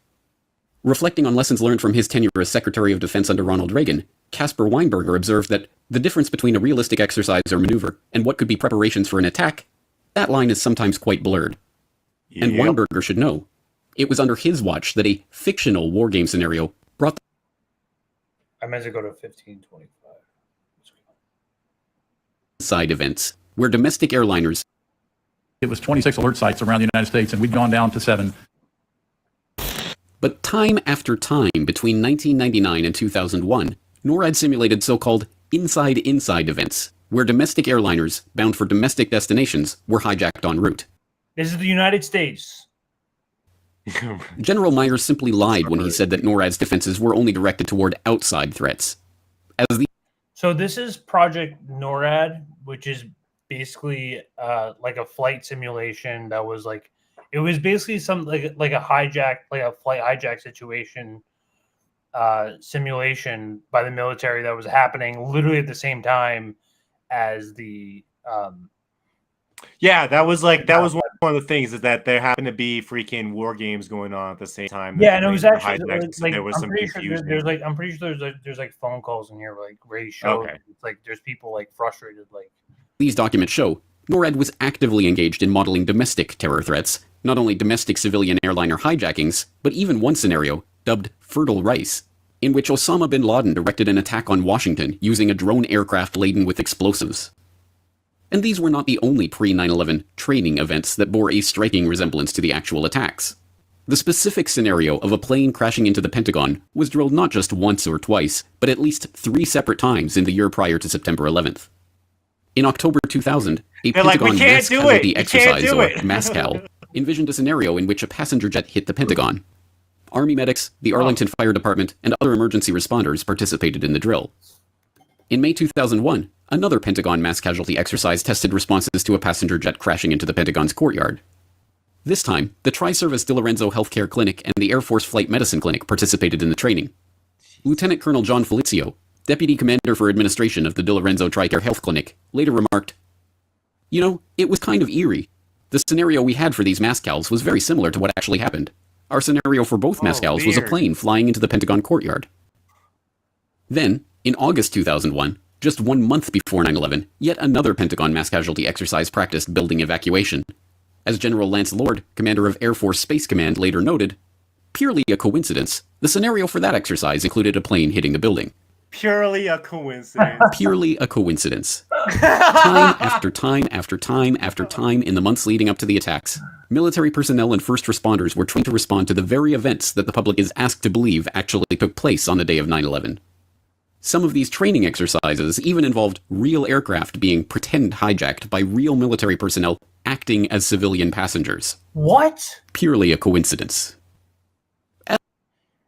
And then you don't even have to talk about Operation Northwoods, which was an old CIA Cuban missile CIA program in order to attack civilian targets in order to blame it on Cuba. So let me get this straight. So we were running live drills with civilian aircraft, and ostensibly U.S. Marshals or military personnel dressed up as civilians would literally pretend to hijack planes. Yes. Bro, our fucking country is psycho. That is just beyond me. Can you imagine? Oh, guys, don't worry. It's just a drill. We're just practicing here. Let me see. I'm trying to see when he gets to. And on the 97th floor of the South Tower. Meanwhile, Portsea of an airplane crashing into the place. And in Chantilly, Virginia, just 4 miles from the runway of Dulles Airport, the military and CIA personnel who staff the National Reconnaissance Office are beginning an exercise in which a plane crashes into their building. Members of the Joint Special Operations Command, the U.S. military's top counterterrorism unit, are in Hungary preparing for Jackal Cave, a highly classified joint readiness exercise. Fighter pilots deployed to monitor the Russian Air Force's training exercise in the Arctic are readying themselves for a day of maneuvers in Alaska and northern Canada. And at NORAD's Combat Operations Center at the Cheyenne Mountain Complex in Colorado, military commanders are preparing for one of the busiest days of war games and exercises in the history of the United States. Michael Rupert is standing by at his office in Sherman Oaks, California. Michael, thanks for this. What is the reason for the failure of U.S. military jets to show up in a timely fashion on 9/11? Well, the simple fact is, Barry, that they didn't know where to go. The reason that they didn't know where to go was because a number of conflicting and overlapping war game exercises were taking place, one of which, Northern Vigilance, had pulled a significant number of North American fighter aircraft into Canada and Western Alaska and Northern Alaska in a mock Cold War hijack exercise. There was another drill, Vigilant Guardian, which was a hijack exercise, a command post exercise, but it involved the insertion of false radar blips onto radar screens in the Northeast Air Defense Sector. In addition, we have a confirmation, thanks to General Richard Myers, who was acting chairman of the Joint Chiefs, who told Richard Clark, as reported in Clark's book, that there was another exercise, Vigilant Warrior, which was, in fact, according to a NORAD source, a live-fly hijack drill being conducted at the same time. With only 8 available fighter aircraft and they had to be dispatched in pairs, they were dealing with as many as 22 possible hijacks on the day of 9/11, and they couldn't separate the war game exercises from the actual hijacks. Listen to this. All right, so let's just pause Yes, it for a on second. the morning of Let's just September pause it 11th, for a second. 2001, So, the stage was perfect. I just want to consider for the fact that if you're running so many war games that it actually obfuscates up to 22 different targets, you're obviously trying to cover something up at that point, right? These phone calls, or these recordings, these audio recordings are going to blow your mind. Listen to it. Perfectly set for an unprecedented day of simulated terror throughout the northeastern United States. And then, it all happened for real.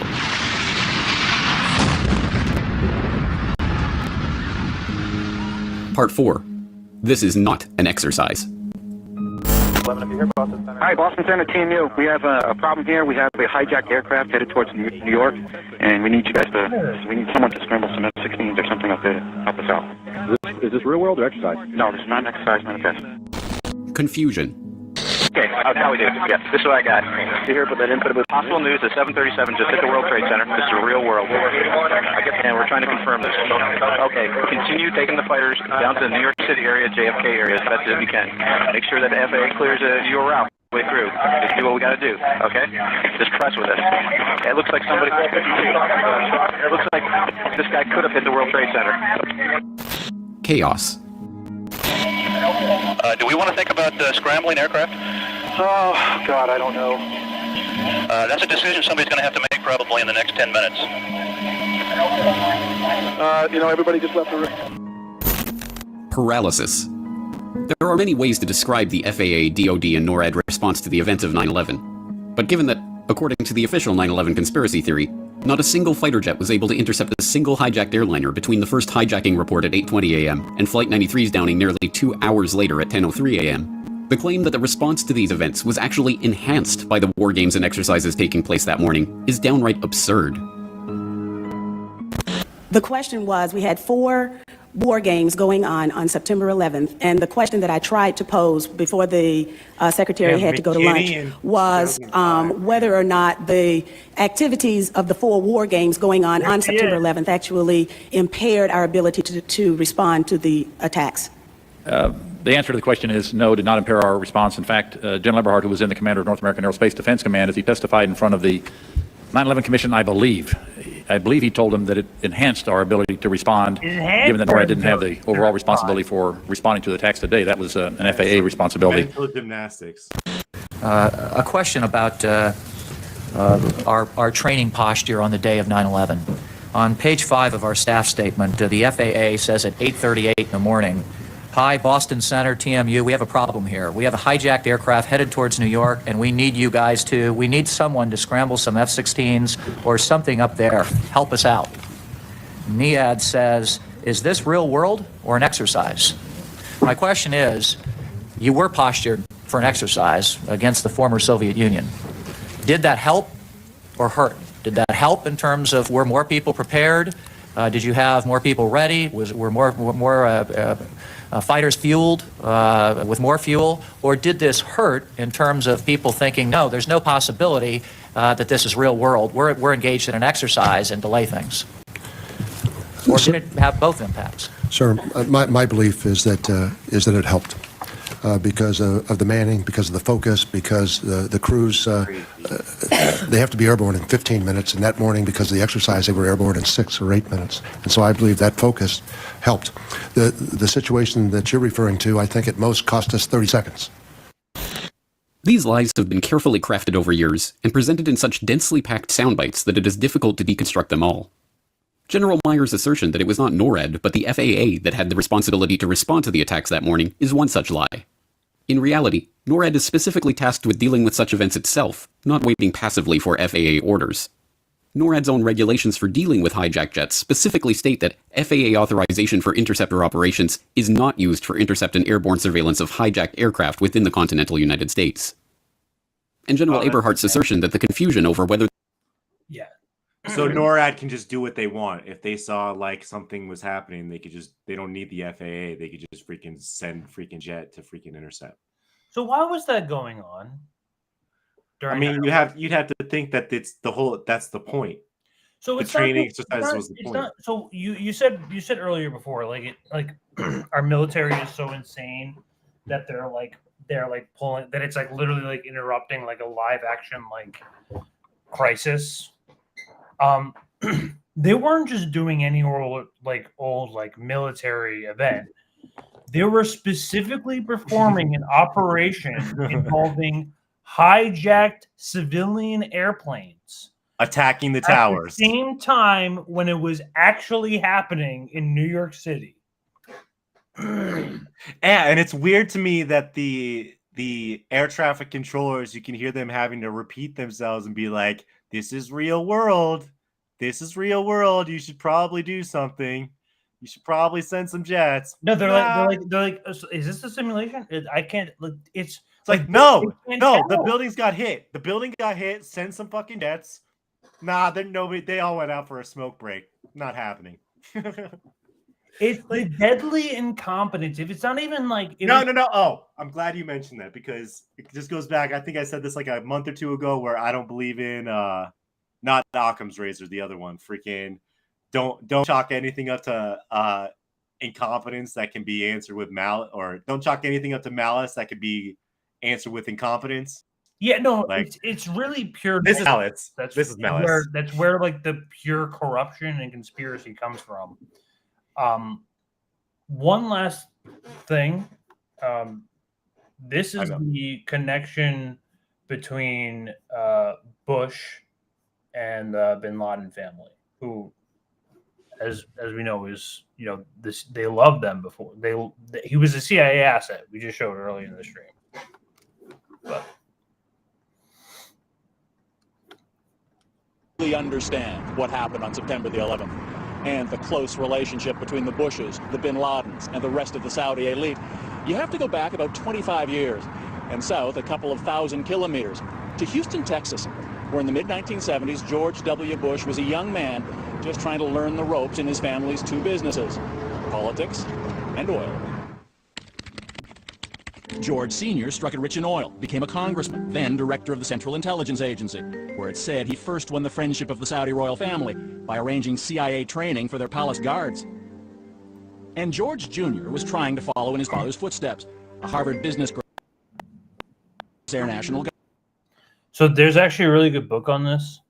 Oh, thank you very much, Sean Miller. Yeah, thank you so much, Sean. I appreciate you. Yeah, appreciate it, Sean. Don't forget to like, subscribe, to share if you haven't already. We really appreciate your company. Yeah, we do this every week. Yeah, and like I said, it's like we said in the stream. This is for the truthers only. Like we said, this is if you want to know the truth. So we're laying out the whole thing for you. We're already at 4 hours. So. We told ourselves it was going to be about 4 hours, so we're just. This is the last. This is the last touch. This is the last George Bush to Saudi connection. Which, like, I was going to recommend a good book by Russ Baker. It's called The Family of Secrets, where it goes all the way back to, like, the Skull and Bones in Harvard. Mm-hmm. Like, like Skull and Bones is like a secret, like, it's just a secret society. Yeah, it is. All the Bushes were in it. Like colleges, they like have these like secret, like weird, like secret societies that like do weird gay shit to like sort of like. No, that's like seriously their initiation stuff. That's like it's like what happened at freaking a thing that Alex Jones did back in the day, where he snuck into not Bilderberg, the one with the freaking cremation to care, where it was like freaking just a bunch of like rich politicians and stuff who all like have gay sex with each other and then just like blackmail each other and then. This is the mentality that we're dealing with. We're dealing with like weird psycho freaks who are literally willing to blow up towers and kill thousands of people for both money and geopolitical influence. That's what it is. I mean, we'll tie it up at the end, but here's a Saudi connection. And it was unfortunately, Mouse, the Family of Secrets, Russ Baker, unfortunately he got lost with the Russiagate stuff. Oh, he's a Trumper. Yes, Bohemian Grove. That's what. Okay, sorry. He's a big anti-Trumper person. It's really unfortunate because I love that book. That book is amazing. It was about the same time that a man named Bill White, a former fighter pilot with a Harvard MBA himself, was recruited to work in Houston with someone with business and personal connections to both George Bushes. His name was Jim Bath. This fellow, James R. Bath, needed someone to run a series of real estate companies that would be grub-staked by not only the political families, but also by some foreign nationals, the Saudis. And so I came down on an interview and met Jim. They opened an office in downtown Houston, where Bill White became Jim Bath's partner and confidant. But White says Bath spent most of his time dealing with his foreign partners, a wealthy Saudi family, the Bin Ladens. He also ran a company in the same building called Bin Laden and Associates, which Jim explained was a procurement company for the Saudis. He bought a bank for them, he bought an airport for them, he started an airline for them, among other ventures in Houston, Texas. Now at that point, had you ever heard the name Bin Laden? No, I had not. Meant nothing to you? Meant nothing to me. Oh, unbelievable. But in Saudi Arabia, the Bin Laden's name meant a great deal indeed. They owned one of the largest Saudi construction companies. They were advisors to the royal family. They were the second richest family next to the royals, with billions of dollars to invest abroad in places like Houston, where the Bush family lived. They moved into this estate in one of Houston's finest neighborhoods. A Bin Laden brother named Salam Bin Laden, and a brother-in-law, Khalid bin Mahfouz. Mahfouz was also one of the Saudi royal family's bankers. So is it fair to say that when the Bin Laden group establishes an office in Houston, the presence of the Bush family at that point had a lot to do with it? Oh, absolutely. I think that was essential, the essential element. I don't think any of those dollars would have come into the United States or any of those assets been purchased had not there been this quid pro quo relationship with the Bush family. While the bin Ladens built their ties to Texas, back home in Saudi Arabia, they were making another kind of foreign investment. In 1979, the Soviet Union occupied Afghanistan. The Saudi royal family wanted to build a Muslim army known as the Mujahideen to defend Islam and force the Russians out. They turned to their trusted advisors, the bin Ladens, who offered up a lanky 21-year-old named Osama. The man who personally chose Osama bin Laden to build that army would also become his mentor, Saudi Prince Turki Al Faisal. Last year on British television, he reminisced about the young bin Laden. In those days, he was a young man who had committed himself to helping the Afghan Mujahideen liberate themselves from the Soviet occupation of Afghanistan. Yeah, that's he was just straight up CIA. He was giving support and aid to the Mujahideen. That's just straight up. Meanwhile, back in Houston, the Bush family was also on the move. George Sr. was about to become vice president, and his son made a career decision too. By the late 70s, George W. Bush was setting out on his own. He established an oil exploration company that he called Arbusto, a Spanish word that loosely translated means bush. But before Arbusto could find oil, it needed to find some money, operating capital. And apparently George Bush knew where to look. Well, Bath had told me that he had used Saudi money to fund George Bush Jr.'s foray into the energy business. This is the Arbusto Corporation? Yes, the Arbusto Partnerships. As Bath's partner, Bill White, says he had access to information about the financial dealings between the bin Laden family and George W. Bush. He later obtained Bath's personal financial statements when the two had a falling out and became involved in litigation. On schedules that show his partnership interest, he shows a personal partnership interest of $25,000 invested in Arbusto 79 and another $25,000 investment in Bush 80. But according to White, that share was only Bath's commission for investing the bin Laden's money with Bush. Do you have any knowledge of how much money the Saudis put in? Well, he told me it was in excess of, $1 million. So there's no question in your mind whatsoever that whatever went into George W. Bush's companies from Jim Bath was money from the 100% Saudis. of it was Saudi money. And George W. Bush would have been aware of that? Oh, absolutely. 100%. But that wasn't all. A few years later, another oil company in which George W. Bush was involved needed cash. It got a reported $25 million, again, thanks in part to Bush's old Houston neighbor, Khalid bin Mahfouz, Osama bin Laden's brother-in-law. And it wasn't only George Bush the son. Fuck all these people. The bin Ladens did business with the Houston bank where George Bush Sr. was on the board. What time is it? Victory time. It's oils, banks, real estate, princes, my kings. God. This is a Bush non-political Sr. was on the board. It's all big club.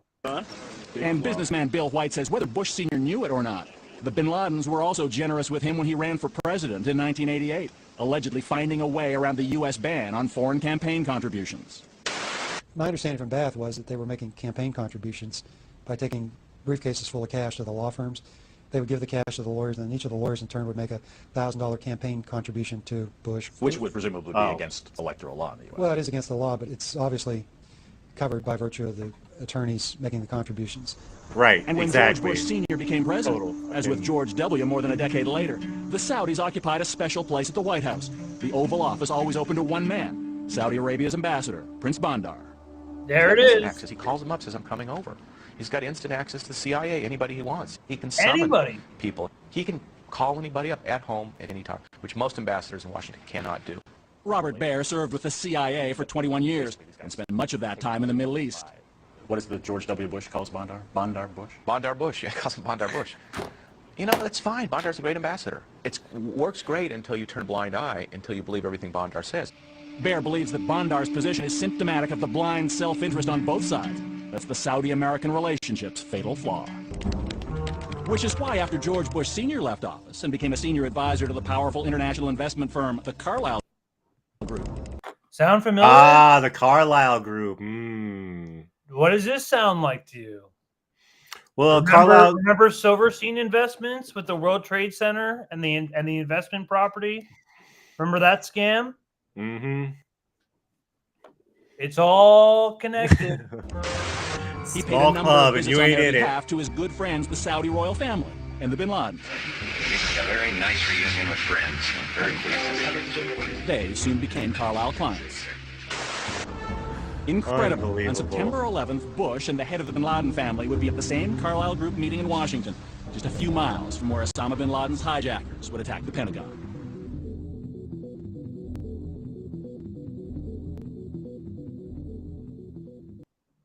Prison Planet. Fucking Fucking Alex Jones again, man. Well, again, like he was good back in the day when he was against Bush. Now you just have to develop a discerning. You just have to have a filter for these folks. Like sometimes, Yes. I mean, I don't know. Maybe it's hard to tell when people are like bullshitting or not. But like it's like I said, like in an earlier stream, like if you've ever been like a salesperson or ever in that like position, like you can kind of start smelling bullshit from a mile. Well, it's like that. It's Stockwell, right? It was Stockwell who said that one of the ways they like infiltrate the press is by giving them limited hangouts, and then every like fourth or fifth piece of information they give them would be total bullshit. So like Alex Jones, like probably like 20-30% of the stuff that he says is complete bullshit and total like CIA garbage. But like he gets some shit right. So what's your conclusion? Who did 9/11? Was it Israel, U.S., Saudi Arabia? Who do you think did it?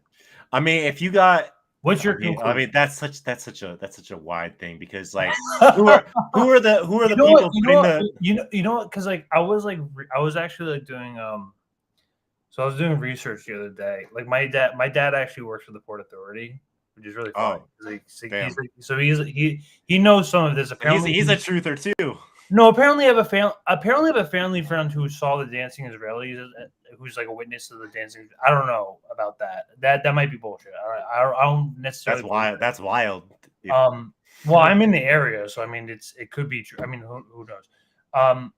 But my dad was like, he was telling me I was like doing like research on like on 9/11 on like Follow the Money, and he's like, so who do you think that 9/11? And I'm like, Dad, I don't know. I can't like answer that. I'm like, it was definitely us. Like he's like, I'm like, it was a controlled demolition, right? He's like, really? And I'm like, yes, it was. And I'm like, yeah, it was like basically they put bombs in the buildings, and then that's how you get the free fall, and that's. And I explained to my 60-something-year-old dad, I was like, yep, they put the bombs in there, and it was probably a little bit of Israel. Israel. I mean, you got the art student thing is pretty damning. Like, obviously, they were lighting up. Okay, like so like I'm really glad that I got to show that. Make sure to go to something. I forgot what the thing. The thing is that it's not just. I don't think you can just say that it's like who did it. Like at the end of the day, it's a toss-up between the U.S. government and Mossad, I think. However, that being said, don't these operations carry out all the time? Like, how often do the CIA and Mossad work together? Like, I'm assuming often. All the time. Like, so, like, in order for them to pull something like this off, like, I mean, I think it's like, not that completely far off. I mean, it is very historic. I mean, and like I said, like, it's sort of what we showed in the beginning. I wanted to like show like how like every single false flag, like, or at least like every single event that like they lead to U.S. intervention. U.S. intervention is started based off of it's based off of a lie. Ultimately, we call them false flags, but ultimately they're controlled events. They're events in which that we have multiple factors involved, in which some people may die, but like we have it's all connected. It's all connected. You're working together. It's the Saudi royal family. You have the Mossad. You have the CIA. You have the FBI. So it's the U.S. government. It's the Israel government. I would say at the end of the day, how would you answer that question then? How would you answer that question? At the end of the day, the U.S. is the war machine, so they have a vested interest in trying to start more wars. So I could see them, and like that great post that you had yesterday on Twitter about the poppy production. So obviously part of going into Afghanistan was doing the black budgets by growing fucking opium and sending it over to the U.S., et cetera, et cetera. If you guys are familiar with Gary Webb and Iran-Contra, you guys know how the U.S. procures illegal drugs and sells them to acquire weapons to run fucking wars in other countries that we're not supposed to be running wars in. That being said, you know, you're always going to have the capitalists, and like if you haven't read Shock Doctrine, it's like, never mind that it was written by Naomi Klein. This is Shock Doctrine. You're always going to have capitalists who are going to come in and try and take advantage of a tragic situation. You know, you're always going to have them come in. So the fact that Larry, I'm not necessarily going to say that Larry Silverstein was responsible for 9/11, but you know, maybe George Bush or somebody like him kind of like tapped him on the shoulder and was like, hey, I got a fucking great deal for you if you want to cut me in on it. And that's sort of like how these things sort of play out. You know, you see a capitalist who's like, oh, I can turn a couple million into a couple billion. And you have the fucking war machine, you know, going, hey, we can start another war, you know, and all it's going to cost us is 2,500 Americans. Like, I just see a bunch of parties that may have different interests come together and do it. And at the end of the day, it's just capitalists and the government itself's undermining, you know, the civilians at large. Yeah, Mouse gets it. It's a big rabbit hole, man. Yeah, and that's why that was like that was sort of the purpose of the stream. I mean, it was kind of like I said, like it's really a holiday for us. I mean, like I already, we don't mean that like we celebrate, just like it's important to commemorate it. Like my mind is like I've already been like years into this, like where I'm like I've seen like all like the 9/11 documentaries, like Loose Change, the New Pearl Harbor, you know, etc. Like I've seen all of this. I can source all of this, and and this is just like out of my own conspiracy theory minded curiosity brain. That's all. Well, that's kind of how we started with this stream. It was like, oh, we both are already kind of truthers, and we have like a basic knowledge of the stuff. Fucking just like go all out on it, and so that's kind of where we were coming from with this. But you know, there's still tons of open questions, and you know, I think we're gonna be dead before the actual, you know, truth comes out. But I don't know, like, you know, and the funny thing is, never get the truth. The funny thing is, guys, go look up the Oklahoma City bombing. That's a whole. You guys want to start going down rabbit holes? You want to do that now? Oh my god! There's like it just goes on and on and on and on and on. Oh my god! Maybe we'll do that on the. But like I'm like really happy with the response that we got tonight with this stream. So maybe we will like continue kind of doing the fucking truther stuff. That would be so terrible. Oh my god! Like Oklahoma City is a good one. Oklahoma City is a good one too. I looked up into that one recently. Oh, maybe we can, because it is like, yeah. All right.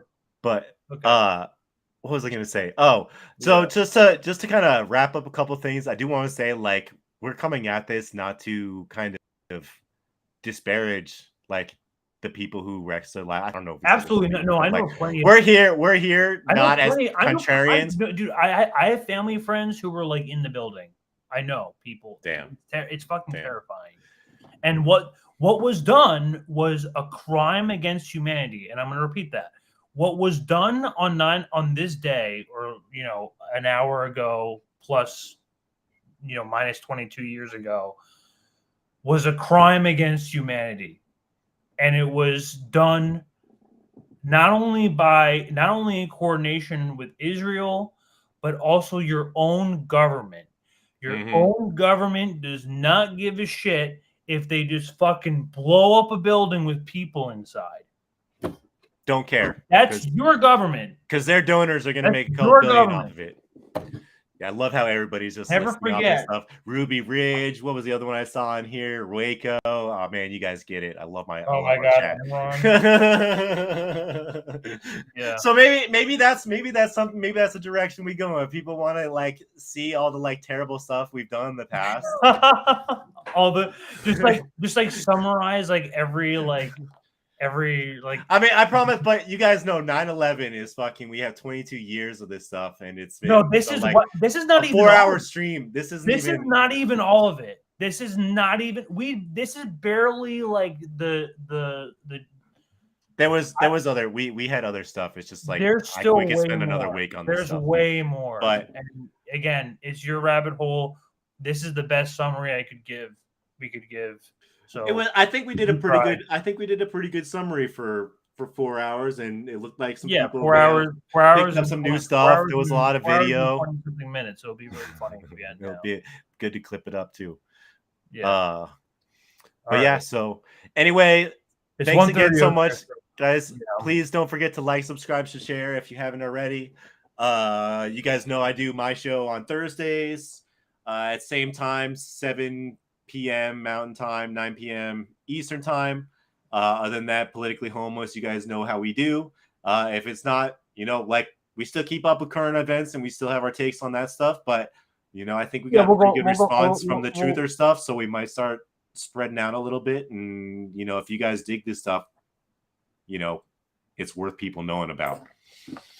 Yeah, I mean, it depends on what happens. I mean, it's over. Well, yeah, of course. It's hard on a weekend. The news is slow on a weekend, but tomorrow is, I believe, American Tradition. Jesse Jett coming back because they missed the last stream because of Indy's daughter.